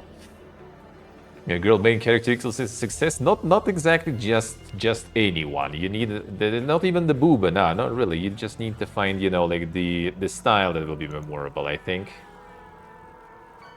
some sort of like, you know, there's not even like any insane like booba or some like super crazy, you know, revealing outfits or something there. Just something stylistically kind of, you know, like that kind of makes it stand out, sorta. Just like in dude, I was already asking you about the name of that game like the week ago. The Mega machine cutting one. And always forgetting. There's too many games, man. Brain can't handle that. The brain just can't handle that. See, gusto ba say, eh? Not the worst smell. Not the worst smell. Not the worst one. Mortar Slice, yeah. Yeah, correct. Yeah, that one. Like, Mortar Slice also doesn't really have some, like, you know, insane booba go in there or something. You just need to get some moddable characters and stuff, and then it's gonna go. And then it's gonna go.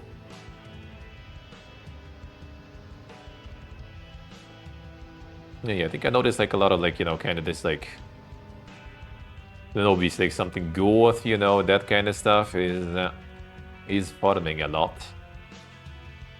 I feel something, you know, not exactly fully like standard, I guess, appearance-wise. That does kind of work. Yeah, correctly. Yeah, no, like they basically even like the game became sort of viral because of some of the YouTube videos there they did. Yeah, they do be banking on the protagonist, but like I wouldn't say it's like, you know, super hot, you know, or like wanna be like very cute. Those many interactions just alright, nothing special, yeah. But they did kind of like, you know, they did get viral through those. Huh?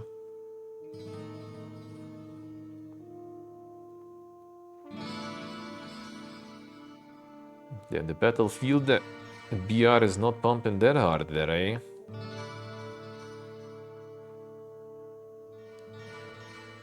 What was the tick rate on Valorant servers? Did they go for like 120 or something? Hertz on the servers? This shit I think is fucking 30. And they said that's normal, that's alright. Not so sure, not so sure. Battlefield coins, Pug.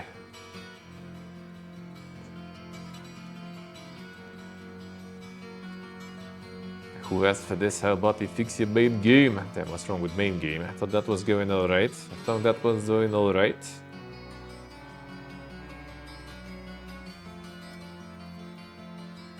See what do I say, huh? How much was the Apex? Thought Apex was kinda better with that. I thought.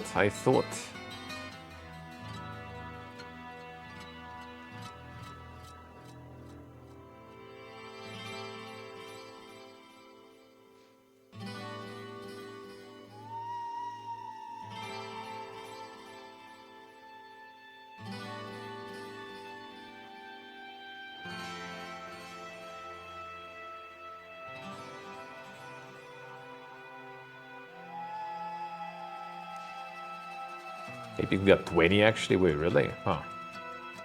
Interesting. Just thought it was like a bunch of issues with like the hit registering and stuff like that. I guess that's also something else, not exactly the server tick rates though. I guess. Simon the Sorcerer Origins. Damn, the whole Origins actually. The prequel to the cult classic point-and-click adventure series.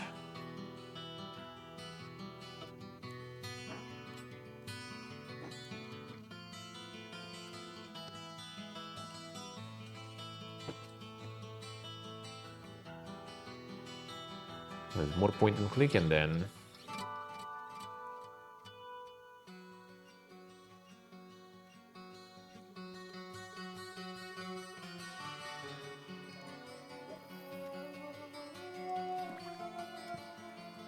This is a cult classic. Well, looks like Simon the Sorcerer is a cult classic.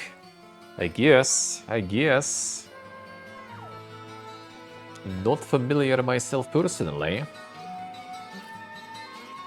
And then the Master of Command is pumping there. The Armchair History Interactive. Damn, son. Wasn't there just like a couple of weeks ago, like the by Microprose or someone Also some Command 1. With a bit more ancient, I guess, battles, not the guns and stuff. Europe's greatest 18th century war. We can customize regiments, manage supplies, engage in brutal real-time battles across procedural campaigns. Our resources replacements are scarce, keeping your best man alive may matter more than any single victory. Some dink shit right there.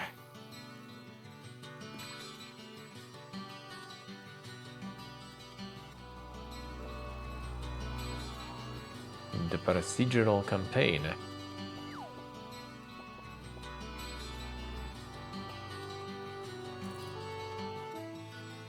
Yeah, this one is farming. This one is farming quite good there. 90% positive, a lot of reviews.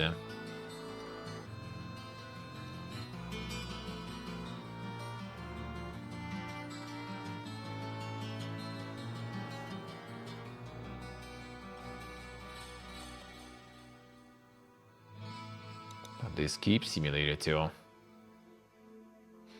Sequel to the best-selling escape room game. I mean, this one do be pumping kinda though. Kinda does. Could be Jerry, could be.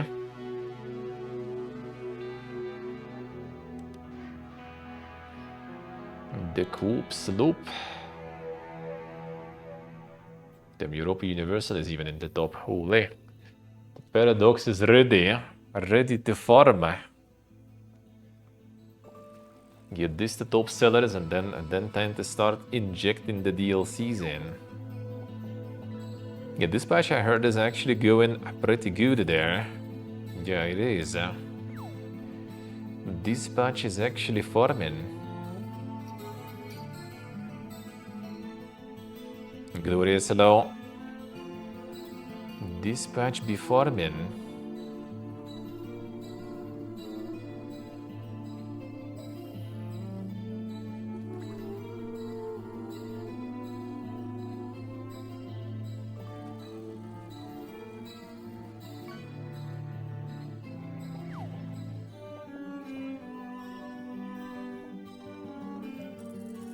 Insane, eh? Yeah, are we there yet? I did farm quite a lot. Some numbers there and stuff. Yeah, the Outer Worlds 2 actually did alright also. 81% positive, damn. Not actually that Pugin.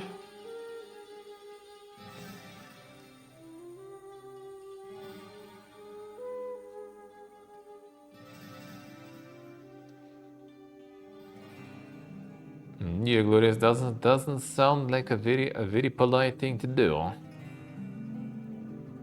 On a 40% discount after fixing optimization. Then is there some issues with optimization?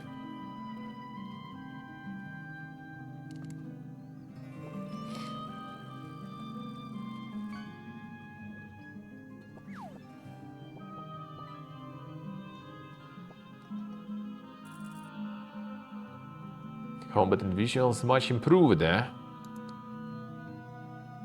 Companion go down in combat way too easily. Let's see.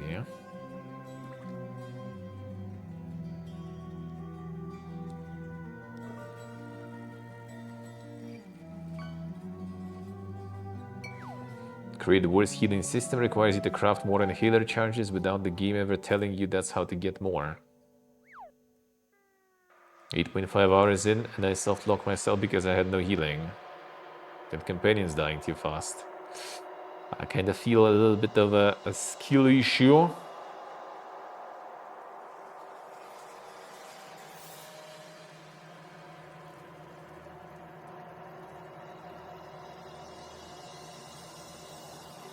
I see Karakurese. Enjoying it with friends. Feels good, feels good.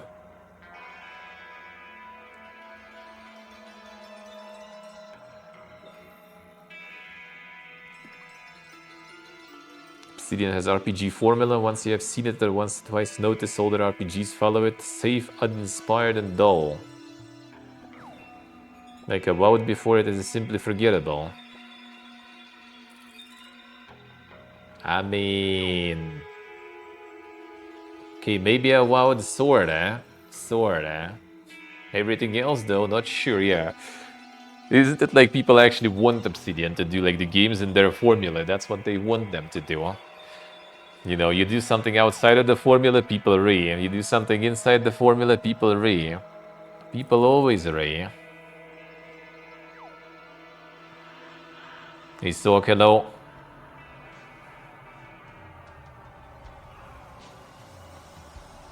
Huge empty Unreal Engine 5 worlds, eh?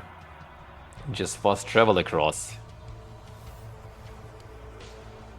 Anything you discover is just crafting materials for the most part, not hidden characters, unique weapons, etc. Somehow uglier than the first game. Bizarre insta-kill full damage system. The game gives you huge landscape and jump boots and punishes you for using them.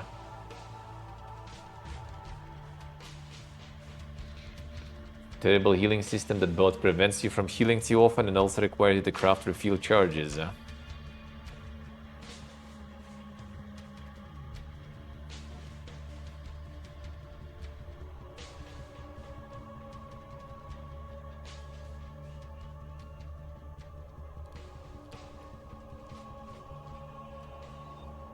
Truth untrue. I agree with this being shit. Well, I mean that's what I also kind of agree. Like, why even trying to make all those like insane muscles? Well, okay, in case of like Obsidian, I can see, right? It's a big Gorpa and stuff, right? But like if you kind of like a solo dev and stuff, why even trying to get all those like massive worlds, dude? Like no one cares about those. They just you need to kind of get like more, you know, compressed. Well, I guess they try to make all those massive worlds because yeah, nowadays you just kind of like generate them.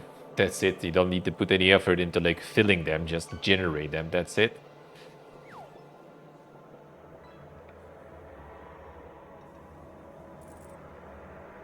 Skill checks require you to specialize heavily from the start or you will never pass a check. Mono-visual clutter. Hit an enemy, they take at least 5 hits regardless of how many headshots you land. Well, I mean, that's just an RPG stuff, dude, really. Especially if you go on a higher difficulty in RPG, that's what you're gonna deal with. Like tens, dozens of headshots to kill someone. Still builds pointless, you will get detected and rushed by melee enemies or bombarded with grenade spam. Hacking lockpicking useless unless you have minimum 5 points invested. In 10 hours I haven't hacked or lockpicked a single thing. A weak story so far, companion's liability, hopefully like RPing as a medic. Cringe millennial writing. Damn son. Expected but made me speed around through dialogue to get to the point. Damn. The critic right here. I see. True găstăbania true.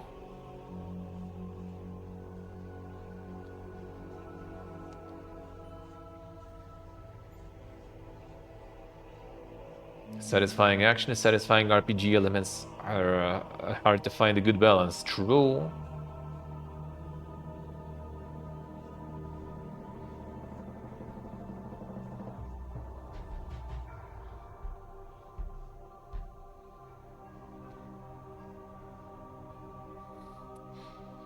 Yeah, I think it's decent. I think it's from what I heard so far, I think it is decent.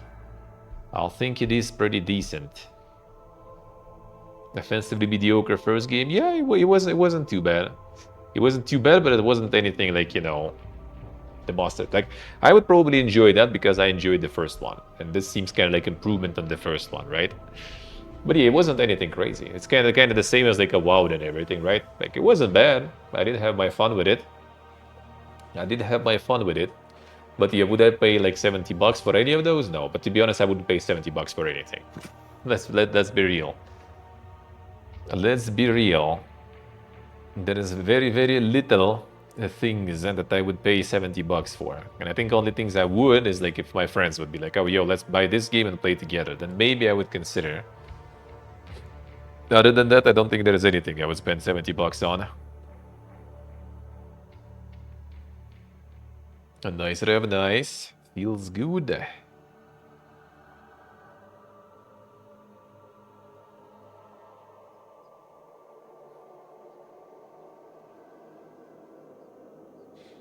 Determine the damage by resources and where you hit. I think it's like it should be like a build thing. I think the build thing would be kind of nice. Like I don't think a lot of games actually kind of do that though. I guess it's kind of hard to make it like first person kind of like, you know, shootery RPG is to get like a good build going.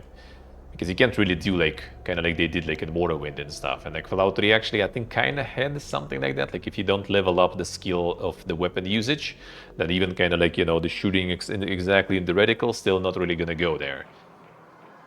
That is a little kind of not the best, I feel. But like builds and skills, that's what that's how I would rather have that. So you can have the melee, you can have the range, right? Like different types of weapons. You can get the stealth, for example, also viable, right? It's like things might be spongy, but you kind of compensate for that by, you know, like having something that that makes you overcome that. Like if, for example, can become like super spongy and tanky yourself and don't do a lot of damage, but then you also kind of like just refuse to die, sort of, right? Could be alright. And maybe some different win conditions, you know, sorta. Like just like stacking some sort of status on the enemies, for example, with like some specific weapon, specific build, specific skill. Like some freezing, for example, right? And then you just kind of like kick them and they shatter, right? Or something like that.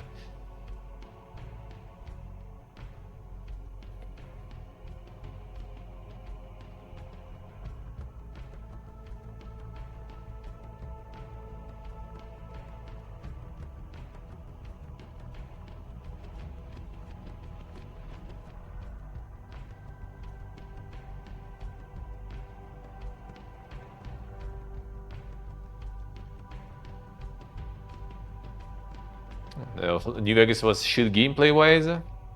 Well, for the time it was good. Nowadays, after Fallout 4, I would say, yeah, the New Vegas kind of like, in terms of gameplay, is weaker, 100%. It's weaker than Outer Worlds, even the first game, in my opinion, New Vegas. It is, but yeah, the writing was there.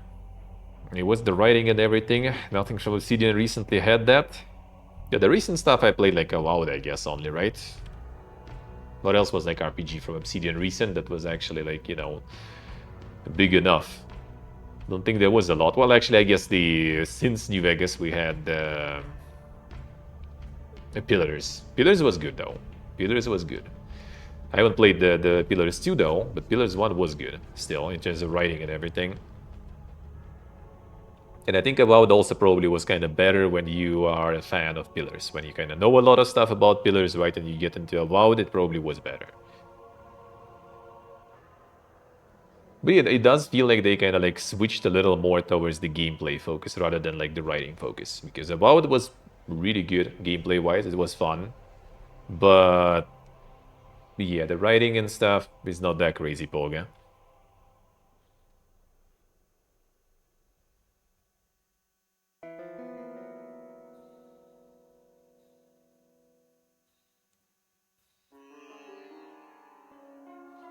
Obsidian was carried by the existing Fallout lore.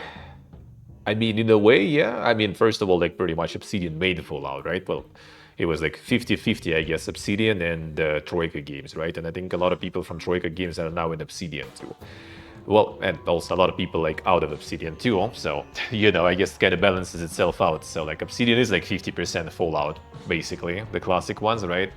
And they did use a lot of things for New Vegas that were prepared back in Black Isle times for Fallout 3. Like Caesar's Legion was already like the whole region, all factions and stuff, all that was already written back when they were preparing, you know, actual Fallout 3 that became Project Van Buren. So yeah, they did use some of the writing that was already, you know, pre-cooked long ago. Yeah, now not really, that is true, that is true.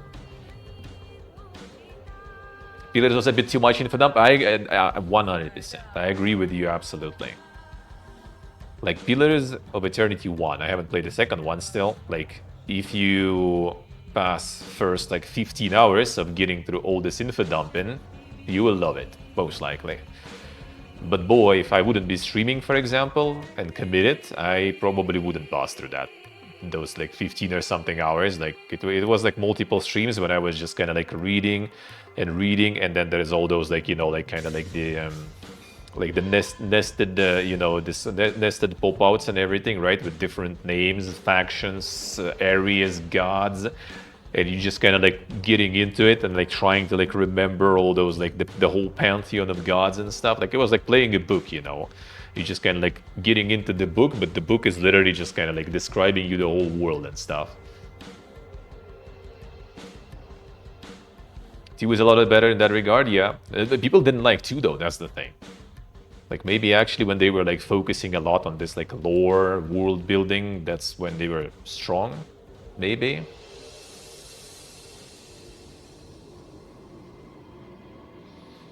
Gearship, yeah. Well, I mean, that's kind of standard in those games nowadays. Same with like Pathfinder and stuff, right? Nowadays you can just like switch and it's all good. Gameplay in Outer 2 is nothing amazing either. You think so? I don't know. Like from what I've seen, it did seem like the gameplay is fun, actually. It did seem like the gameplay is fun. 2 didn't have main story like 4 quests, I see.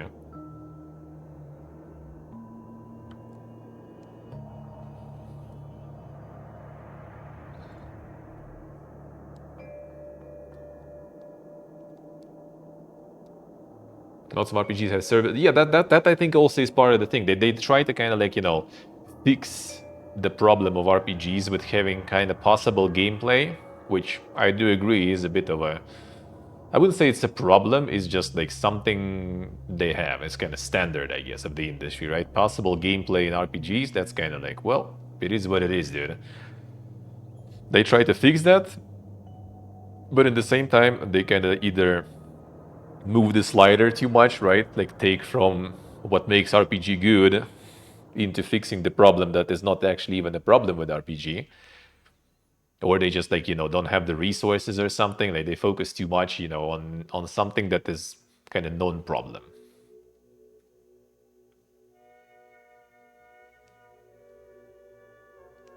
Let's see, so I say. Now, DLC was good, I remember, yeah. But, like, the main game was also nice. Like, I remember, like, the ending was kind of... Like, the thing is, I don't even remember all that stuff because it loaded me so hard with all those, like, pantheons and gods and other things that I kind of, like, have some pictures in my head from, like, the ending sequences and stuff. But there was so much, like, text and info there that I don't remember. But what I remember is that I did enjoy it. Like, it was actually really cool. And DLC was also really cool. But getting into it first was really hard. But that's how RPGs are, though. That's the thing. And like the first pillar succeeded, and second, then after that was kind of like, well, not necessarily a flop, I think, but they did pretty much go after that to, you know, to make some MMOs and live services for Russian publishers to make some money back, basically, to stay afloat. Because first game was a massive success, and second game actually kind of drained their coffers there.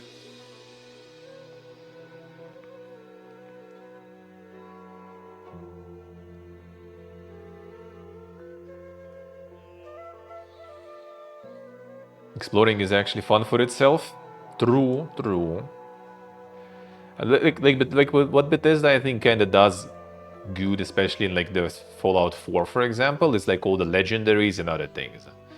You just kind of like constantly, you know, like find something new to use or some modifications for what you already have, and you just kind of like it's constantly something happening. It's constantly something changing. You constantly kind of like, you know, do different weapons, different things most of the time, and it just kind of like it just doesn't get old that way. Like a lot of RPGs in general, in my opinion, kind of suck with that. You either like, you know, like stick with some sort of weapon, or you rarely get upgrades, or you kind of just like, you know, get something, upgrade it, and then like, even if you find something new, you don't have resources to upgrade that already anymore, so you just like run with whatever you already invested in and never change. And then it gets old. Or you just like hit the max. Like KCD, right? KCD is amazing, for example, but after some time, like fighting all those hobos and everything becomes just kind of like, I don't even want to, man. Like they're not gonna drop anything good for me anymore. I already have like the best gear for like, you know, for like dozens and thousands of hours already having the top tier gear. Don't get any improvements on that anymore.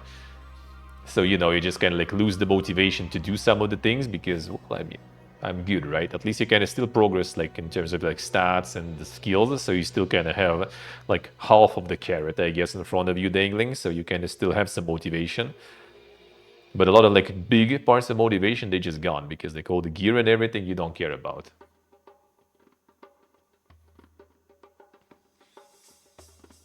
The 4 is amazing. I mean, they made Fallout 76, which is basically kind of like Fallout 4, just, you know, live service. And yeah, it's still fun, it's still good. You just add like new weapons semi-regularly, right? Add new mods for the existing weapons, get the legendaries, and then get like, you know, like it just scales so good too, you know. Like people kind of stick already with some specific weapons, right? Well, how about with just like we had like 3 stars legendaries? Well, let's make 4 stars legendaries. Boom. All right, everything that people already were like stuck with for years, they already kind of like, well, throwing that away because now there's better shit already. And you kind of constantly have this like chase for like the best combinations of stats, best, you know, kind of like legendary affixes and everything. You constantly kind of on this grind.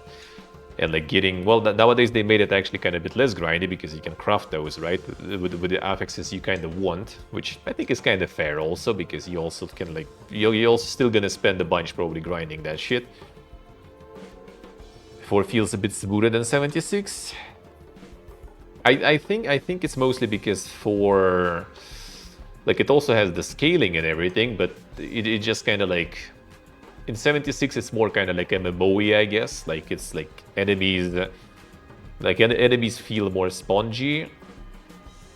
Enemies feel kind of a little more NPC, I guess. In 4, it's kind of just like, you know, like all this like the dismemberment, right? All those kind of things. It just kind of like, yeah, feels a little more like natural playing, I guess, or something more realistic.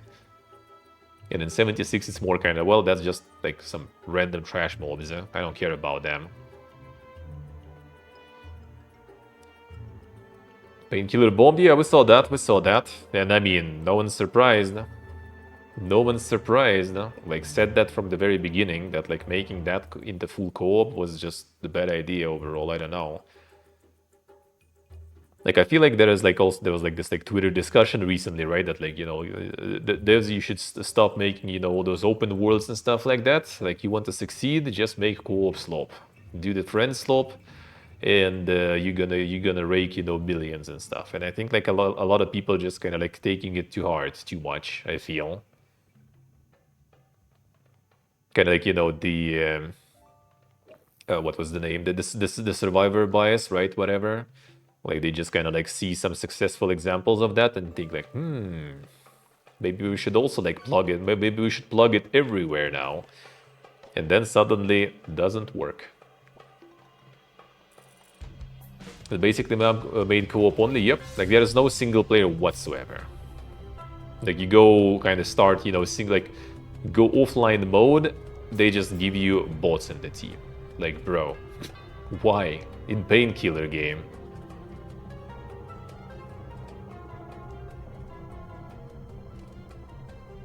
The Doom Eternal at home, yeah. It will be just a boomer shooter, but then again, like, why would you even need that when you have original Painkiller, which is kind of like boomer shooter, I guess, right? Painkiller fans even exist? Yeah, they do. I actually kind of always was like surprised by that a little, because like it completely kind of passed me back in the day.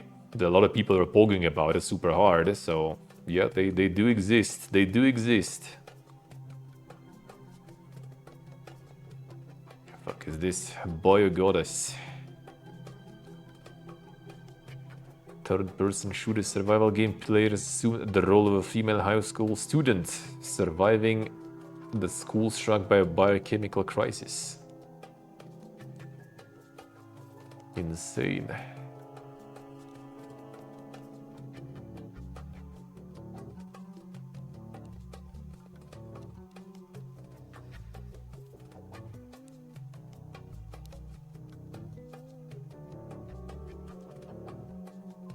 See, so I say, the expert opinion there. I see how it is.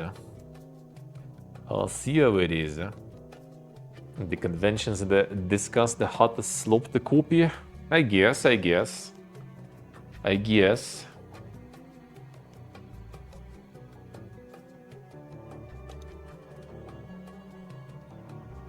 The Slaves of Magic. That sounds familiar. Humanity been invaded by otherworldly forces wielding magic. Lead the resistance against the oppressors. This fantasy turn-based strategy game. Save humanity from becoming the slaves of magic.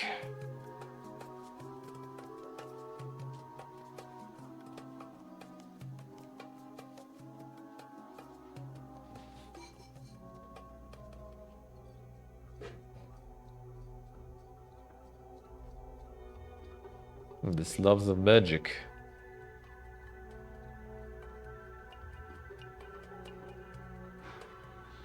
See more people talking about the marathon than Painkiller. I see. You mean like the OG marathon? Yeah, the Painkiller is kind of a bit of a niche one, I feel. But yeah, there's a lot of people who do be enjoying it though.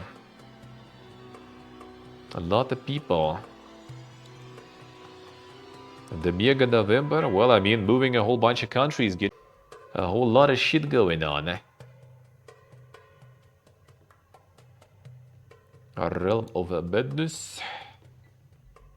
Medieval Fantasy Castle. Expanded to recruit mythical creatures and lead them into battle, demolish the enemy stronghold. BDF? Wait, did it? Didn't drop any frames though. Didn't drop any frames though. So maybe just Twitch. Yeah, I'm sitting at 98 and 98 frames I think already was for a while. So shouldn't be. See, the November is just gonna be really busy soon, and after that every month will be busy. Really busy for a while, I think. Basically, getting all the IRL and other stuff in. Gonna get dinks. That's gonna be day off and regularly now. Back at it.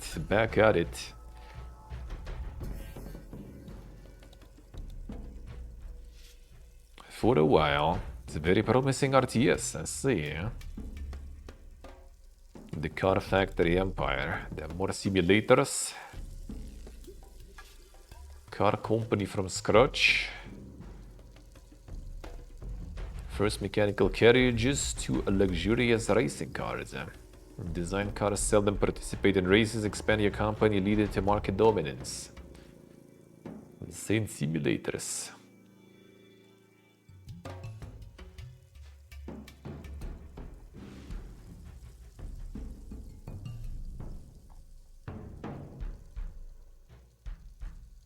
Don't seem like the usual basic seems slow, but hard to say. On Mole Simulator, that one seems already more kind of like it, I guess. Yeah, that seems kind of more like the usual stuff. 15 plus stores. So when you had enough of the store simulators, now we can have 15 in one. Insane.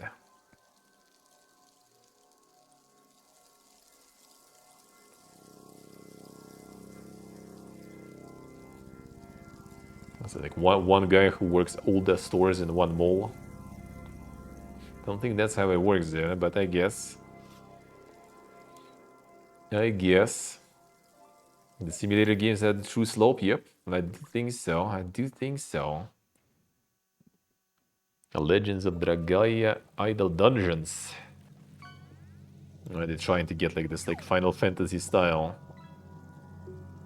Publisher Gigatank 3000. Damn son. First person idle dungeon crawler.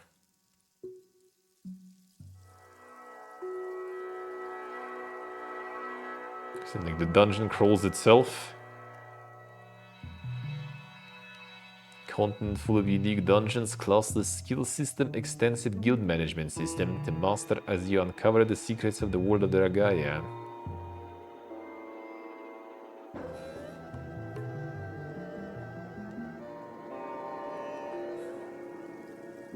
The idol indeed, similar to Helix 2, oh man. Not sure about that. I wish it was. Price supposed to be €10, let's see.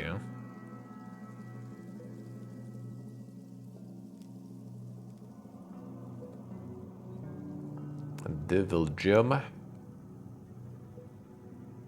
Oh, it's like the music Survivor is like. I see, I think. I saw that before.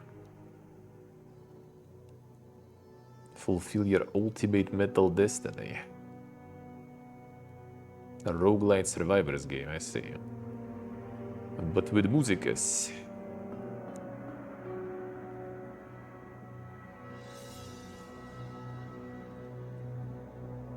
See how it is.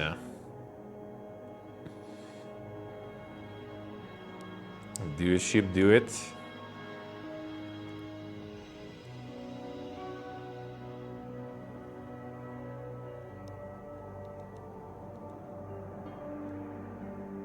Death must die? Really? Really? Then it is hidden through time. Oh, that's the whatever 40k shooters blood and teeth. That one was nice. That one was nice. Yeah, the guns, gore, and cannoli, these guys, alright. Different studio then. A budding studio, I guess.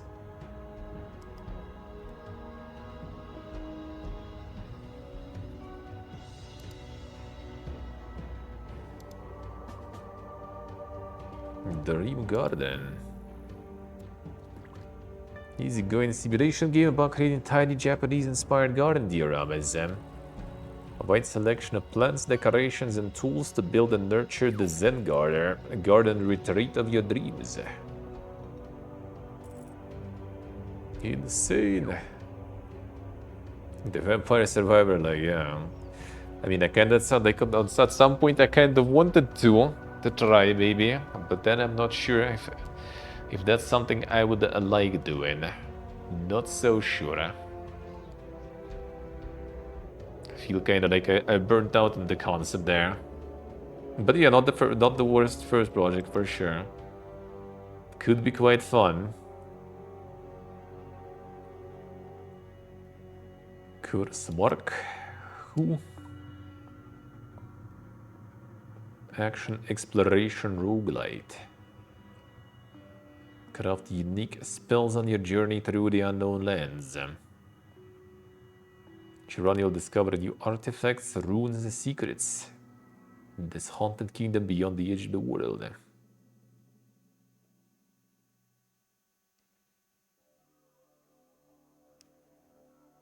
Got some insane UI there going with some statues and stuff.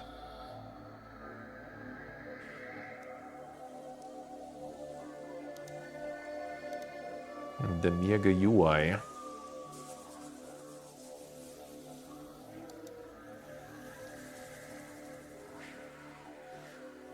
It's RPG until it's the roguelike, yeah. True. The RPG would be kinda more fun. It would seem kinda like Drova, I guess, then. Tales of Old Dominus.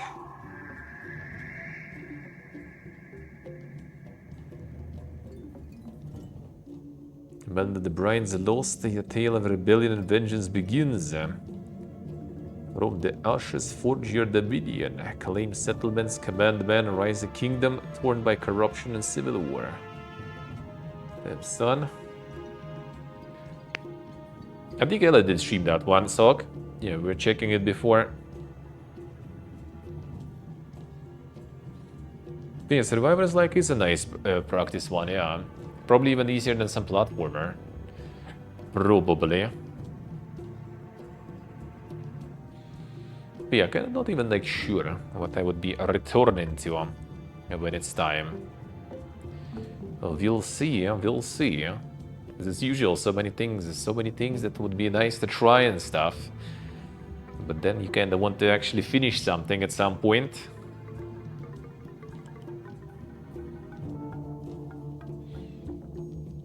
The anomaly like.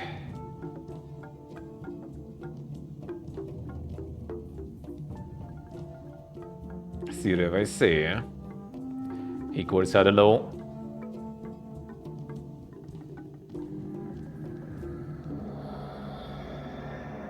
Sure. Now done. Here the hidden gems. Not be there yet. Yeah, that one sold like crazy. We'll get there. These is sold like crazy there. Okay, the ones you makes you want to try other gun, but I did like that one more. Clover Pit I did like more. Somehow, like I somehow thought that Slots and Daggers won't even let go that crazy as it did, because yeah, the Clover Pit did seem way more interesting to be personally. The Clover Pit was quite good. The Master of Command we saw. Dispatch we saw. You playing Dispatch there, Sok? Remember you wanted to. Mimesis is out. 4-player co-op survival horror game.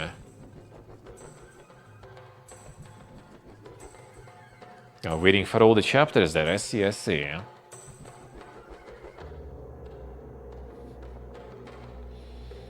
Now, Dispatch does seem pretty good indeed. The Cianza Blake Manor. Damn, this one is pumping there, holy. Raw Fury with the bangers. That's kind of like, I forgot about that one. I wanted to get that one maybe for Halloween stream, but we kind of did get a whole bunch of stuff in the end for the Halloween stream. But maybe I should get that one instead there.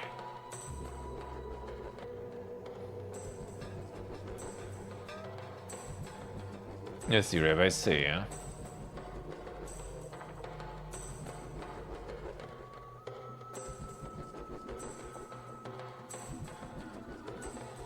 I see window, I see, yeah. Too much, like, meta progression, too much meta progression can be, like, so bad, I feel. Like the Super Fantasy Kingdom, for example, right? A great game. But dude, without meta progression, you just kind of like, you need it. Like, you have no chance whatsoever. You might be the luckiest person on earth, it's impossible. And it's also kind of like slow process of acquiring that meta progression. But they're actually fixing that though. They actually fixing that though. And there you go.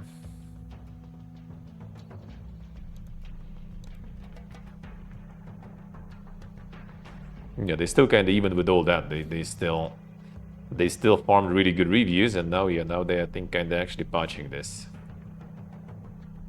A late game balance, keep the tavern, balance, yeah, basically just like constantly adjusting all this like meta progression speed and everything, because like most of the negative reviews are actually about that. Yeah, horrible monotonous progression. Do X this many times. Have X amount of Y, have X amount of Z at that point in time. Hint for unlock. Be funny, greedy, lucky, friendly, huh? So yeah, I do kinda see that.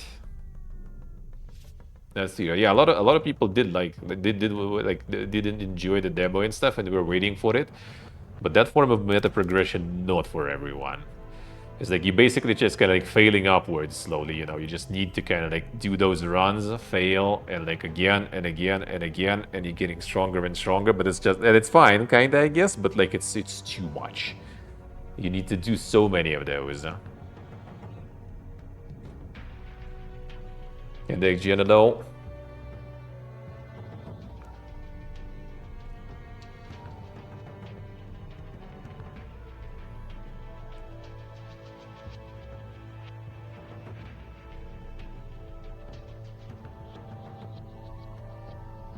Yeah, Karakul, yeah, that's kind of the concept, but yeah, it's just a little too dank. Just too much repetition, yeah. It's, you just kind of like, every new run, you do exactly the same things, pretty much. Like, exactly the same things.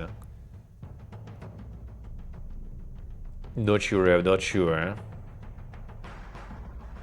Don't remember, was it actually mentioning the engine? I don't remember, actually.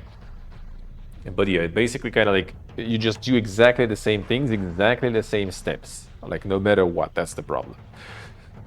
Maybe later down the line, in late game, you kind of have some sort of like more variety in builds. But early on, it did feel like it was like very, very samey every time.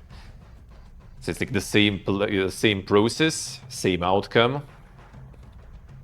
to maybe at some point later, maybe get, I guess, like some variety and diversity. And then just kind of like, yeah, it was nice. I did enjoy it, but yeah, you start the run and you know you're gonna fail. That is just kind of like not that fun. You start the run and you hope to go as far as possible. And a lot of like resource management and stuff is also needs to be like really precise to do everything perfectly, and to get this like next, you know, like progression step, new meta stuff unlocked. That I didn't like that much. I think like too much meta progression, even though at least Super Fantasy Kingdom kind of like does that, you know, it's like it's the main thing of the game, right? Like it's kind of how it goes, like their gimmick, I guess, with meta progression. But even then, people still complain about it, and they also kind of like, well, yeah, I guess it's kind of a bit too slow, guys, so we're gonna fix it.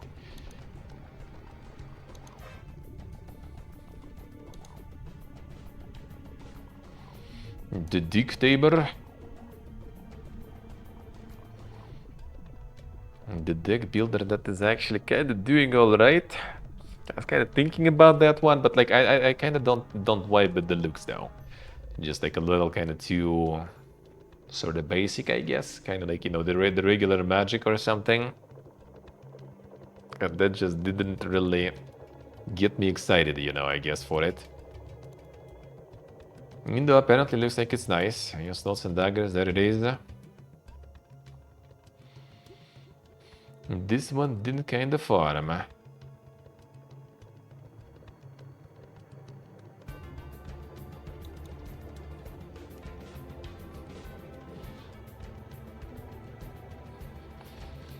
Jackbox Body Pack 11. Another one. Another one. And just keep farming it, dude.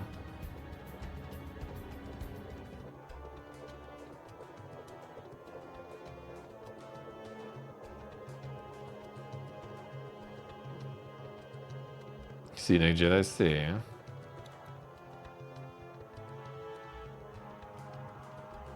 Our Wolves 2 saw this, talked about this.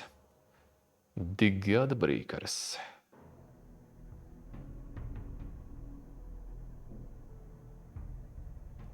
The Teenager, I see.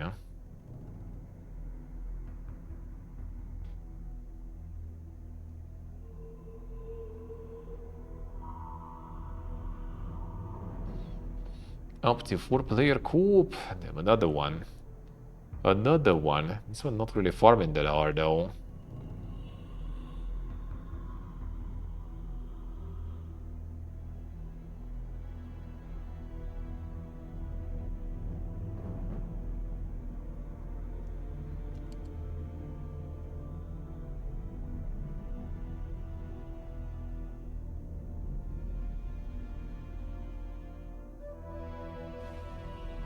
I ran out of stuff after 2 hours. Damn, son. 10 hours with a true ending. Yeah, doesn't seem like that much, I guess.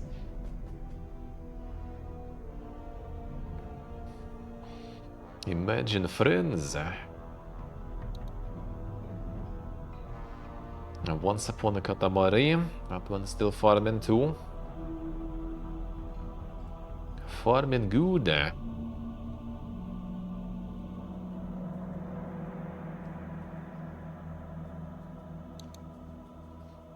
Similar to Expedition 33. I'm not sure about that. Not sure about that. Alright, get into the news then. Now let's go. Let's go. Nivalis catches yet another delay, this time into 2026, but it sounds like it's for fair reasons. The game's second delay, dude. One day we'll get Nivalis to play, actually. When was the announcement actually even? And no one subscribes to Only Friends. That's bad, man. Right now we're deeply focused on the voiceover. Completed the casting process for over 100 new voice roles after first casting of 32 roles for our demo 2 years ago. Nivalis, there'll be around 135 primary and secondary fully voiced characters for a total of about 200,000 words. Game will not be releasing in 2026, no exact release date.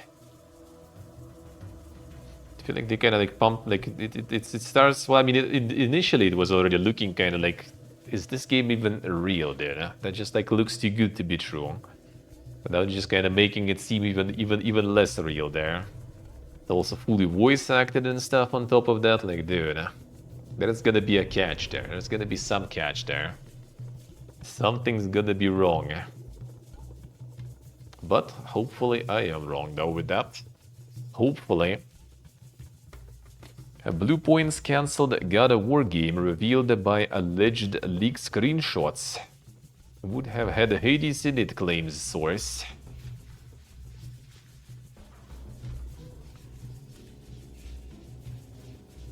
Work in progress environments from the abandoned project, which Sony reportedly cancelled earlier this year, alongside a new game from Days Gone devs Sony Bend rather. Screens are heavy on ancient Greek architecture. Perhaps you weren't expecting that, given the last couple of goers took place in a setting from Nordic myth. The occasional, mostly unwelcome cameos from Kratos' old chums south of the Alps. The first source for the screenshots claimed that the game would have featured Hades, god of the underworld, playing the part of Armory Master. Suggested it would have taken place prior to God of War 3. Cavern roofs and yellow sulfur pools in the snap certainly look rather Stygian. Also interiors with broken bridges and balconies that imply a touch of platforming. Spring out to me the most from those screens are the ports, such glorious ports. True. So what was that exactly supposed to? Oh yeah, this all kind of cancelled though. It's supposed to be the multiplayer one or something. Yeah, live service got a war game. Cancelled one. I wonder how that would go even. Live service got a war, dude.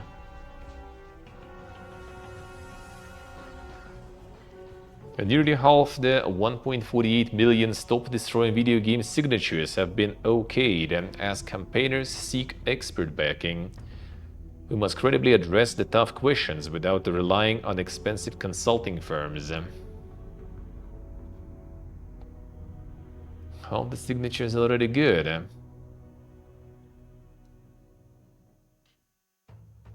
689,035 already verified. 15 countries met their thresholds. Still missing the two largest countries, Germany and France, but based on our current progress, we are confident we have surpassed the required thresholds. Getting over the signature verification hurdle, something campaigners had expressed concerns about previously. Fears that removing the fakes would result in the initiative falling short on the numbers needed to push for government action. Those worries were somewhat abated last month, with the group citing positive early reports regarding the validity of their signature totals. In his post, Kutzner went on to claim that the European Commission Digital Fairness Act received a record-breaking number of submissions during its feedback phase. That act, which is the brainchild of European Commission President Ursula von der Leyen, has been in the works since last September and will aim to protect consumers against the likes of deceptive or manipulative interface design, misleading marketing by social media influencers, addictive design of digital products, and unfair personalization practices, especially where consumer vulnerabilities are exploited for commercial purposes. Some dink law there coming in.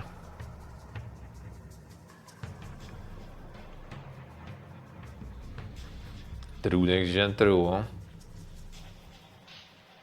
As for what the campaigners are currently up to, Kutzner wrote that along with taking meetings with politicians and governments, they're actively working to secure expert backing for their initiative from developers in the industry. Having politicians, lobbyists and developers in our ranks is invaluable, but we must credibly address the tough questions without relying on expensive consulting firms. Our fight is not against the United CEO front here, other than it's against a handful of companies holding our favorite games hostage.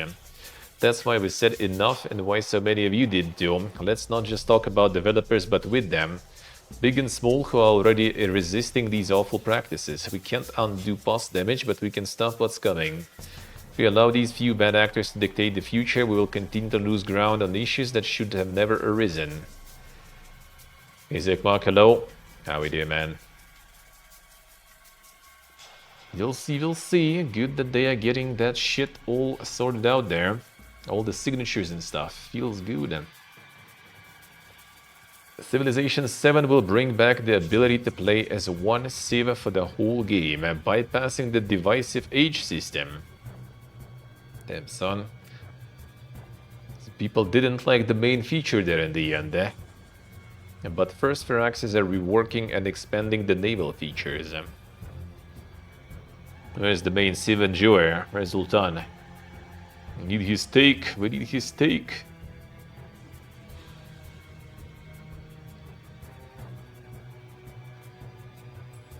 Update 1.3.0 due in the week of November 3rd alongside the Tides of Power DLC, which will be free to existing owners of the Troubled 4X strategy game over the Christmas holidays. Damn son, free DLC. All about nautical doings and conspirings with new naval units and buildings, addition of ranged combat to ocean warfare, and some delightfully soggy terrain features.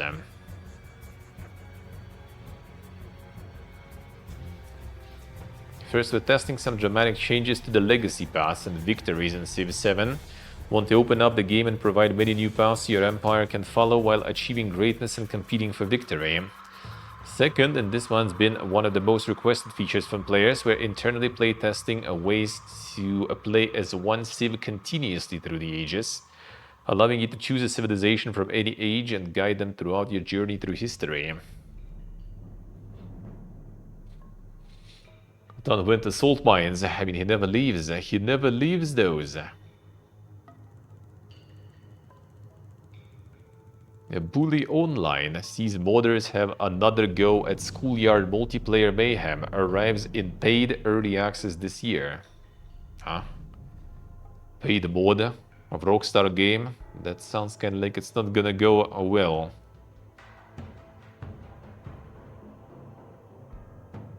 The mods dubbed Bully Online stands atop Battle Blazer of a previous attempt to let a bunch of folks play Bully together, and is set to arrive in paid early access this December. Being worked by a group of modders which includes a Rockstar-focused YouTuber Svegtech, who's announced the mod via the video above. Oh, it's Patreon member exclusive, I see. Includes a trailer and some gameplay snippets showing off different aspects of the mod, including role-playing, focused free roam, trolley racing, and minigames. Whole thing understandably seems very GTA Online inspired, just with school kids mucking around instead of uber-rich criminals with dodgy tattoos and flying dead bikes. Bully Online runs on the DSL script loader, which is a plugin for Bully that essentially allows for a way more versatile approach to modding. A lot of the things that we thought were impossible just a few years ago can now be done, including making an online mode. We have an official server for Bully Online, and we plan on making that available to the public to enjoy in due time.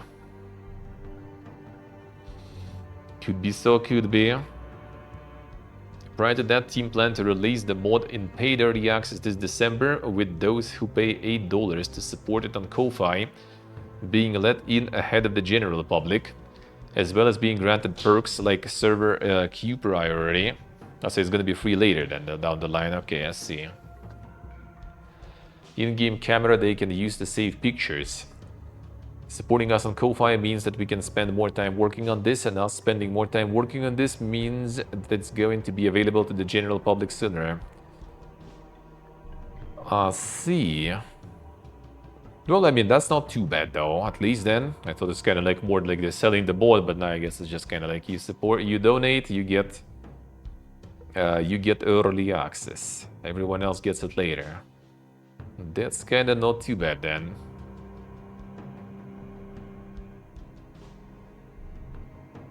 Can add any kind of minigame or game mode that we feel is fitting for it, our project, and we are able to do anything we want with it. Well, until Rockstar just decides to step in, but let's hope they won't, I guess. The EA's big AI push is reportedly leading to staff concerns about flawed code and setting up your own layoff. Bosses even want the tech used to script chats with colleagues about pay and promotions, report claims. The script chats with colleagues about pay and promotions. Damn, son. Use AI for just about everything. Publisher pushing their around 15,000 employees to use AI for almost all of the daily tasks. According to anonymous staff, this includes having managers use it to script chats with colleagues about sensitive topics like pay and promotions.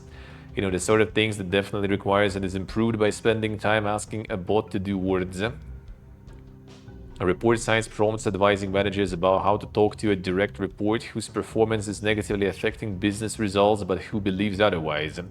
How to phrase constructive questions when a sought-after promotion is denied as examples. Staff also reportedly being made to train the tech to do bits of their jobs, naturally fueling fears that doing so will be a factor in whether staff in certain roles will be among the next round of layoffs. Former senior QA worker at Respawn told Business Insider that he believes AI being used to review and summarize feedback from playtesters contributed to him ending up among 100 people laid off by EA this spring. AI tools such as chatbot dubbed Reef GPT are also reportedly being used to produce code, leading staff to have to go back and fix flaws or errors in what the machine spits out. Then the vibe coding time. Let's go. Yeah, the new season is in motion. Yep, I think so. I think so. And the hello is gone. Beep beep poof.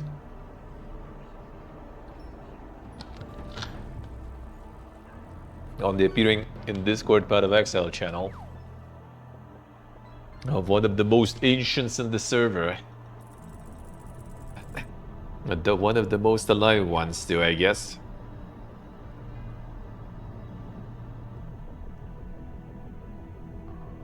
EA declining to respond to Business Insider request for comment did discuss their approach to AI and US financial filing earlier this year. The use of artificial intelligence might present social and ethical issues that, if not managed appropriately, may result in legal and reputational harm, cause consumers to lose confidence in our business and brands, and negatively impact our financial and operating results, they wrote. Not fools. Meanwhile, CEO Andrew Wilson said AI is not merely a buzzword for us, but the very core of our business in a speech to investors last year. That sort of setting is the kind of place you'd expect to hear the generative AI dream being pushed most heavy-handedly, something arguably born out of the fact Wilson's comment looked to lump it with playing a FIFA match against a computer-controlled opponent the devs have programmed. More AI, dude.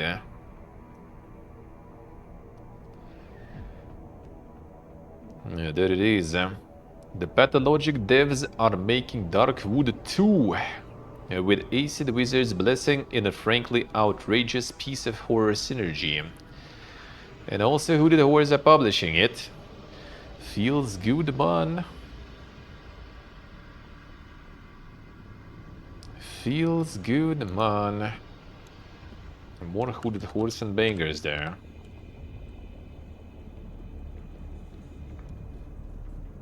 Oh yeah, the Ice Peak Lodge is the Pathologic devs then. That means it's gonna be like full fucking Kajimba mode there. That's gonna be full Kajimba mode. A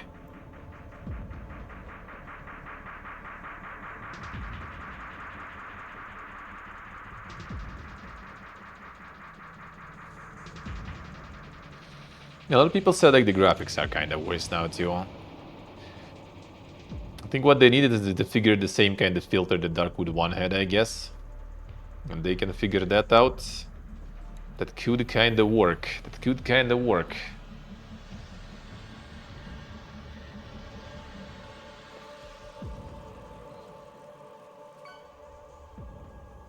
And the Ice Peak Lodge is like the way to think, you know, the way to think concentrated, basically. We'll see. We'll see. Yeah, so some other people also said that, yeah, like the visually it's not this, it's not there. It's not there.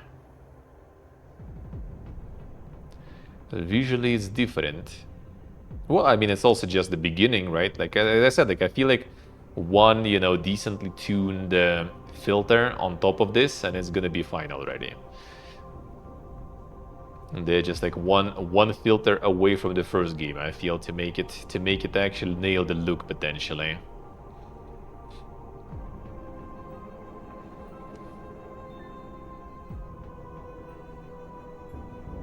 We'll see, and that's Hooded Orson, so I probably will check this one out. I probably will. We'll see.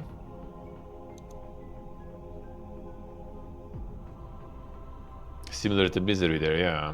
I mean, there is some crafting in this one, so I guess. Won't even have color? I don't think so, right? Maybe there was like some accents here and there, I guess. You know, but not fully. Our new world won't be getting any more new additions following mass layoffs at Amazon. More than 14,000 jobs reportedly been cut across the corp, with their games division suffering significant role reductions. So the Amazon games are fucking gone, basically. You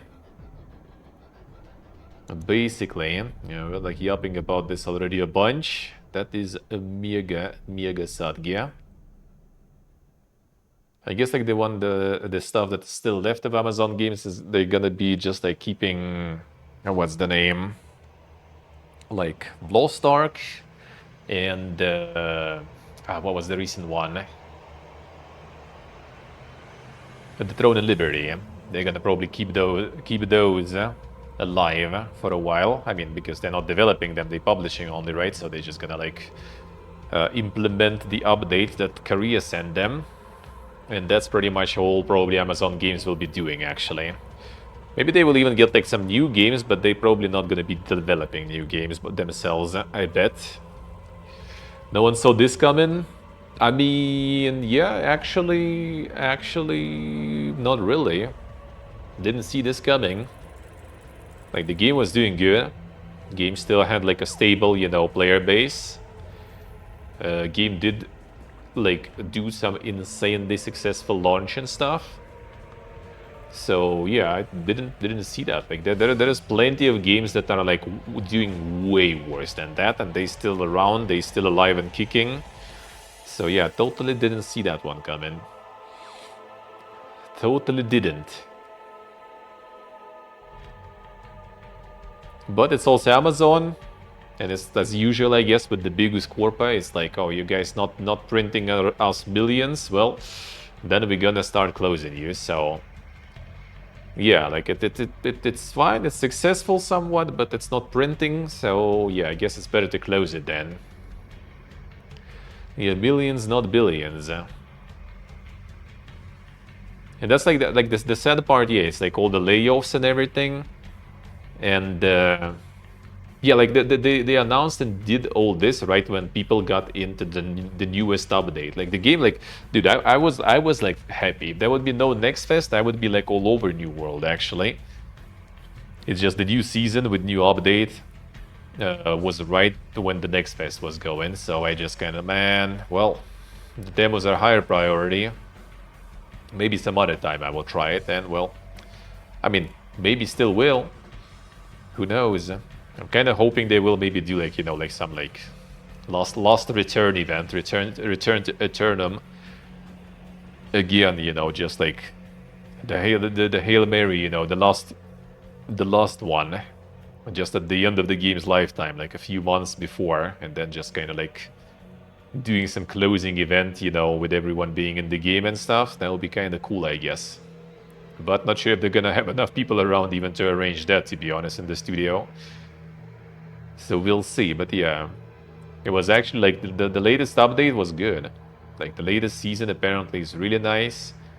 The decision to actually like make that fucking DLC that I was ranting for like a year or something, if not more, if not couple of years already. Decision to make it for free, that was really good. I was just kind of like, dude, finally, they got, you know, like this big DLC overturned. Got new content in, boom, like 50k or something, people are like rolling for the new content, and then it's over. And like literally it's like people like, what it was, like week or something. And when it's October 29th it is published.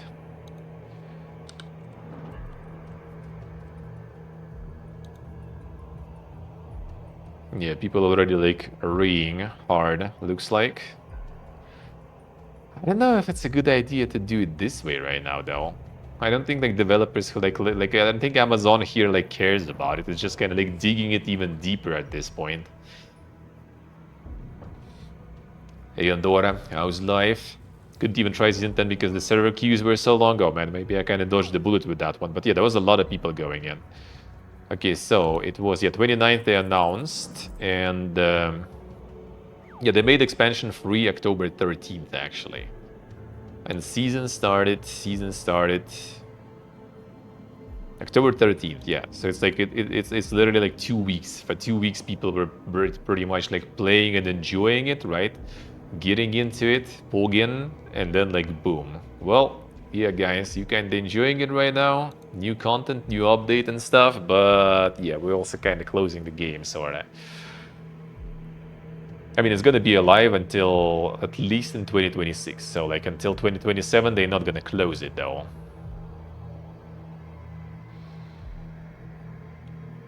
The concept of seasons, how unfriendly it can be to newcomers. Seasons are not that bad. Seasons are not that bad. I think.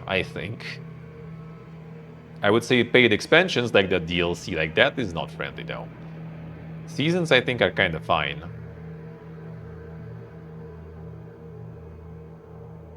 Expansions are the same. Expansions are worse because you need to buy them. Like season at least is free, right? Like you just kind of like, well, you missed some season, fine. 40% players drop. Yeah, like MMOs like live by the sunken cost fallacy and stuff, pretty much, right? So, and like, you know, like it's kind of like this, like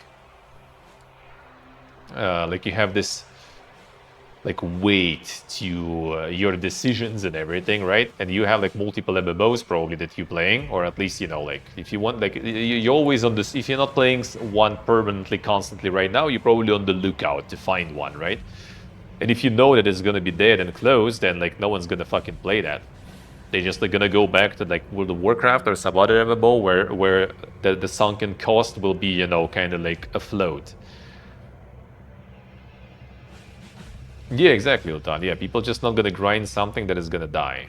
Even though, as I said, if there's gonna be like some return to a Eternum event again, I would be down. I would be absolutely down to go in for a couple of months from the zero, grind, and then like, you know, just make like the final event with like the game closing after a few months since the start of that event. I would be down.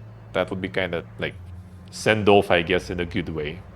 And I do think a lot of people probably would kind of like join on that. Just to kind of be, you know, the part of that like final thing. It's sad though, because yeah, it was nice. It was really nice. And now that they finally got like, you know, like a lot of issues sort of like fixed, improved, right after that, like 2 weeks and we're closing. A real shit, man. A real shit.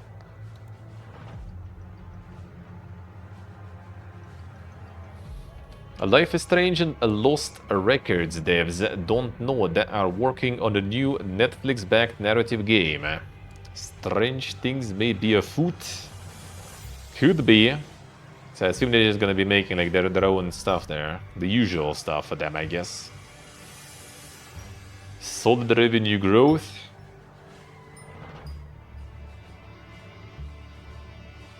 Total operating revenue of 13.9 million euro was down by 5% compared to the first half of 2024. The performance plan they've enacted after a rough period which saw staff laid off, classic, games put on pause, and Gilbert himself accused of catastrophic management by the French Union, is expected to start paying larger dividends soon. The deal with Netflix is cited as a key milestone in that effort to turn things around. The project finances the Montreal studio and aligns with the group's strategy to secure its resources and strengthen ability to evolve in an increasingly competitive and selective market. No indication which Netflix show might be getting the same treatment, the game treatment.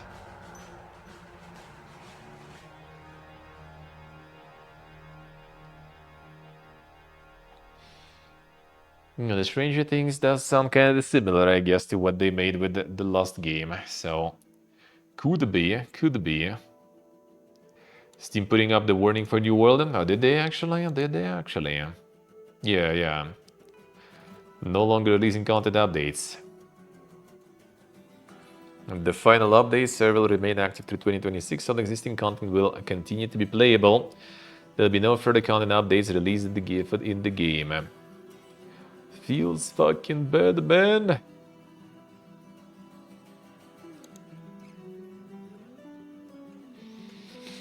Arc Raiders doesn't AI generate guns from YouTube videos. Yeah, that was like the interview we had last week. Embark clarifies, that's a research project and not something that we are using in the game now.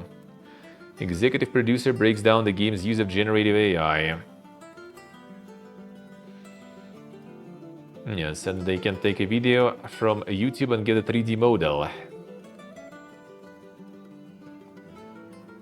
So what are they exactly doing though? In-game generative AI implementation is limited to voiced barks, that is exclamations such as "let's go to objective B" and similar shorter pieces of more functional audio. These were produced by applying software models to voice data supplied by actors, a practice known as text-to-speech. As in the developer's previous The Finals, yeah, they had that there too, the voice actors in question given consent for their recordings to be used for this purpose. Find the voices that we like, actors that we like, and then we make a contract with them about recording them. So we use them for the dialogue, generally speaking, that is live recording. Then we also create a clone out of them, and we use that for small shorter things in-game, like item names and stuff like that, or callouts in the game.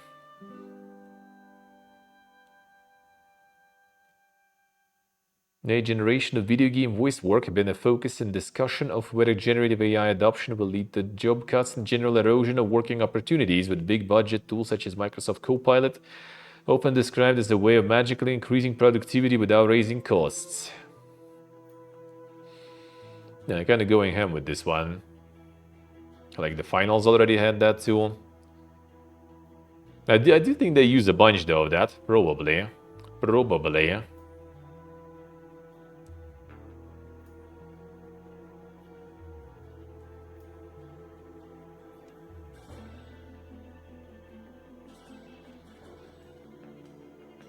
Glorious, I see. The insurance, I see. Good luck, man, good luck. Increase product by firing people. Yeah, Finals already had the text-to-speech fee has to go in.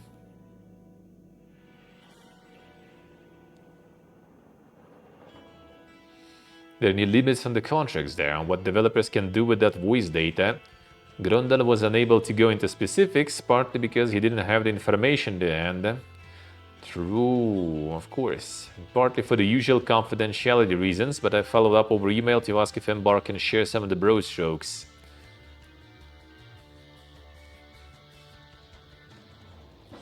The Guild Wars 2 interest? Nah, not really. Like ongoing MMOs, not that much. Not that much.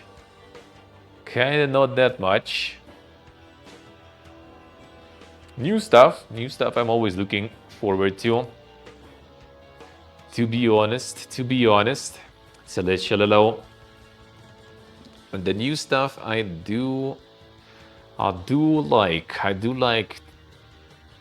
I would love to see some more. The ongoing MMOs that are already old and not that much, unless it's something I played in the back in the day, like Ragnarok Online, for example. Everything else kind of like rarely. Maybe like getting into some World of Warcraft at some point if there will be something interesting going on with it, like Classic or something, some new shit going or some stuff. Maybe I would try. Guild Wars 2, not sure. Maybe let me never say never. You know, I got into ESO for a little bit, at least for some time, so you never know. You never know.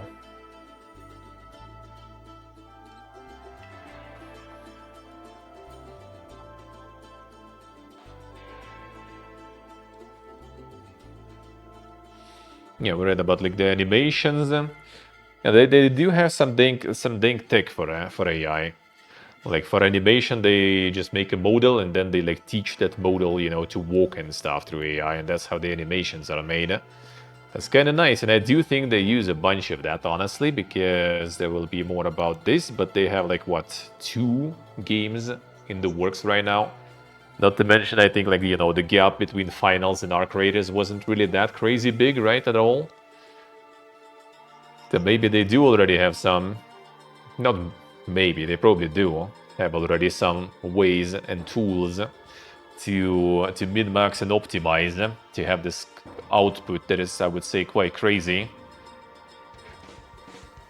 CEO of GTA 6 publisher Take-Two is surprisingly hesitant about AI usage for entirely unsurprising reasons. It's all about IP, baby.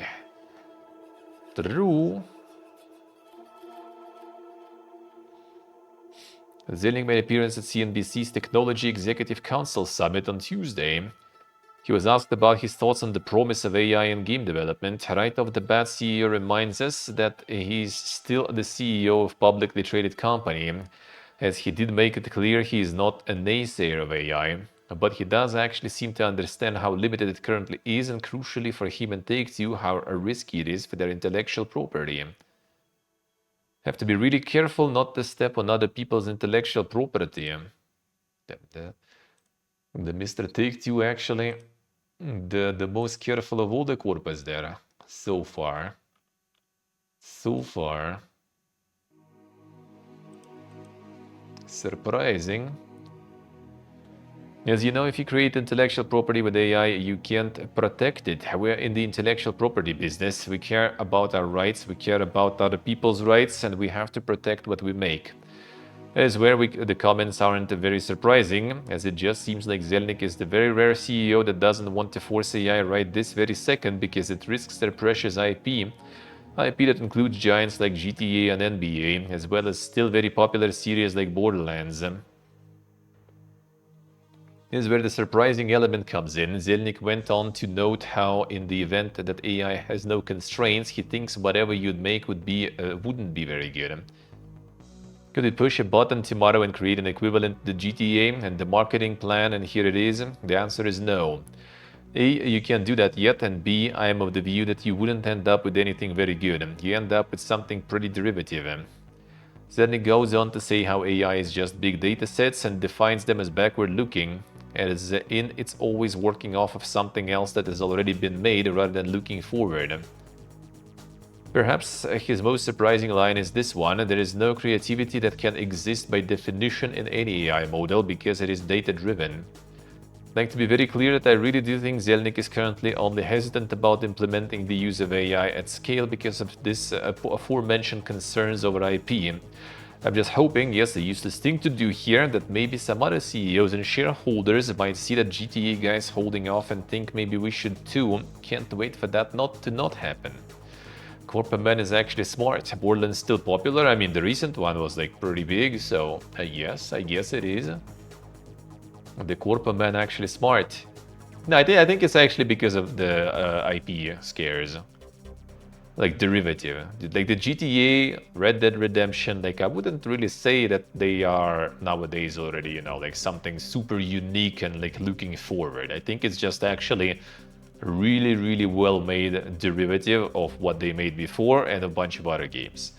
So I think if anything, in my opinion, like AI would actually kind of fit them pretty good, as in just kind of like, you know, like they have a lot of detail, a lot of like those big worlds and stuff, right? So I do feel that they would actually implement that shit a lot, because it still probably would be cheaper to have, you know, some people go over what AI generated for them rather than have a lot of people to generate it for them in the first place, right?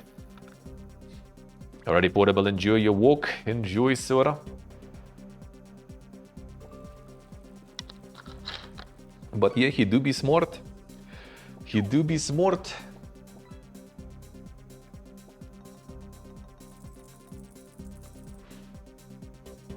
Zero, I see. Damn, the league is so good that I'm not gonna see the Halo for the whole month. Then I guess he's gone. He is gone. Now, Borderlands 4 did really good though.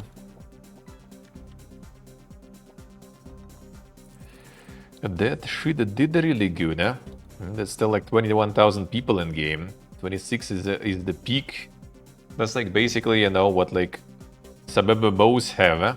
And they considered being quite successful. Not to mention 300 people in the, you know, in the all-time peak. So 300 people, 300,000 people even.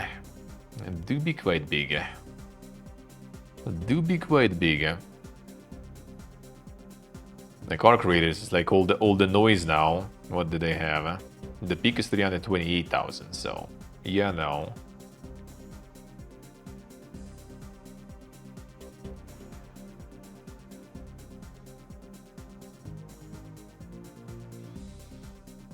Still the CEO of Traded Company.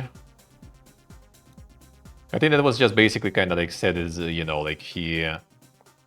so like he can't really say anything that might affect, you know, the stonks and stuff, I guess.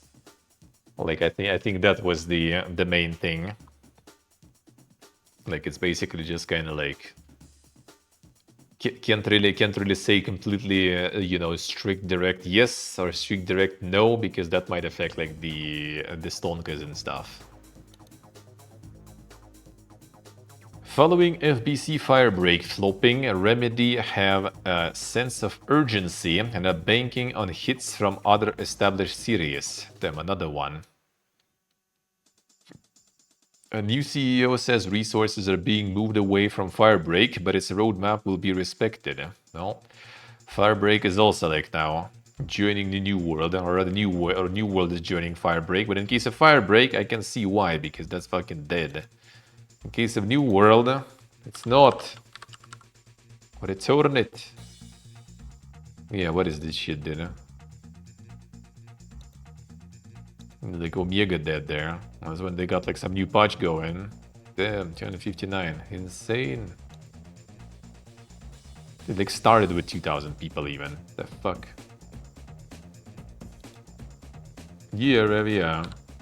That's what I'm saying, but that shouldn't. Yeah, like a lot of people like drop as soon as they drop the news there.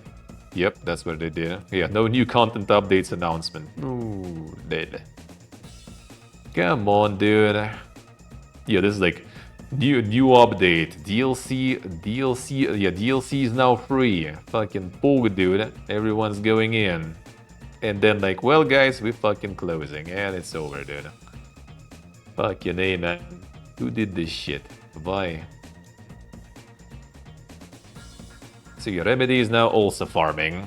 Remedy is also switching to only the good franchises, let's see. Yes, after 13 years, it really does look like Retro Future Survival Horror Routine has a release date. Damn, son, it's alive. It's actually alive. A release coming December 4th. Damn, well, we're gonna see what they were cooking for 13 years. Insane. The added support from publisher Raw Fury. Oh, nice, nice. That's good. That Mick Gordon was working on the soundtrack. Did leave the project in 2024 due to scheduling issues. Ah, I see. So it didn't. Well, I mean, for 13 years, you should make like a lot of music for that then. The 21 peak is disclaimers, yeah. See, you can work on Remedy already. You outdone them. 13 years on, Time Splitters Rewind will finally launch this November, smooshing all 3 Free Radical games together. So all the Time Splitters in one. A Rewind fan game.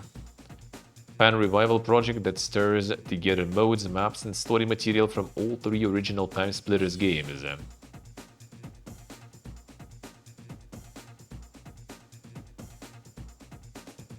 And where is that then?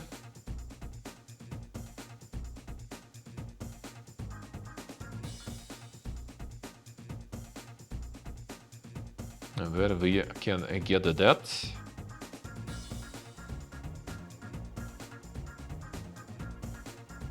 Nope, not here.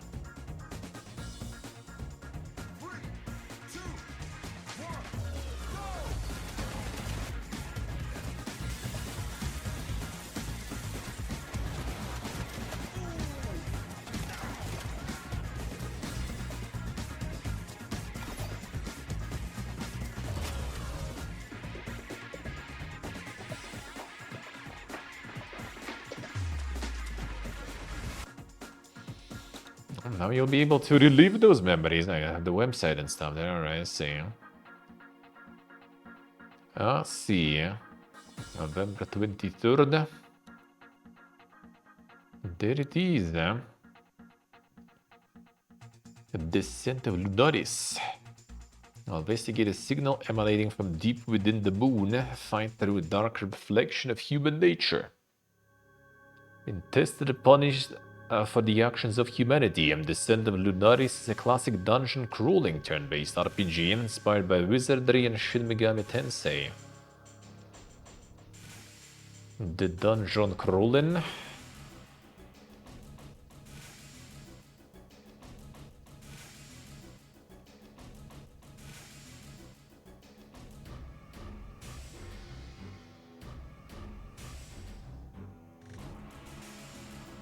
Like positioning and stuff there too.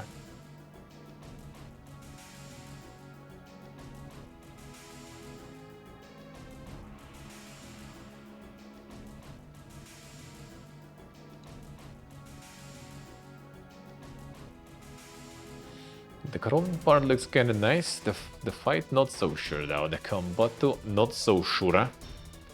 Guess we'll see. Kambato, I'm not so sure. We could have lived in the world where Hideo Kojima made a Matrix game, if only someone had told him he was offered to make one. In all these 26 years, no one ever told me such a conversation had taken place. The fuck, 26 years, dude? Don't remind me.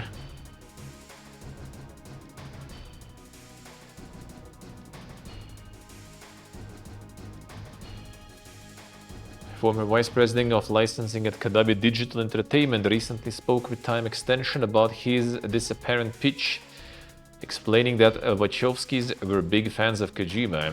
So Kazumi Kitawe, Kojima, Aki Saito, who still works with Kojima, and I were at the Konami HQ, and we got a call from the Wachowskis who wanted to come in and meet with Kojima, so they did.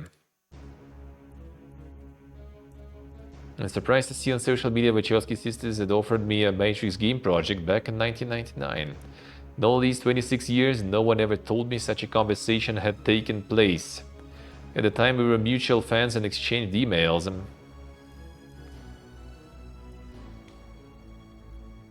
The Matrix MMO?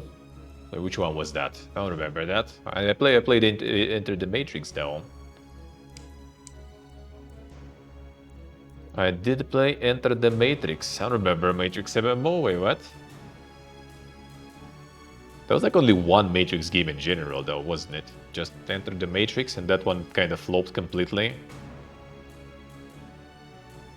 The pair of directors attended the meeting with their visual effects lead, asking if Konami and Kojima would make a Matrix game, to which Kitawe, who went on to become CEO of Konami, apparently plainly said no. We did still get to enjoy the Matrix Japanese premiere and after party though, except apparently according to Kojima himself, he wasn't even aware of such a pitch. After Word of Time Extension's report went around, Kojima took to his personal English Twitter account to say that he was surprised to see on social media that Wachowski sisters had offered me a Matrix game project. Back in 1999, in all these 26 years, no one told me such a conversation taken place. Death Stranding director went on to explain that he does recall having met the Wachowskis 3 times and that they had attended Konami's headquarters, but Kojima only showed up after the meeting with Kitawe had taken place. He also remembers attending the Japanese premiere and party, but even then there was no mention of an offer.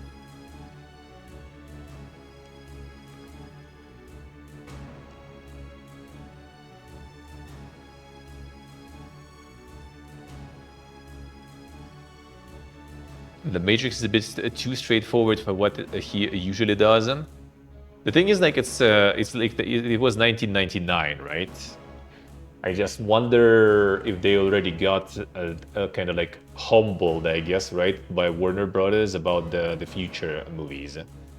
Because the original concept for everything that goes after the first Matrix movie, right? Like, Kojima would actually fit there quite well, because that shit was like way too dank. Like, what they planned initially for Matrix was like really dank. What they ended up with, was not that dank already after getting like kind of like, you know, censored by Warner Brothers and stuff. And I think they kind of got censored like way later already, like close to the third movie, I think. Maybe second also was affected. I don't remember exactly the lore behind that one. Third one for sure was already like way, way different compared to what they planned. Well, like what they were initially planning, like Kojima would fit there just fine, I think. Because that shit was very dank. That shit was very dank. Yeah, there was like some crazy stuff. Like I don't remember like one thing I remember reading that basically it was kind of like, you know, like the so like in the second movie, right? The spoilers, by the way. In the second movie, at the end, like Neo kind of realizes, right, that he has all those abilities in the reality, right? Like the reality bending stuff also, which kind of would not make sense, really, right? Technically, like if you think about it, like doesn't make fucking sense that he can do all that stuff in reality. Like, I mean, sure, he's chosen one, but he's chosen one there. He's like a regular human and stuff.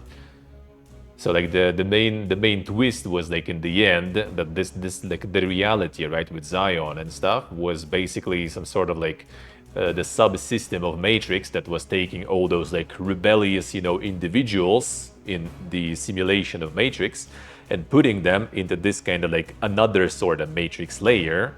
So it's also Matrix, it's also simulated, but they feel there that they are fighting some good fights, so they kind of, you know, just like calm that way. You know, like they don't, like in reality, everyone is still sitting there connected to those tubes and nothing actually happens in real world whatsoever. They just kind of get the delusion that they're fighting the good fight and stuff, you know, and they actually kind of like doing something when in fact they do nothing. They just, it's another simulation, and then like, you know, it all just kind of like resets again and they all back to work and stuff, back, you know, connected to the usual Matrix. True, true. So like in something like that, I think Kojima could just like, it's like, you know, yeah, like the different realities, Matrix within Matrix, like you could do like so much dang shit for Kojima there. But yeah, I think Warner basically said like, yo guys, this is just like way too heavy. We just, you know, like he's chosen, he's cool, he can do shit IRL and stuff too. And we need some sort of like, you know, happy end and stuff, sorta, so let's do this. And that's basically what they did. I think like the Agent Smith situation also was either it was kind of like explained there too, or I don't remember actually like what was his deal with kind of going in reality. Was it also sort of glitch in the end, or was it also kind of like planned and everything? He's some sort of like subsystem also of the Matrix. Like it was basically like really dank. Like what I read, at least, I don't know, like maybe also was someone's fucking fanfic or something. For what I know, just read it somewhere. I don't even remember. That was a long time ago. So yeah, it would be actually kind of fitting for Kojima, I think, to go in. But they ended up with some kind of like, you know, just more streamlined, kind of basic thing. I still don't think I even like watched third movie like fully. Like I remember like a bunch of scenes from there, the ending and stuff, but I don't remember if I watched from the beginning actually.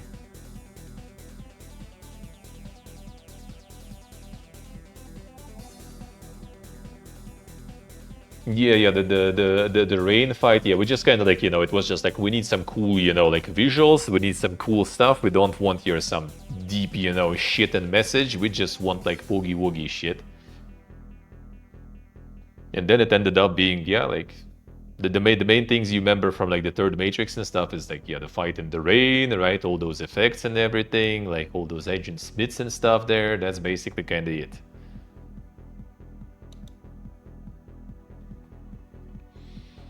And it actually went kind of like full super sci-fi mode, as in like, you know, he got the in reality he got all those abilities and stuff. That kind of makes no sense really. Why?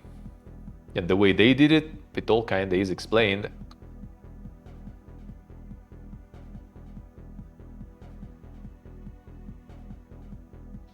Never saw Matrix film, damn son.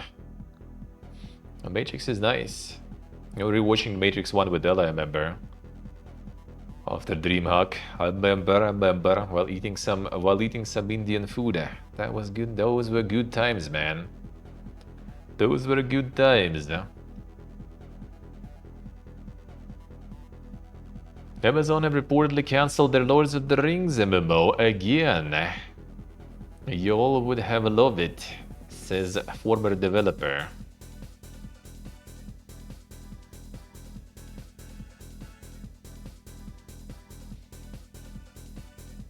Part of layoffs, Amazon Games, alongside my incredibly talented peers in New World and our fledgling Lord of the Rings game. Y'all would have loved it. Yeah, they didn't announce yet that it's cancelled, but yeah, I think like basically Amazon probably just gonna like pivot from developing stuff to just publishing stuff, if they will do anything. The multiplayer at Amazon run like hell, yeah, I guess.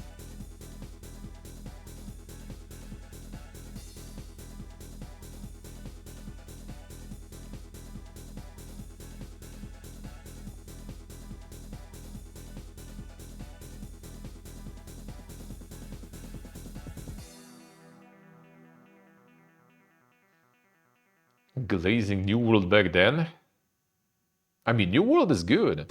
Like, I would, like, there were issues that I mentioned many times, right? But it was actually good. Like, New World was good. That's the thing. Like, I wouldn't say they wouldn't really glaze it. It was like perfect and stuff, but it was good. Like the only like the main issue, the main like error they had with it is like making that DLC that was like, you know, expensive and wasn't really like.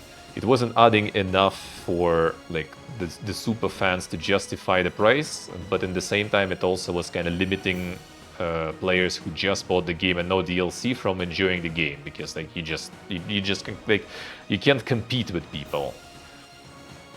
You can't compete with people if you don't have DLC. But they alleviated that. They made DLC free. They added another season with a lot of content for free. Everything is good, but then 2 weeks passes and boom, everyone's laid off and everything's dead.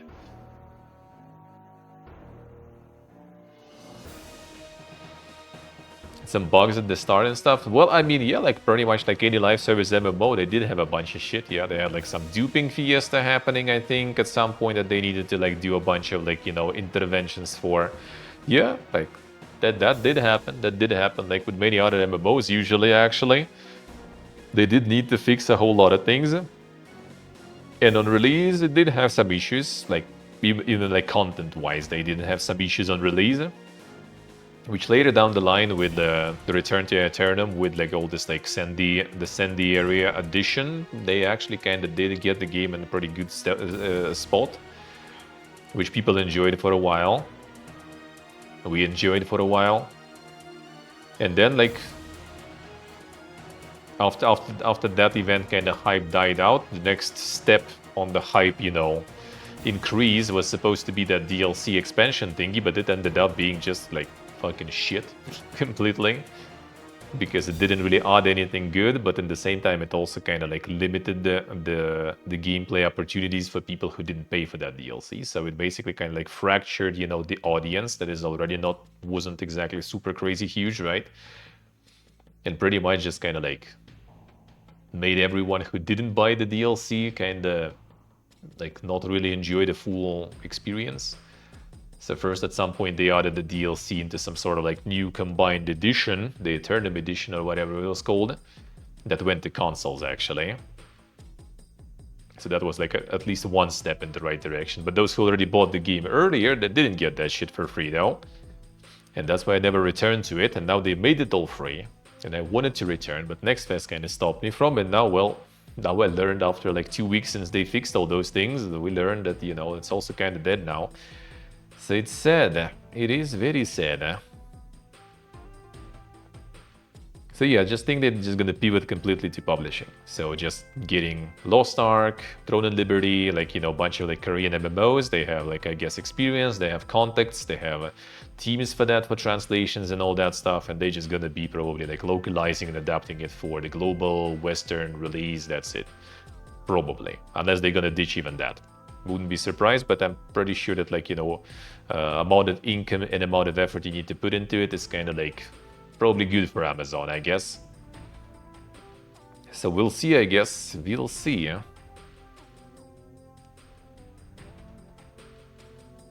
We'll see. Still kind of don't know like all the info even about this layoff, so like how many people on Twitch were laid off also we don't really know because there were some layoffs on Twitch too. So I guess we're still yet to see the scale of that shit fully. Hey Panda, hello.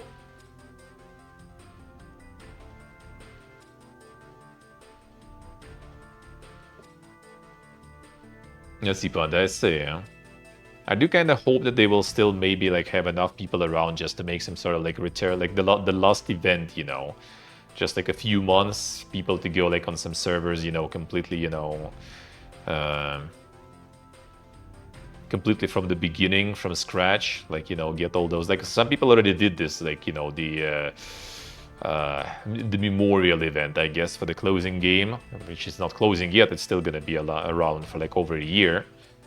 But yeah, they already got all those like camps put in one spot, a lot of people.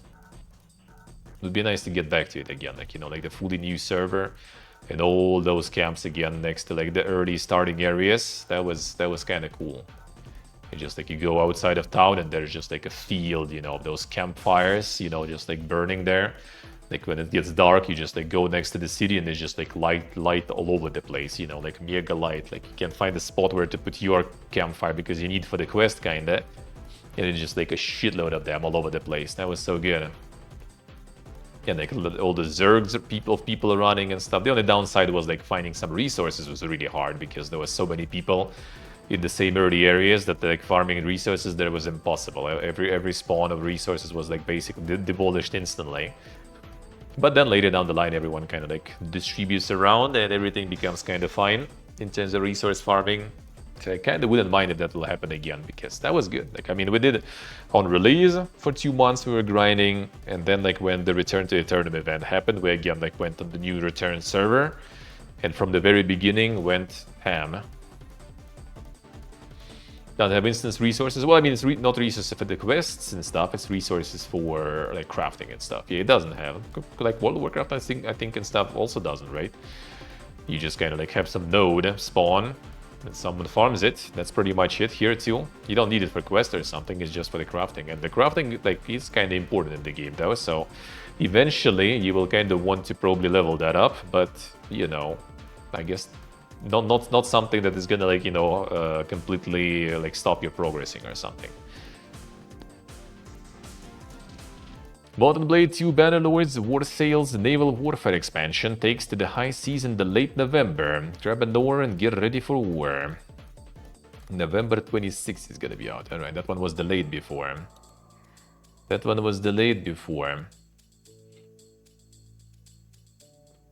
hardest part of making Arc Raiders was creating a meaningful item meta so that your loot doesn't just feel like cash. Embark discussed the game's extraction shooter economy. And probably spent the most time on was the metagame. So like the game economy, where all the different items that are available, what type of crafting you can do, and recipes. And making sure that we strike the right balance so that you don't feel too forced to doing crafting. This game 15 years old, wait, which one? But also giving items enough value so you want to seek out items in the world, because if they just represent some sort of cash value to you, then everything just boils down to, oh, I have this amount of cash value. Whereas when you start recognizing items that represents utility value for you, if I collect these 2 items, I can actually go and craft the thing I want or need. Then items in the world start getting more context value and you start caring about collecting these items. Mana Blade 2? No, Mana Blade 2 is like 5 years old maybe or something. The first one is kind of old and the second one is somewhat fresh. I think I was already streaming when it was out. 2022 even, yeah, so it's only 3 even years.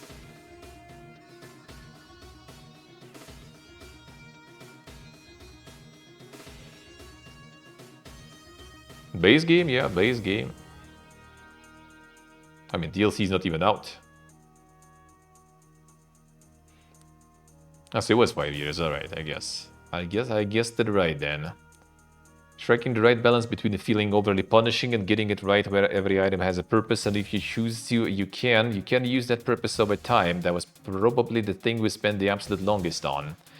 Multiple tests and rounds of feedback to strike that balance until we feel like we have found at least a great starting point for it now. Because these are economies that will continue to evolve over time and we will keep adding things.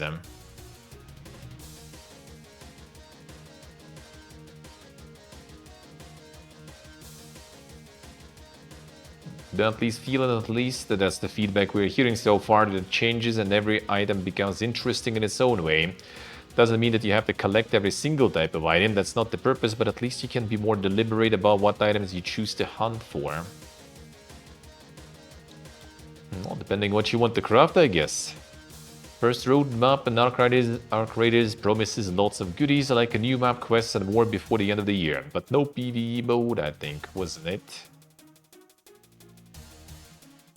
I think so.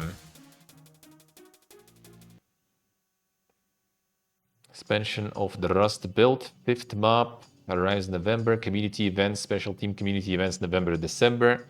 New Arc machines that will challenge your adaptability and tactical planning, fresh utility items and weapons, new quests, continuous refinements, bug fixes, balance tweaks, alright. Keep PvE, dude. Rockstar have been accused of union busting after the firing of more than 30 staff members. Parent company Take-Two claims the firings were due to a gross misconduct.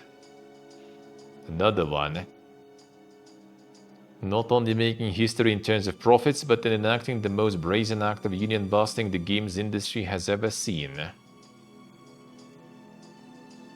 All of employees were apparently a part of a private Discord group chat revolving around trade unions, with members of this group either a part of IWGB or were currently attempting to organize at Rockstar. Just carried out one of the most blatant and ruthless acts of union busting in the history of the games industry. Flagrant contempt for the law and for the lives of the workers who bring in their billions as an insult to their fans in the global industry. Take-Two spokesman Alan Lewis claims the firings were for gross misconduct and for no other reason, and that we fully support Rockstar's ambitions and approach. Does not appear any specifics over what said gross misconduct might have been shared. Classic, dude. Billions, but not for you, man. Billions, but not for you there.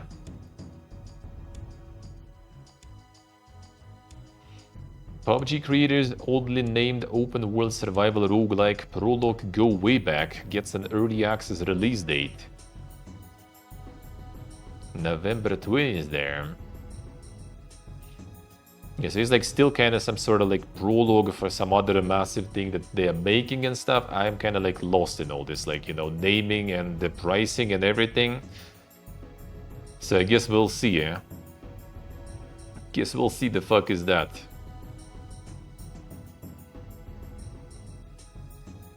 To what it will be exactly. Main mode of the game sees you traveling across a randomly generated wilderness towards a weather tower. There will be an option for free roam mode, which lets you walk about the place at a much more leisurely pace. In this mode, the only thing that can kill you is fall damage. As long as you mind your feet, you'll be all good. Customization features. Alright, so it's basically just kind of like gonna be the survival thingy there. Frostpunk 2's first bit of DLC gets a seasonally appropriate release date, though it does sound a bit bare bones. Fractured Utopia. December 8th it is. Beta test kicked off yesterday. Core concept of Utopia Builder mode. Giving more structure while giving the choices, you make a greater sense of weight.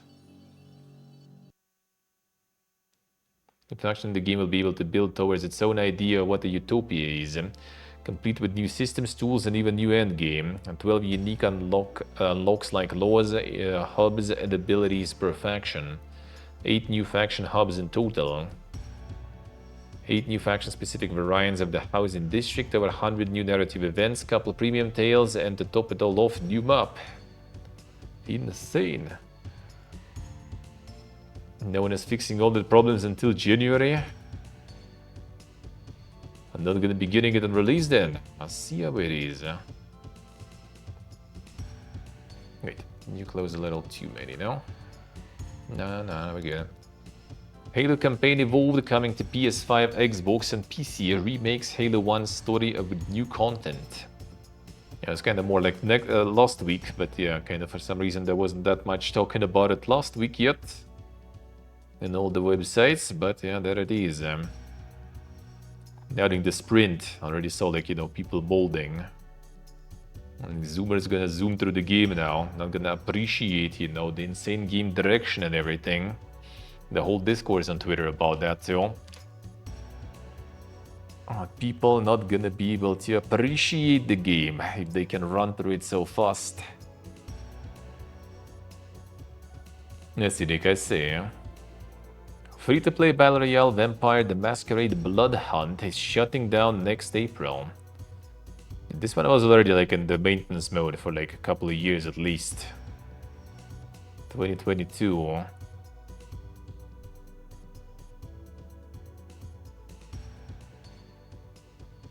Very positive on Steam. Yeah, I think it was already for like a few years, like 22 it was released. I think for like a couple of years it's already like in the maintenance mode there.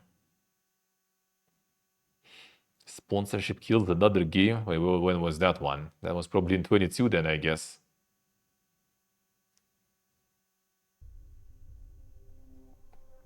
I was still like early access for some time too. Alright, let's see.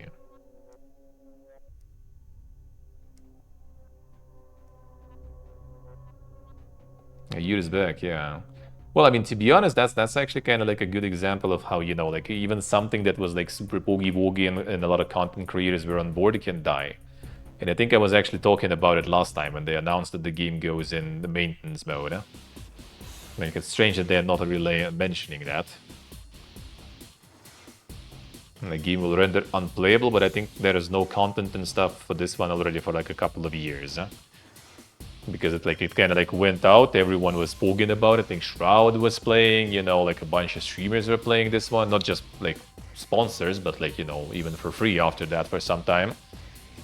And then just kind of like, you know, like click and it's just like gone completely. No one's playing anymore.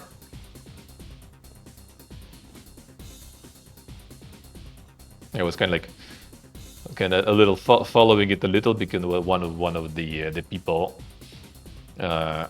who I follow on Twitter and who follows me was like the person who were hanging out on the DreamHack was co-organizing some of the events that we were participating in, right? All the scuffed late night show we had and stuff like that. Like that guy went to work in the Shark Mob, so he was like working on the Blood Hunt as the community manager and stuff. So I was kind of like, you know, witnessing it all first person. Like first he was like super, you know, super pogging about it. There was like a shitload of people following him and stuff. And then it was like he was like streaming the game. He got partnered on Twitch because of that also, because like so many people were watching him as a community manager and stuff. And then it's just like, you know, after like a few months and everything is just fucking dead all of a sudden. Everything's gone. And there is the Battle Royales for you, dude. Few months of Pog and then everything's dead. Yeah, it was good. Like the game was alright. Like I haven't played, but like I watched like Ella play back then even too, I think, maybe. At least someone I totally watched, and I like mostly watched only Ella, so even though in 2022 in 22 I still was watching though. In 22 I was still watching Twitch. Like I think August 22 I stopped basically. So it was actually like looking good. And as I said, like a lot of people were playing, a lot of streamers were playing, just not even sponsored, but just, you know, I don't know, like it's weird with Battle Royale, is it? Like it's one of the probably most cursed genres, I feel like. I think even extraction games are not as cursed. Because like on Battle Royales, like how many were attempts there? Like the one, man, I don't even remember the names of all of those. I don't even remember the names of all of those. And there was like so many that like released, everyone's spoken about them, everyone's playing, and then like literally like few weeks passes, all streamers move on to something else, and all the game is basically dead. Move on to something else, or just return to like some meta battle royale that is farming a lot, and everyone returns with them, and the game just fucking dies.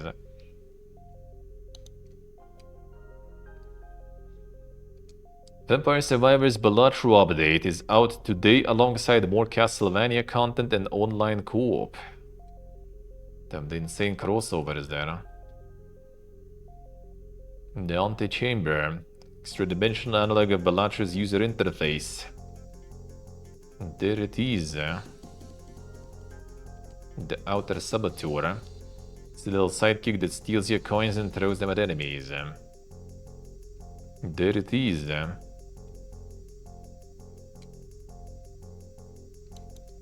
More insane crossovers.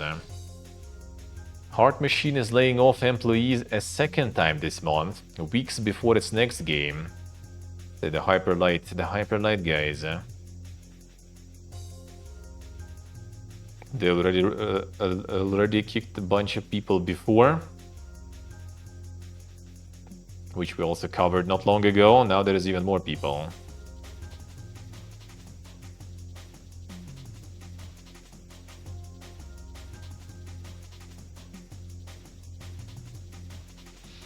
The head started like 1 million players. I'm not even sure if that helps really that much. I think first thing first, that one was actually also free though, at least, so that kind of works. Like if the game is paid, then it's like really hard. If the game is free, you have a chance. But then like I don't think it's even the head start. It's like it's hard to explain. I think the content is like really important though. Like if you manage to kind of somehow like prove, I guess, that the game is gonna stay relevant for a while, then people will stay.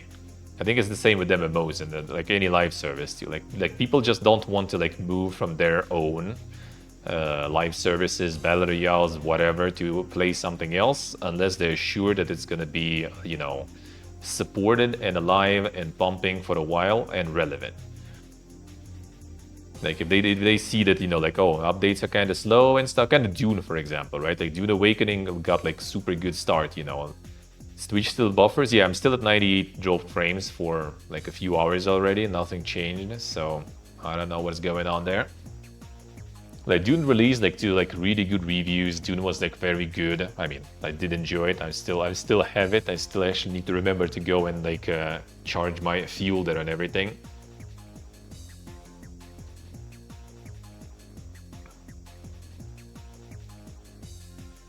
So like you can have something really successful in the start also, but then it just, I mean, take New World even too, right? Like that shit like was like a smash hit when it was just out. There was like 900,000 people playing that shit. And then like give it a few months, poof, all gone.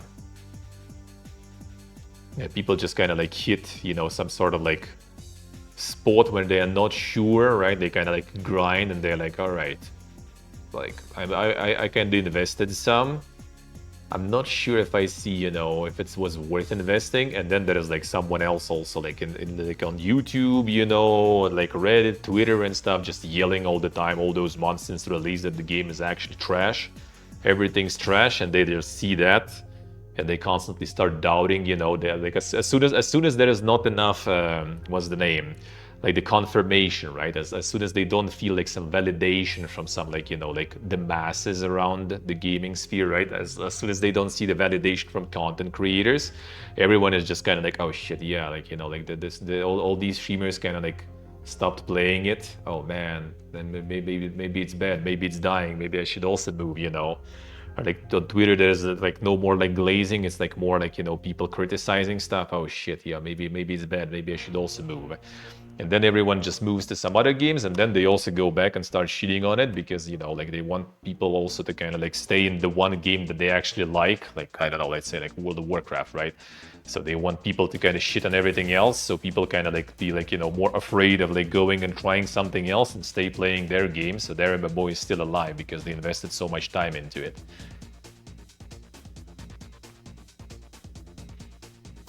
It's going to be something if AI fails to deliver. The thing is, like, I do think that it's not gonna be that bad in terms of, like, you know, like not delivering, because like I don't think all of this is like super unjustified. Like, I know maybe not the popular opinion, but I'm pretty sure like a lot of those layoffs were happening just because at some point, like a couple of years ago, a lot of studios did overhire like crazy. Maybe it doesn't justify all the layoffs, absolutely, but I do think that that the part of the reason is there's a massive overhiring, and then there is also like this situation is like, you know, like there was a lot of like those like, oh man, like these guys just fired a shitload of people and they have some job openings right now. You know, maybe, just maybe, the people who got fired, maybe they weren't doing that good, you know, and maybe they got fired and now they're looking for someone to replace them and stuff, someone who does better, maybe. It's kind of all like tricky. Like, I don't think in many cases, like maybe in many, but not in all cases at least, it's gonna be like because of AI and just replaced by AI. I don't think so.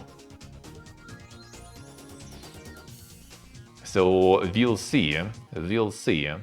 Like the scary, like the thing is like they're gonna be delivering, like they're gonna be making all the games and stuff. It's just like the problem is, considering where usually all the layoffs were happening and stuff, like how good, you know, the quality control will be, because we already see that quality control is fucking dog shit and we're getting so many like absolutely unoptimized pieces of shit fucking releases nowadays, right? That will probably get even worse.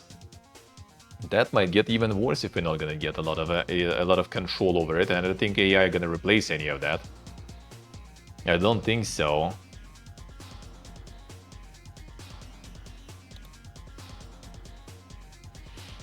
Hey Dunedin, hello.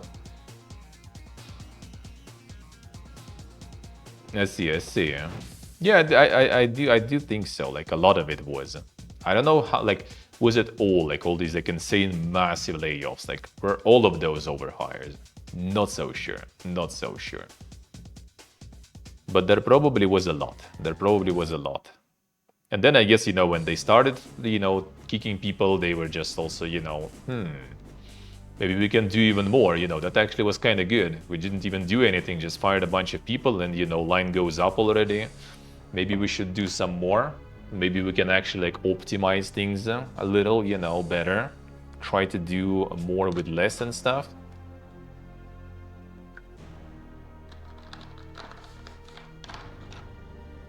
Could be.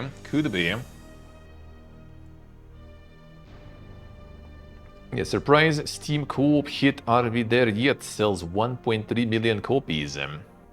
Game has blown up way bigger than anything we expected. That was actually quite impressive to me, because like they didn't do any Next Fest or something, right? On Next Fest there was another like RV game, you know, completely different one. That one also kind of farmed on Next Fest, like it was farming, right? But then the Next Fest is over, right? And like that game that was on Next Fest is not even released yet, I think. And then there is boom, this one all of a sudden, and it's farming. There was no demo, there was nothing before, it just kind of like exploded. There it is. $7 is still impressive. I mean, it is, dude. Like for like, you know, like couple of hours game apparently. That a lot of people kind of done with pretty fast.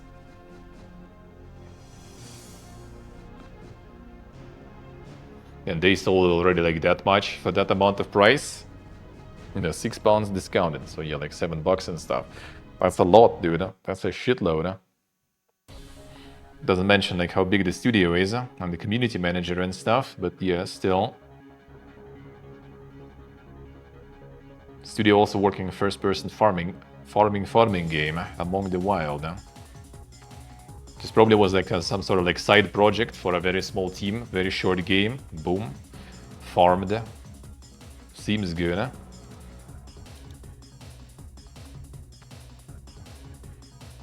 Steal a Brain Rot, Roblox game creator sues Fortnite creative copycat for copyright infringement. Them infringing on the brain rot there. Similarities between the game and infringing game are not coincidental. What a time to be alive, dude.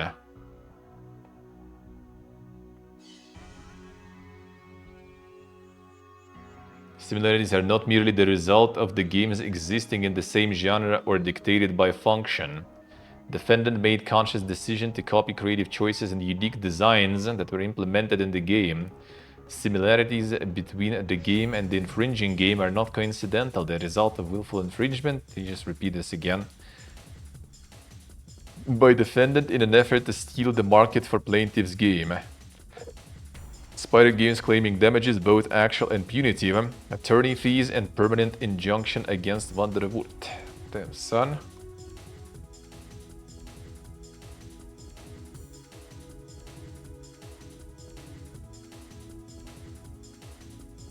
True sock, true, huh?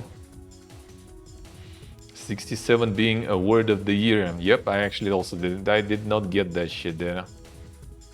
I did not get that shit. The Florist. Classic survival horror experience set in a town overgrown with deadly yet beautiful flowers. Solve ingenious puzzles, defeat horrifying enemies, and uncover the mystery behind a plan to create new life in the most inhuman way imaginable. Fallout 67, true. No idea, Potato, same. Nice, Nick, nice. Damn, fixed Twitch there, insane.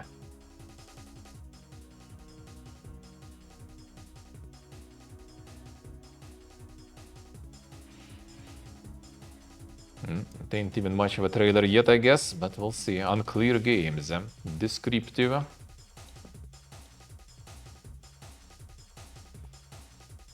Yeah, Amazon shed 14,000 jobs to be organized more leanly, that's how it's called, despite acknowledging it is performing well. Well, that we already kind of seen though before about the New World and stuff. Doesn't mention anything about the Twitch though. I wonder what happened with Twitch also, because there were layoffs there too. Former Multiversus devs try something different with indie studio Airlock Games, moving away from horrific AAA space. Rather than turn ourselves over to our next future severance granters, we are trying something different. There it is.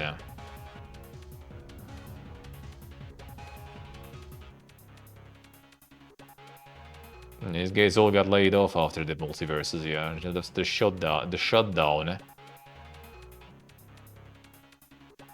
Collectively been laid off 11 times. Monkeys. Watching what's been happening in the Western AAA space in the post-pandemic period been nothing short of horrific.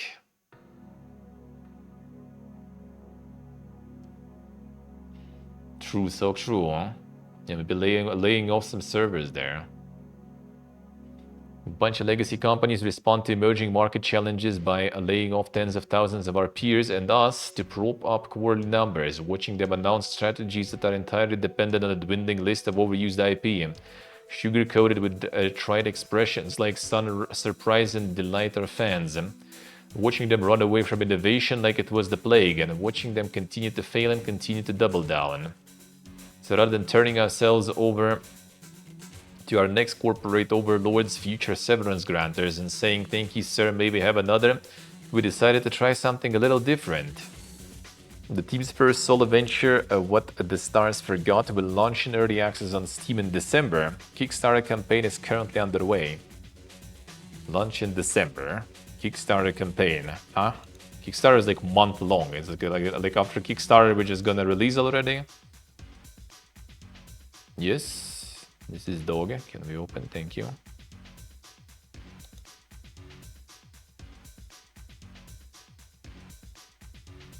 They farm in there. 25 days to go. When in December it's gonna launch already, huh? Do you really kinda need it then, if it's already in process though? I wonder.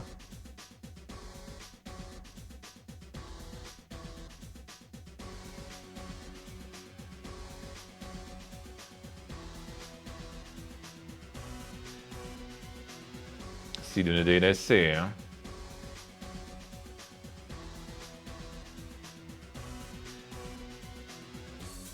He still buffers Nick, I see. Yeah, that might be something like on Twitch servers. It sometimes happens. Yeah, I have 98 frames only dropped in all streams, so yeah, not gonna go.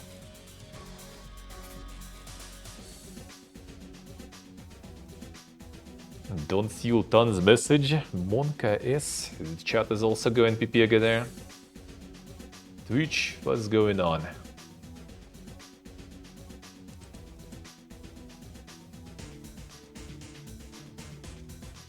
Let's see the data say. Sweating like a Slav. EA reports decreases in sales and revenue during Q2. Firm pauses earnings calls following buyout, will no longer provide forward-looking guidance. Revenue down, net income down, net bookings down. But the sport's actually pumping more. From EA Sports to Battlefield, Sims and Skate teams continue to create high-quality experiences, connect and inspire players around the world. Cool story, bro. Creativity, passion, yeah, and that's why you force everyone to use AI in the studio, I guess. For more creativity and passion. Roblox strongly contests Iraqi ban, claims the government's reasoning is inaccurate. We work diligently to create a positive environment that respects different cultural values. The Iraqi government confirmed last week that it was banning the game platform alongside other countries such as Algeria, China, Qatar, Oman, North Korea, Turkey, and the UAE. North Korea. Huh? Could anyone actually play it there? Or is it like the Kim himself, like, bro, this game's dog, man, ban it from the country, I don't want to play it anymore. The only one.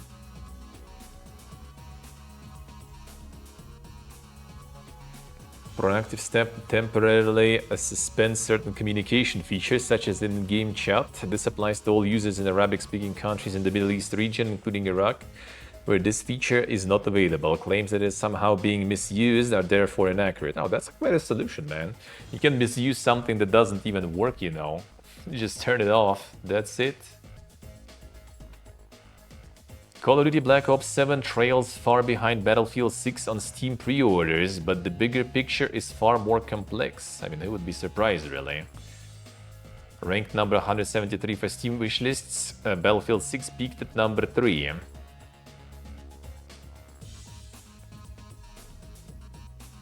I try to get some data on this one. The Copium subtitle. Yeah, I mean, there's no magic there. Like, you know, Call of Duty is fucking every year. Like, it's like, you know, it's like, oh shit, winter, you know, in December. Alright, again, like every fucking year. Why would I wishlist that? Battlefield, like, happens rare, so, you know. Not to mention, if you get Battlefield, you know, 6, for example, you know that this shit's gonna get some content patches and people playing for a few years. You get in Call of Duty, like, well, shit, next year is gonna be dead, pretty much. And so, of course, Battlefield 6 will farm more, because it's something that is more rare. It's something that will live longer, it's just a better investment all around. Not to mention the game is good, looks like, so, you know, why the fuck not?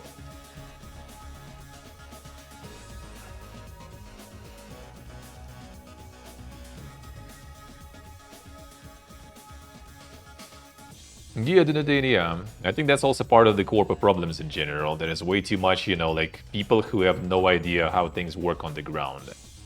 Like, when you start, like, hiring, like, professional, you know, like, in managing things, who has nothing to do with what you actually do in the company, it's fucking doomed instantly. I think to kind of understand, you know, what you're doing, what you're ruling, what you're managing, you need to kind of also be, you know, a little familiar with what you're doing. Emo. A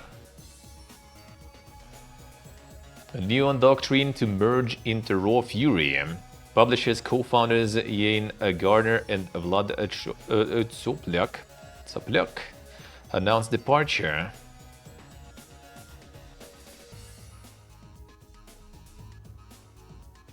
They were already kind of like different companies. Interesting. Neon Doctrine's catalog of titles will be managed by Raw Fury as part of the decision. Damn, started to reduce the amount of publishers. Then we kind of like for months already we're getting like more and more publishers. Now it's gonna be less. Raw Fury is nice though. Raw Fury has some bangers. Raw Fury is one I'm actually also kind of working with them through Lurkit and stuff. So that is good. That is good. More things I'll be able to check.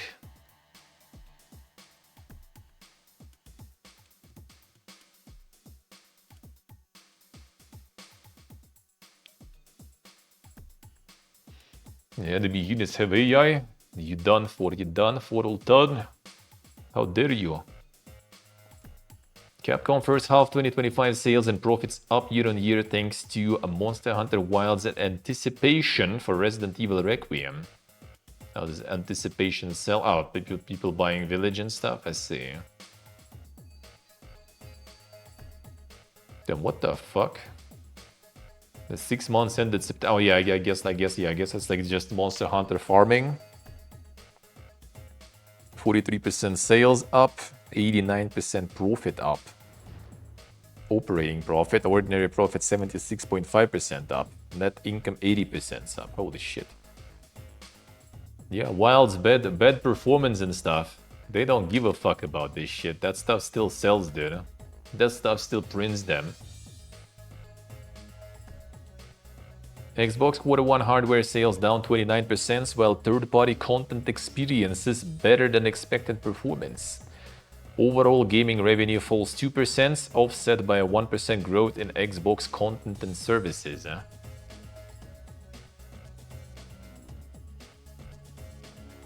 Revenue and income up. Personal computing, including Xbox revenue, up 4%. Cloud and AI services farming. Oh, damn, there it is. There it is. Already farms there. It already farms there.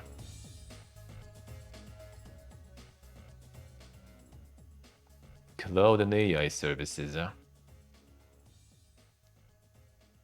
Yeah, think about the most who gonna profit from that are those who actually kind of like do all those like AI services and stuff. Like, you know, OpenAI, all those companies, they're gonna farm no matter what. Not necessarily those who use those, but those who provide those, they're gonna farm for sure.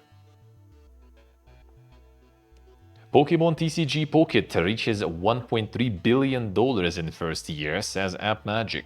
Mobile title reportedly surpassed Pokemon Go, which generated just over $1 billion during its launch year. Holy shit, dude. I don't know how much budget was on that one. Because all the Pokemon stuff seems kind of like very, very low budget stuff and everything. And it always farms like crazy.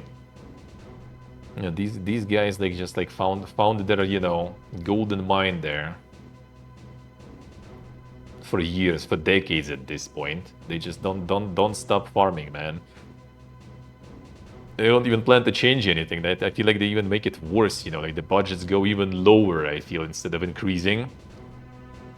They're just making a shittier and shittier stuff, but printing more and more money though. And all the PPG's like marketing and the sales strategies are still around.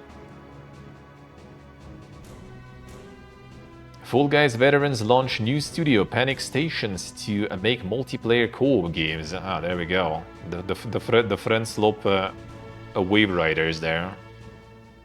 Planning to ship multiple games per year, recruiting now. No, there it is.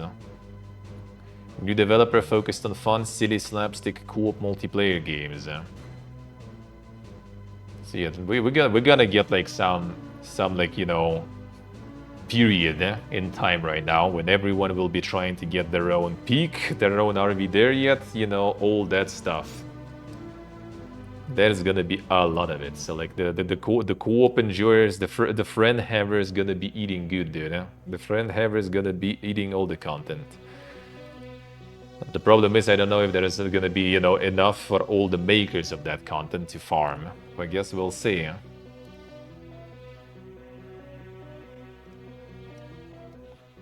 A Japan Patent Office rejects Nintendo patent for its Pokemon capture mechanic. Hell yeah.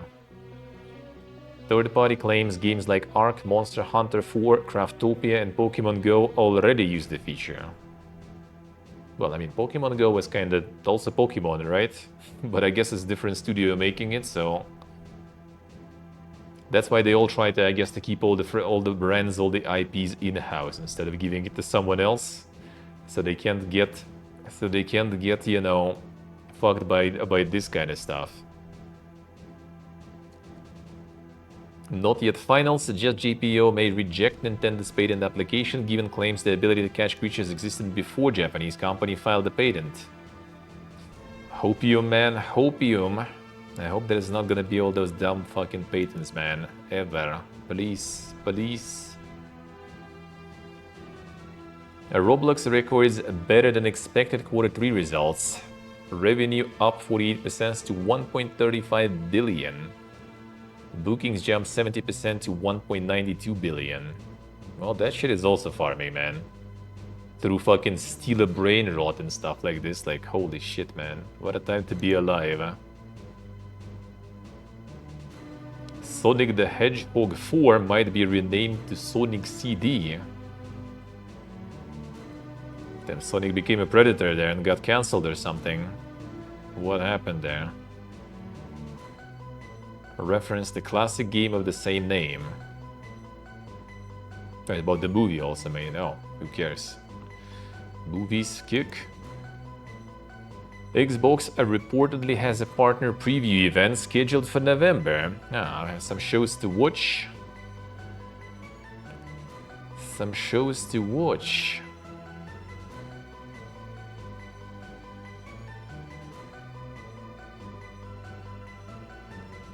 Partner preview showcase scheduled November. Date has been confirmed. Third-party titles from Microsoft publishing partners are going to be a focus.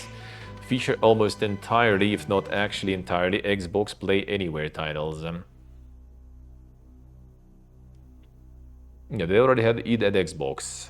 They already had that one, so... We'll see, maybe there'll be more. Maybe there will be more. Marathon leaks from closed test reveal positive results. Damn. The latest Marathon leaks looking good. Damn, Steve was just pretending, man, to not break the NDA. He said it's dog shit. He just was pretending. In fact, Marathon actually pog.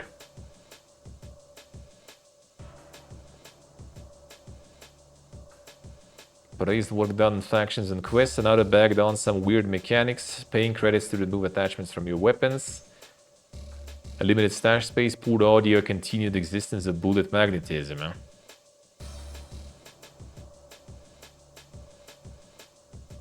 Comments came after 25 hours of playing in the Marathon. Ultimately, users stress that they're still enjoying the game, but they hope it receives time in the oven that it needs.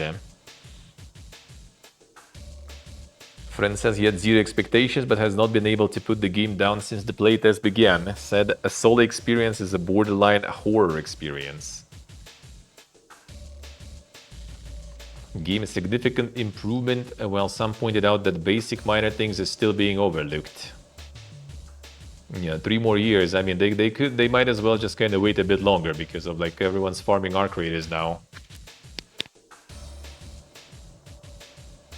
Oh, sorry. Embark Studios developing 2 more games, one of which is edgy. Thank you guys, thank you. Yeah, I'm pretty sure they kind of already using all this like insane AI pipeline stuff that they have there.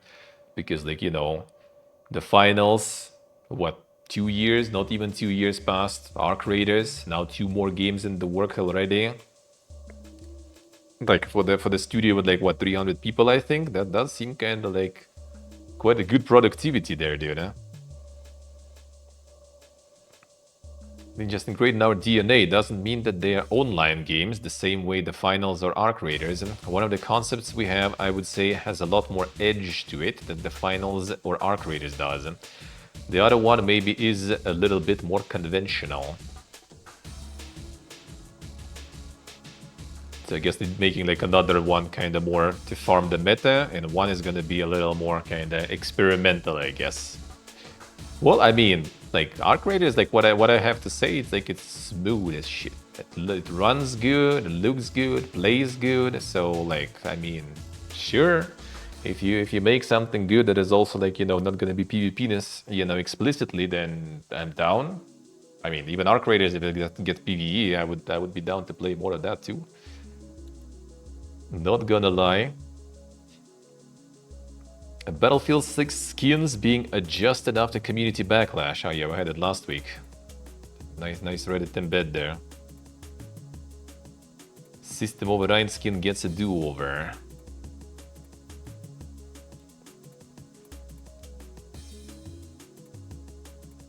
Cosmetic being labeled as collaboration with Monster Energy drink. Bright green accents. Now the brightness has been significantly toned down, green color been darkened to feel more realistic. Yeah, the one with that one, the wicked green one we saw last time, I mean, wasn't that bad really. But I mean, I guess it's kind of good that they're keeping them, you know, like accountable with that stuff. Just like keep the skins fucking serious. Don't go full clown fiesta, dude. Borderlands 4 is arriving in PGA Tour 2K25 tomorrow. It's a gold game now. Fuck, crossover with gold game. I think like the Fortnite kind of opened this like Pandora's box, dude. Now getting fucking crossovers of everything with everyone and everywhere. Like holy shit, dude. I mean, some are kind of whatever, I guess. The Fortnite itself, for example, like that's fine. But like some are just like, dude, why? Microsoft increases OpenAI investment. There you go. Well, that's the way that Microsoft actually gonna farm with AI. Like, they don't necessarily need to use it, they can just sell it to others to use it, and that's how you farm. That's how you farm. Yeah, Phil Spencer said that they're not forcing the developers to use it.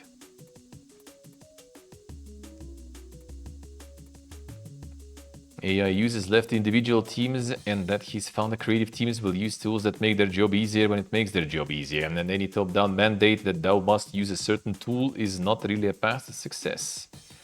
And that one we had last week. Eid at Xbox Showcase, October 2025. Yeah, that one completely, like, I completely missed, but it was another IGN one, so like half the showcase probably was just odds of IGN again, so I guess that's fine. Alright, let's see. Something familiar. Darkwood, nice. Saw that one. We saw that one. 33 Immortals new content. The Ungodly. Planet of Lana 2. Hide to Survive. The Indie Selects Vampire Survivor stuff. DayZ Badlands. Expansion. And so on. Super Bowl, oh, that already kind of looks like some live service stuff there. Invincible versus Robot and Monster Girl reveal trailer.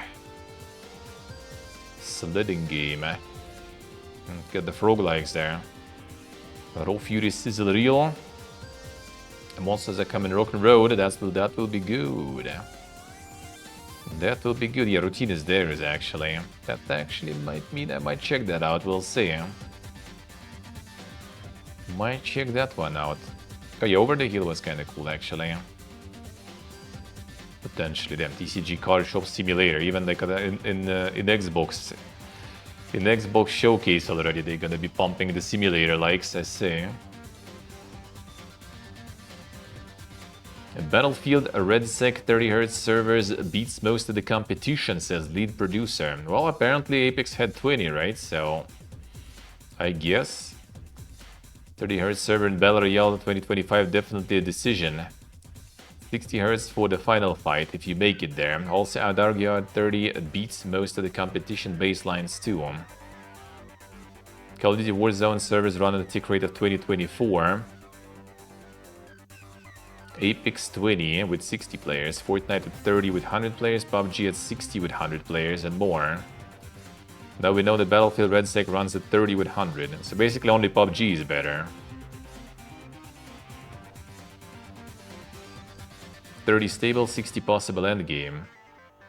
Zero, I see, good luck. I need to after stream also do some laundry. True, actually true, so it can dry up until tomorrow day, preferably.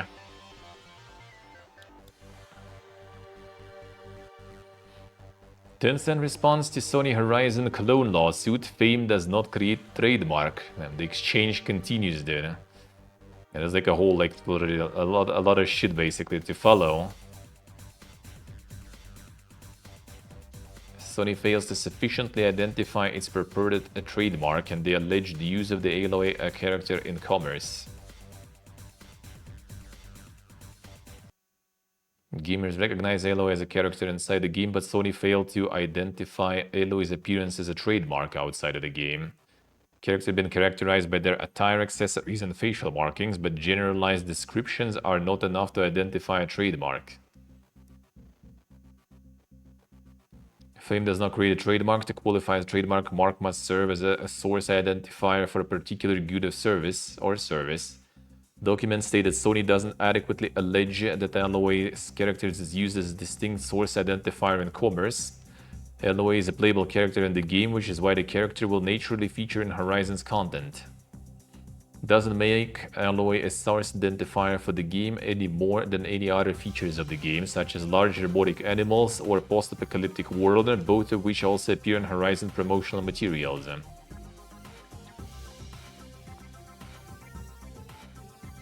So basically, because Aloy is not identified as like a trademark, they can use something that looks like Aloy in their shit, no problems. Or using something that looks like Aloy doesn't mean that it looks like Horizon.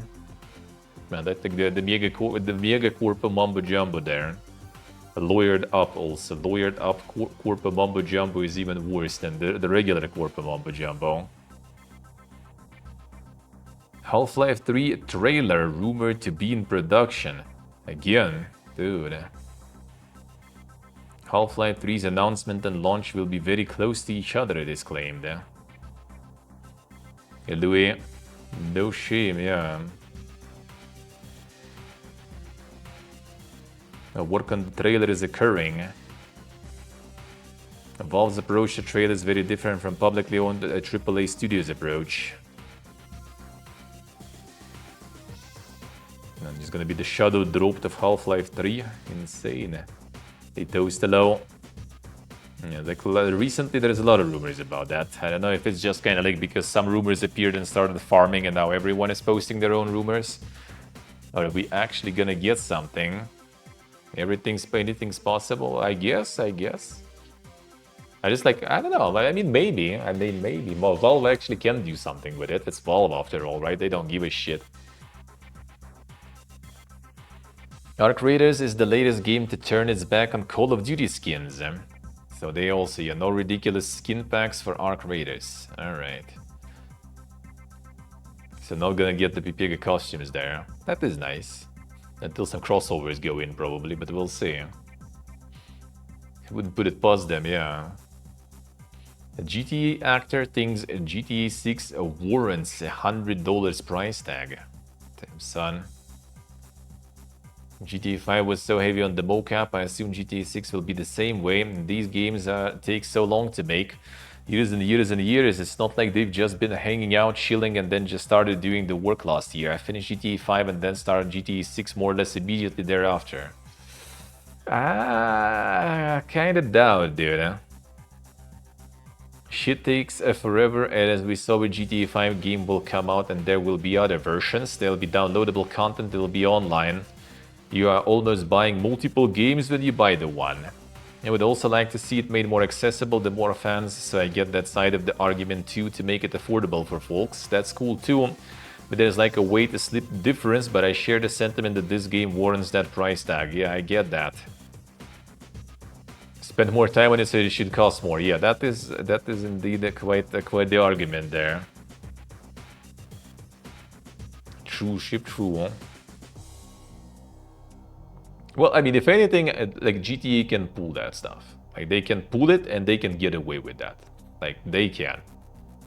It will be interesting to see if someone after that decides to also do that and what the reaction will be. I'm kind of curious, but like overall, it's not gonna be a positive there. Should be the value proposition. Yeah, that's exactly something that we always like said. I always said, right? Like when it's like oh man, I'm like a solo indie, right? And I work like for 10 years on this game. That doesn't make the game better, you know. Like if the game is dog, it doesn't matter how long you worked on it, how much you invested into it, no one gives a fuck. Like if the game is good, again, no one cares. Like if you made it like in a couple of days, well, yeah, sure, it will be kind of impressive, but that won't affect any prices or something.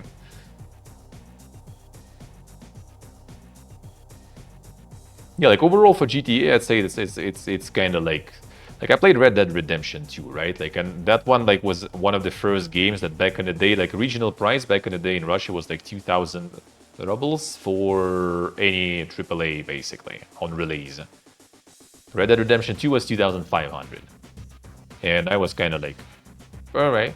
I already played it on console before actually too, and I still kind of bought it just so we could play the Red Dead Redemption 2 online together on stream, which we did a few times.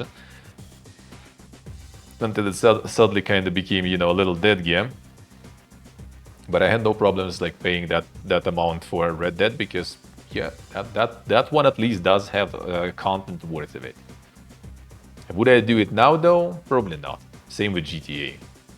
Like, no, just no. I'll just like return at some point later when it's like on some mega sale or something and maybe get it if I will be feeling it. Otherwise, like I have better investment for that amount of money. Even if you're talking about the games, I'd rather just go on some sale and with this $100 just buy like, you know, like a whole like bunch of games then instead of this one. And it's still gonna be more content, you know. And in general, I'm kind of like nowadays, I guess streaming also makes its own like, you know, effect on me in a way is that like I would rather just like play, you know, 2 or 3 different games that are smaller and shorter than playing one that is big. Just kind of like how it is, you know. Like getting some game that is just a few hours long for a low amount of money, good experience, something different. Like I would rather just like play like, you know, like $10 games that are like way shorter in time, even all of them, right? Like let's say like 60 hours total for 10. I would still enjoy that more because I would play like different experiences, different games, different things to show on stream, right? I kind of like that more than just like grinding in one game. Well, depends on the game, right? In RPGs, I'm kind of fine with long games. Some other like roguelikes and stuff like Bolex Pit, right? I don't mind also, I guess, but still, I usually more up to play like multiple different ones rather than just like farming some like insane crazy one, unless it's an MMO, live service, you know, RPG, that kind of stuff.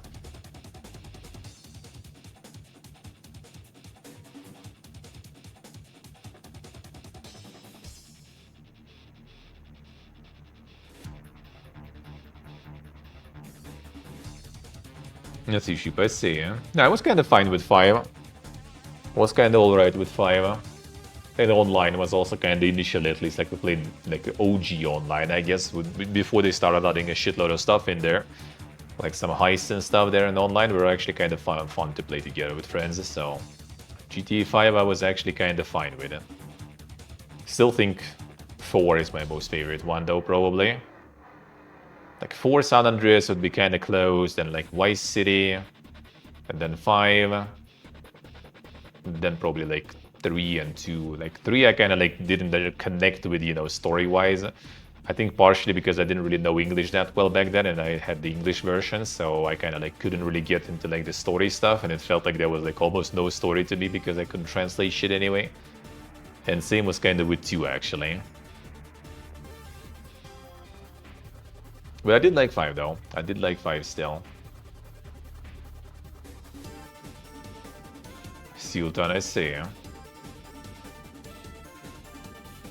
I think 5 was kind of alright. Unrelatable characters and stuff, maybe, kind of, yeah. But like, it's still, I think it still was kind of okay. At least for my personal taste, I did still kind of enjoy it.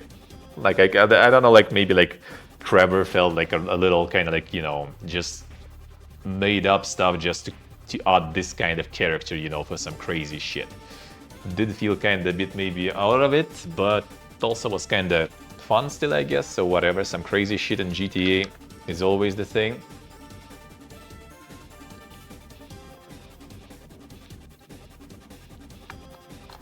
Let's see, Utan, let's see. A lot of people don't like 4 actually, and I think 4 is good. I think 4 kind of like wasn't trying to be unserious, you know, too much. Kind of like took a little more darker and like serious tone, and I actually did like it. In general, I guess, kind of like it with games more. You know, when it's like more serious and grim tone rather than like some like funny stuff.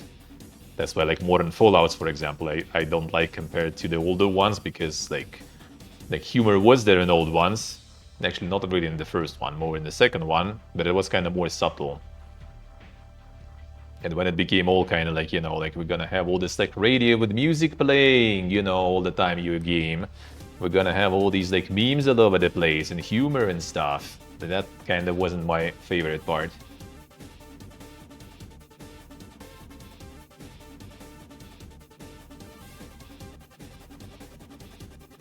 Didn't say the meme man? Yeah, sorta. I agree.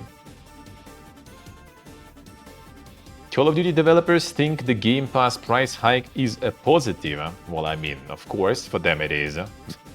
Because they were like selling their game for a lot of money, and then suddenly, boom, we're not selling their game for a lot of money anymore because the Game Pass is farming. Now at least we're kind of farming more from Game Pass, so why not? Why not?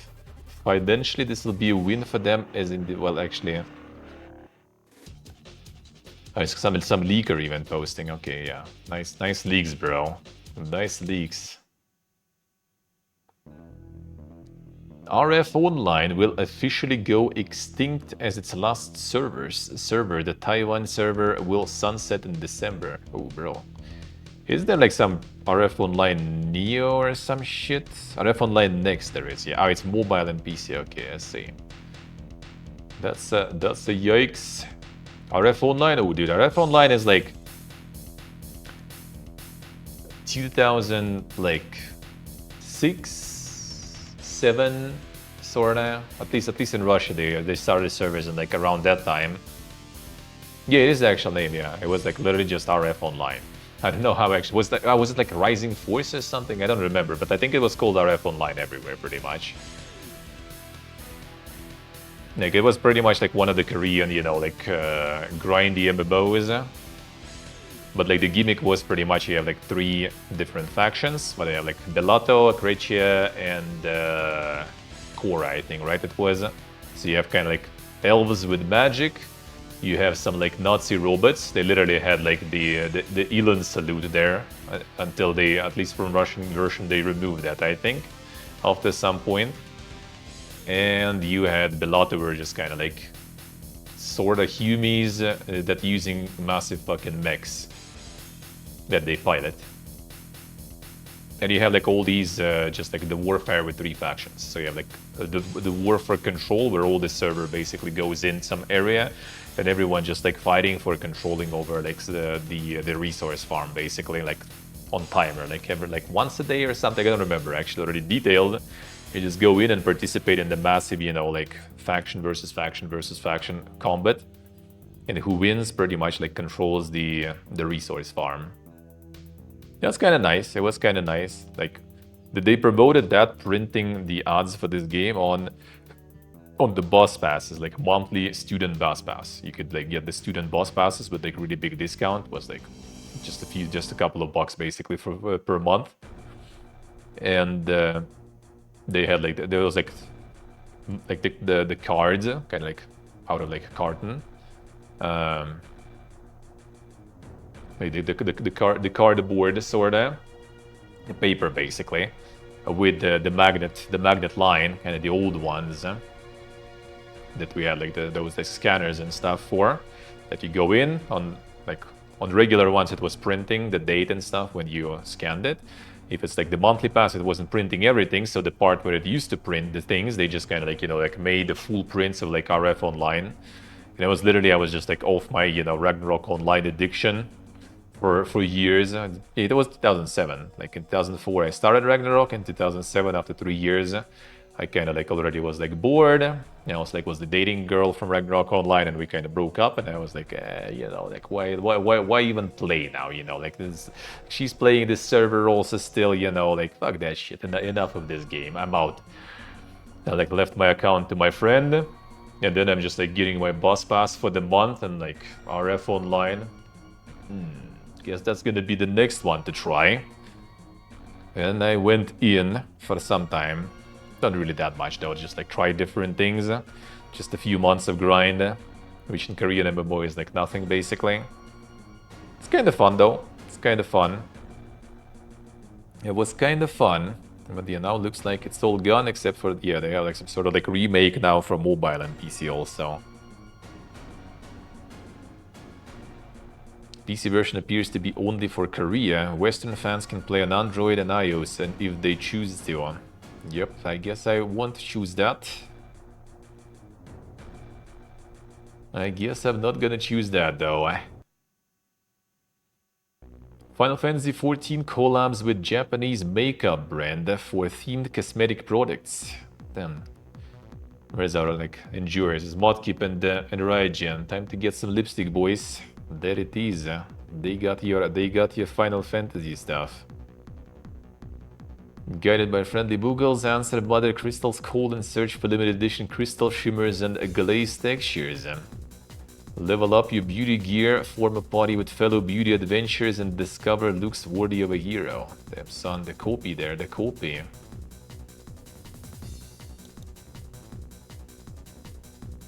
Call up with the toilet paper. Do they just like need like, you know, like to get some like some the shittiest, you know, like update they had ever, and the collab will be just like, you know, like the patch notes printed on the toilet paper.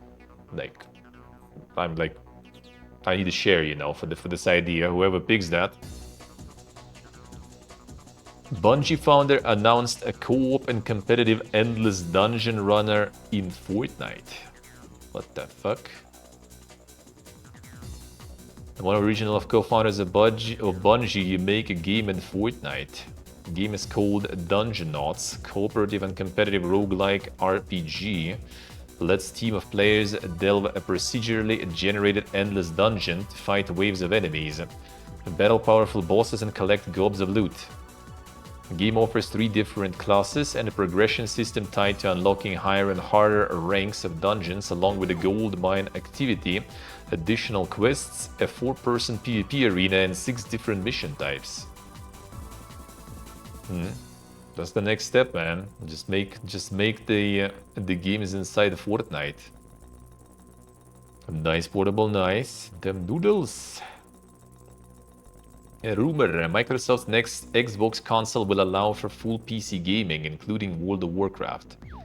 Yeah, there was some stuff I was also like picking up on like Twitter from some World of Warcraft content creators that like, you know, they kind of like making game less reliant on mods now, implementing some of the mods features in the base game and stuff, changing some UI and everything, and like a lot of people kind of like, you know, speculating that potentially they are trying to get it on consoles and stuff.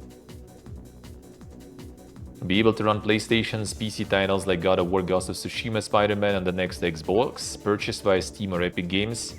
Will be able to play World of Warcraft on the next Xbox by Battle.net. Oh yeah, and they made like the Battle.net also like a client for like consoles or something like that.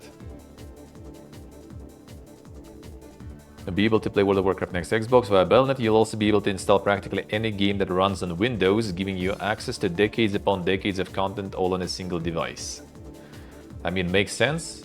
Makes sense. That's what I'm kind of expecting them to do. Basically, just kind of like, you know, like mass-produced sort of budget PC in a way that will be able to kind of like with kind of stationary, stable characteristics and parts, right? So kind of developers can like sort of optimize for that, I guess. I wouldn't be surprised. I mean, that would be kind of good though. Also, you played on controller for months. I see. Well, it's gonna be even more comfy now. Ship of Heroes really did launch a Halloween event for its handful of players. Damn, son. Yeah, that one fucking flopped super hard. The game saw 24-hour peak concurrency of 5 players. Like, imagine how like VIP you are. Like 5 people and you get like for you 5 players, you get the whole event for you. first week peak of only 89 players that has fallen to just a handful in recent weeks. Well, to be honest, it was their fuck up though. Made a game that is kind of like quite derivative from of another MMO that is also still kind of alive in the form of like rogue servers, private servers. But also put like some insane price tag on release and everything, and everyone shit on them and just never even get that. Well, that's where you get like 5 players, dude. I want that from Valve. Yeah, that would be nice. That would be nice. True.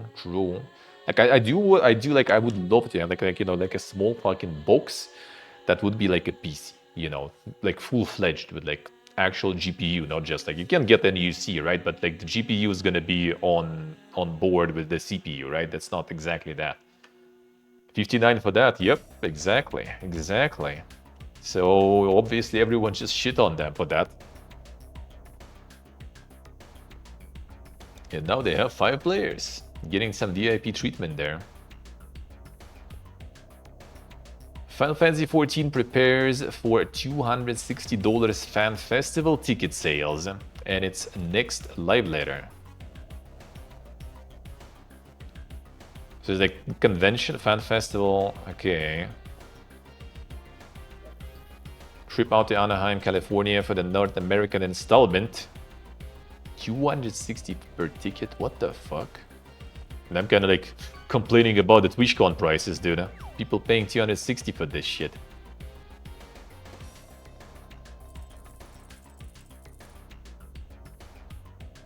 $260. Ticket better include full dining out. Yeah. You need to kind of like be able to like to station there at the convention center. Yeah, how much is it actually?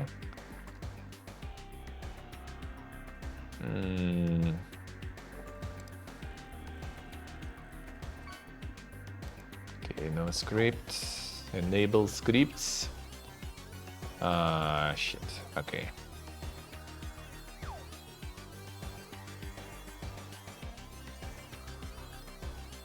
Them auctions taken.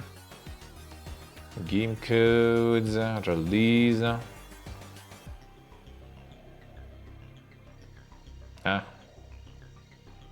Just remove the news or something. And the fan festive, the stuff there. Okay, 1 second. Yeah, it's on my streaming PC. Well, actually, I guess we can do this way.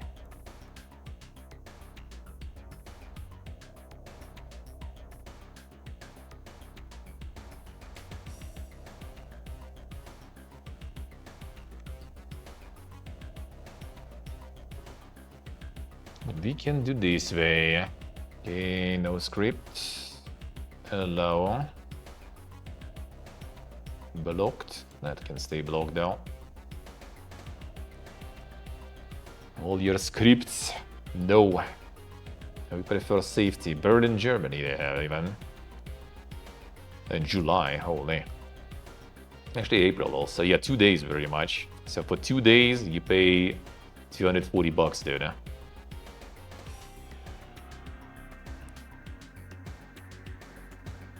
Insane. October, November already. Oh, you want to actually go for this one? Okay, yes, with those prices.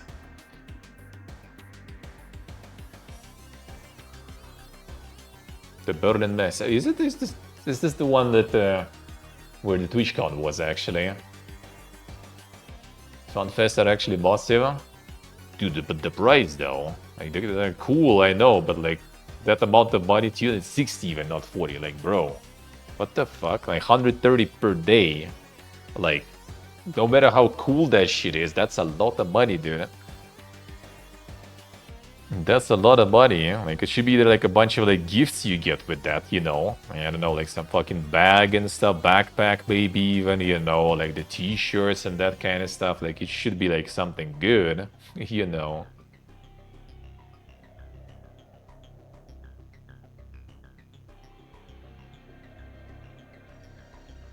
Most metal festivals are cheaper. The TwitchCon was like what, 100 something, like 130 for like two days in Europe, I think it was, yeah. Like Gamescom in Thailand was like fucking how much was it? Like $7 I think per day or something. Like, dude.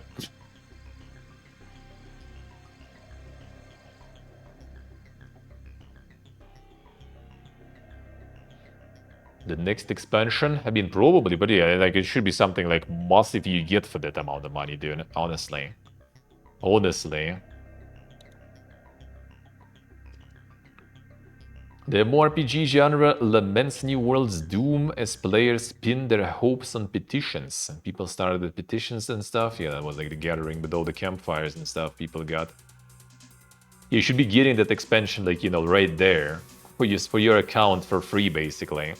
And like a bunch of game time on top of that, probably.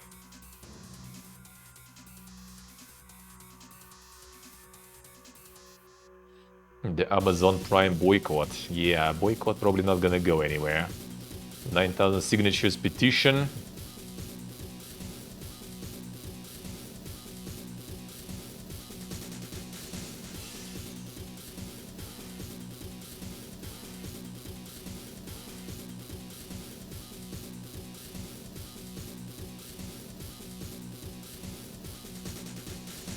Holding one hell of a wake vigil of the kind I haven't personally seen since City of Heroes servers first got their termination orders. And the players stood in Atlas 33 in protest vigil for months. MOP's New World columnist Tyler snapped a few pics the scene last night.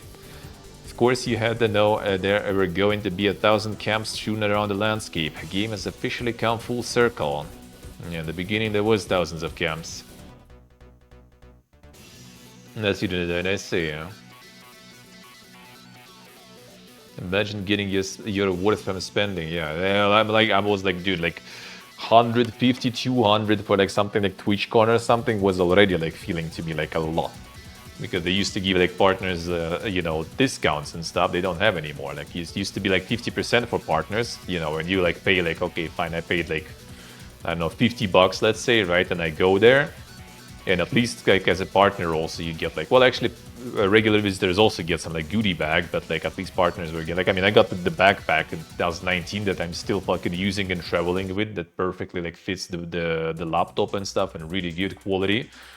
Okay, like for that I would even pay 100 then, you know, with those goodies and stuff and other like benefits you get from TwitchCon visit. But like 200 like something and getting nothing from it, dude. Like, I really need to want to be there, like, really.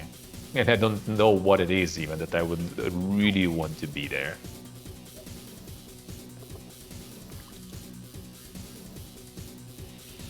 The Cube Save Us delays its early access release window to early 2026 following player feedback. The Performance Fix-It. Another one. Yeah, that's the one that was on Next Fest. I haven't checked that demo. Like, I saw it because it's another kind of like extraction thingy. It was kind of curious, but didn't get to play it though. Now it's gonna be delayed also. And the performance, so I guess another one, another victim.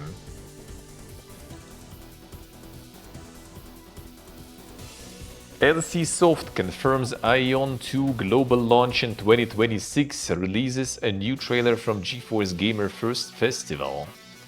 Oh, it's the Melee only? I see. The game still slated to launch in Korea and Taiwan on November 19th. Yeah, it is NCSoft. Yeah, Aion 1 I played just a little bit.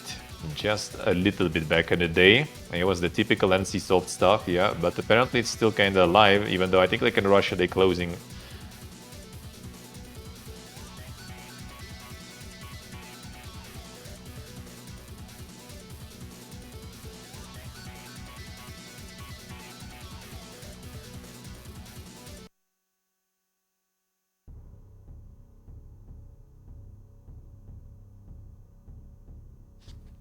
We'll see, yeah. We'll see what the second one will be.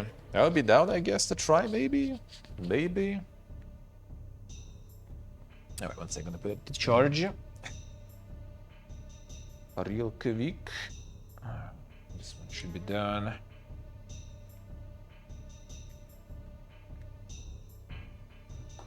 Alright. Played NCSoft game? Well, I mean, people still play Lineage 2 a lot. my friend, even still playing that stuff. Like they can do something good, but even though most of the people actually play in private servers, you know, so we'll see. We'll see how the second one will go. Oh, this Camelot Unchained drops an early access teaser trailer that confirms early access in 2025. Huh? Really now? Really now? After 10 years, eh? Will we actually get it already even? Almost. I mean, there's like, what, 2 months left basically.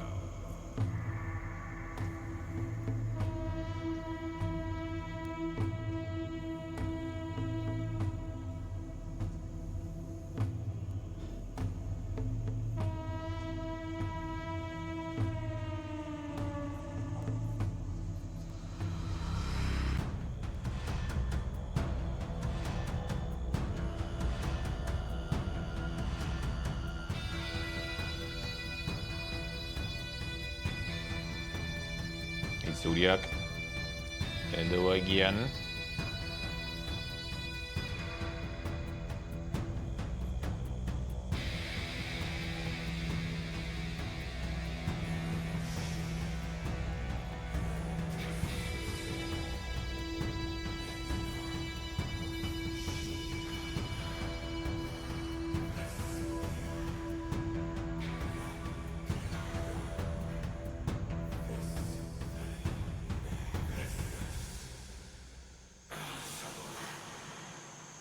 The trailer wasn't exactly poking, I would say.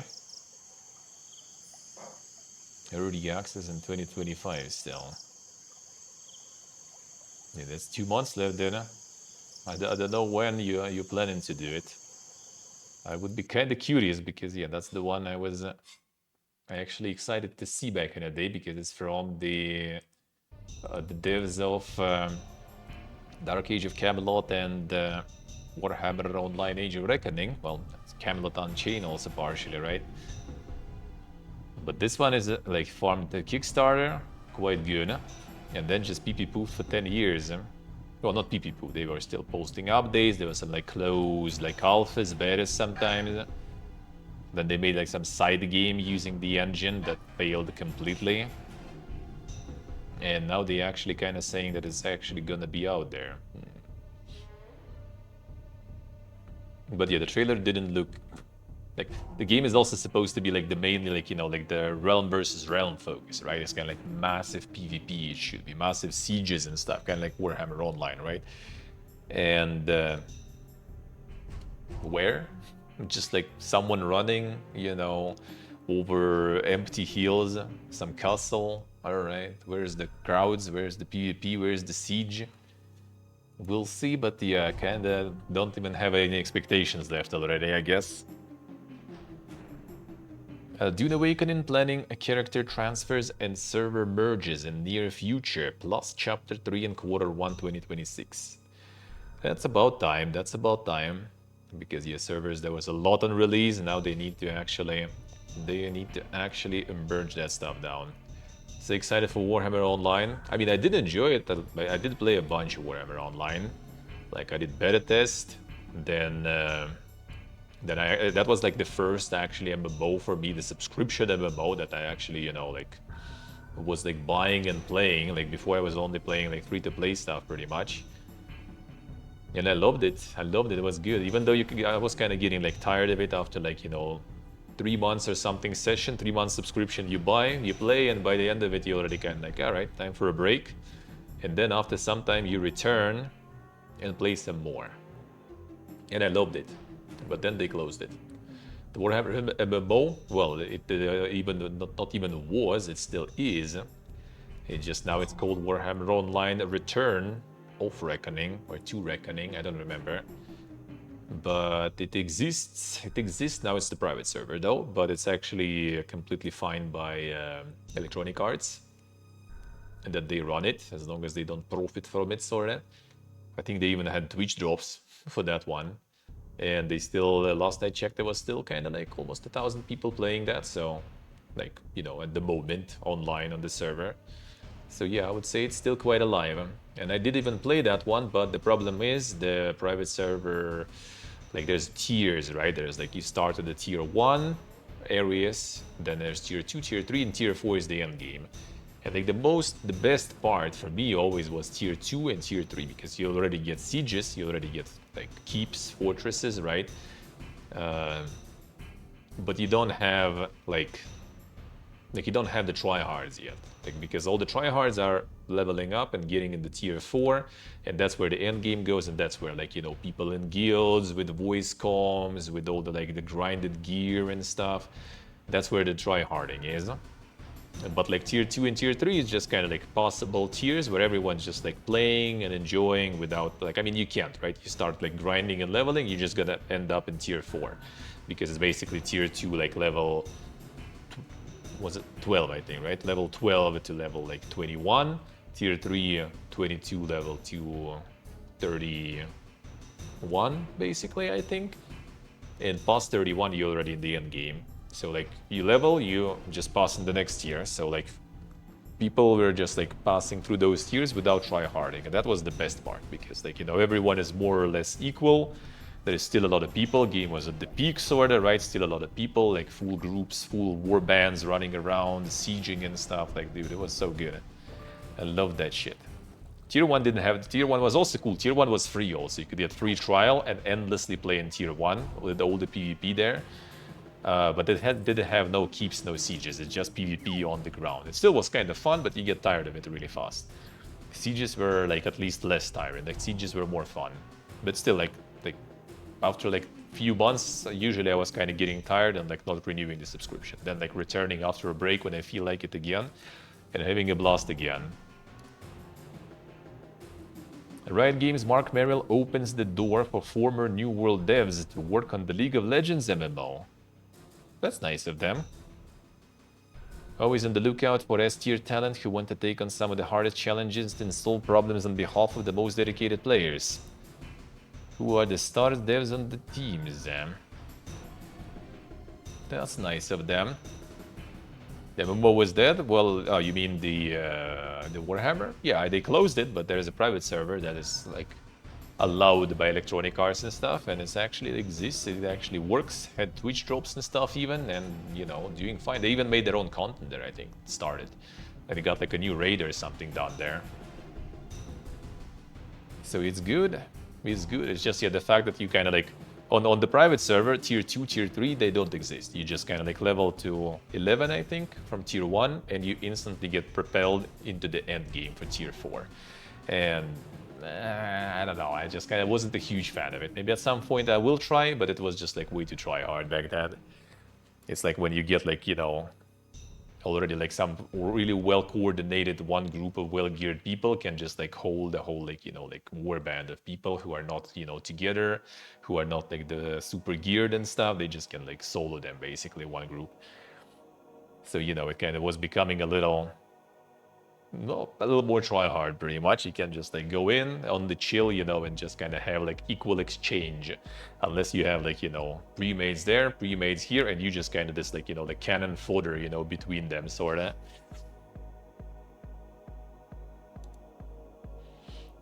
Nexon apologizes for Maple Stories MapleCon LA, sets idle RPG launch and talks classic World. Unexpected central server outage of a third-party POS and order a POS provider of services, I guess. And they kind of like pieces of shit. And order management systems caused a major disruption to merchandise operations, leading to delays and incomplete order fulfillment. In addition, miscommunication between Nexon America, our event partners, and the venue staff contributed to poor coordination around entry lines and overall crowd management. Take full responsibility for these issues and deeply regret the impact they had on your existence. Damn, the MapleCon event, alright. Insane. The cashier software. Merch online for those who were shut out in person buyables. Maple Story Idle RPG spin-off, November 5th. The next one, okay, so what was the classic there? not reviving the old Maple story as is. It's more like a modernized classic Maple story, so it doesn't only apply to teenagers, but also those in their 20s, 30s, 40s can also play. Maple Story is unique. That's what Litriza wants us to play together when Maple Story Classic is out. We'll see. The speech kinda like not really, you know, super POG, you know, catering to everyone. We'll see how that will end up. Alright, let me see what you guys did post if I missed something.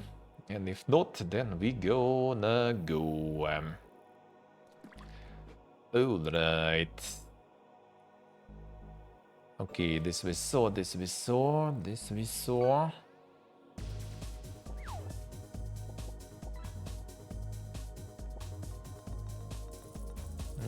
too. What was this one there?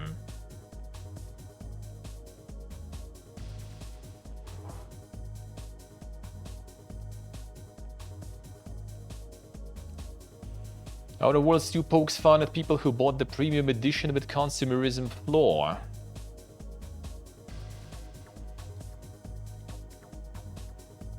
So if you got $100 premium edition, Obsidian will also poke fun at you. The Earth Directorate found a flaw in you, consumerism, the pop-up reads. You are the reason our marketing works, promotions and sales riddle your brain, and you are more interested in buying the next big thing than financial planning. I get the perk with this one, consumerism perk. Vendor prices will be 15% cheaper, everything you sell at vendor will be worth 10% less. See, the paywall, the trades there, insane. The paywall trades, freaking. What big releases left? Well, I mean, Europa Universalis is there, I know. But yeah, not sure if I'm gonna be on board with any of those, so nothing super crazy, I think. Alright, should be good then, alright. Okay, let's get the raid going.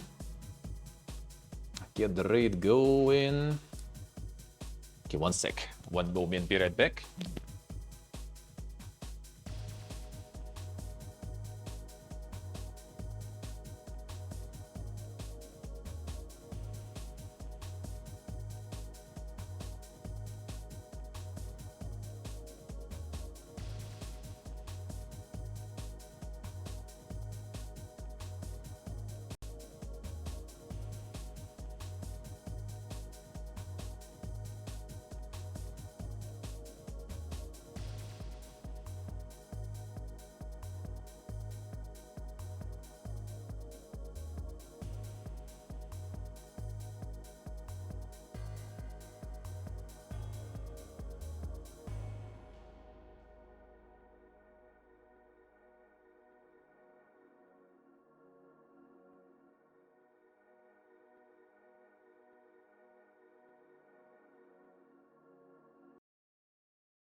Alright, sorry.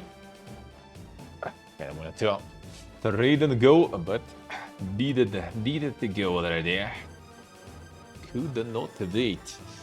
Alright, let's go. Radial. Boom, there we go. Okay, so yeah, that is going to be all for us today. Thank you guys for watching. Thank you for hanging out. Thank you for all the support, all the subs, resubs, followers, donors, appreciate it a lot. Thank you so much. So yeah, I'm gonna be back on Wednesday. It's November. There's gonna be some day offs now happening because yeah, as I already was yapping earlier today, it's gonna be a lot of travels, a lot of shit going on, and I had no day off still since like 22nd or something of September. So I'm gonna need to sort out a bunch of stuff and everything. So you're gonna go also like hang out with friends tomorrow, grab some food, gonna be posting some photos on Instagram and stuff. So yeah, gonna be preparations, there's gonna be a lot of stuff going. Gonna be soon IRLs, all the things I had in the subathon, right? We're gonna get all of that IRL content in from Armenia, then from India, then from Thailand. There's gonna be a bunch of stuff going on. Gonna be a bunch, but the gaming also stays. So yeah, we'll see you on Wednesday, guys, 9 a.m. CET as usual. Thank you once again for all the support. Enjoy the rest of the evening. I love y'all. Bye bye.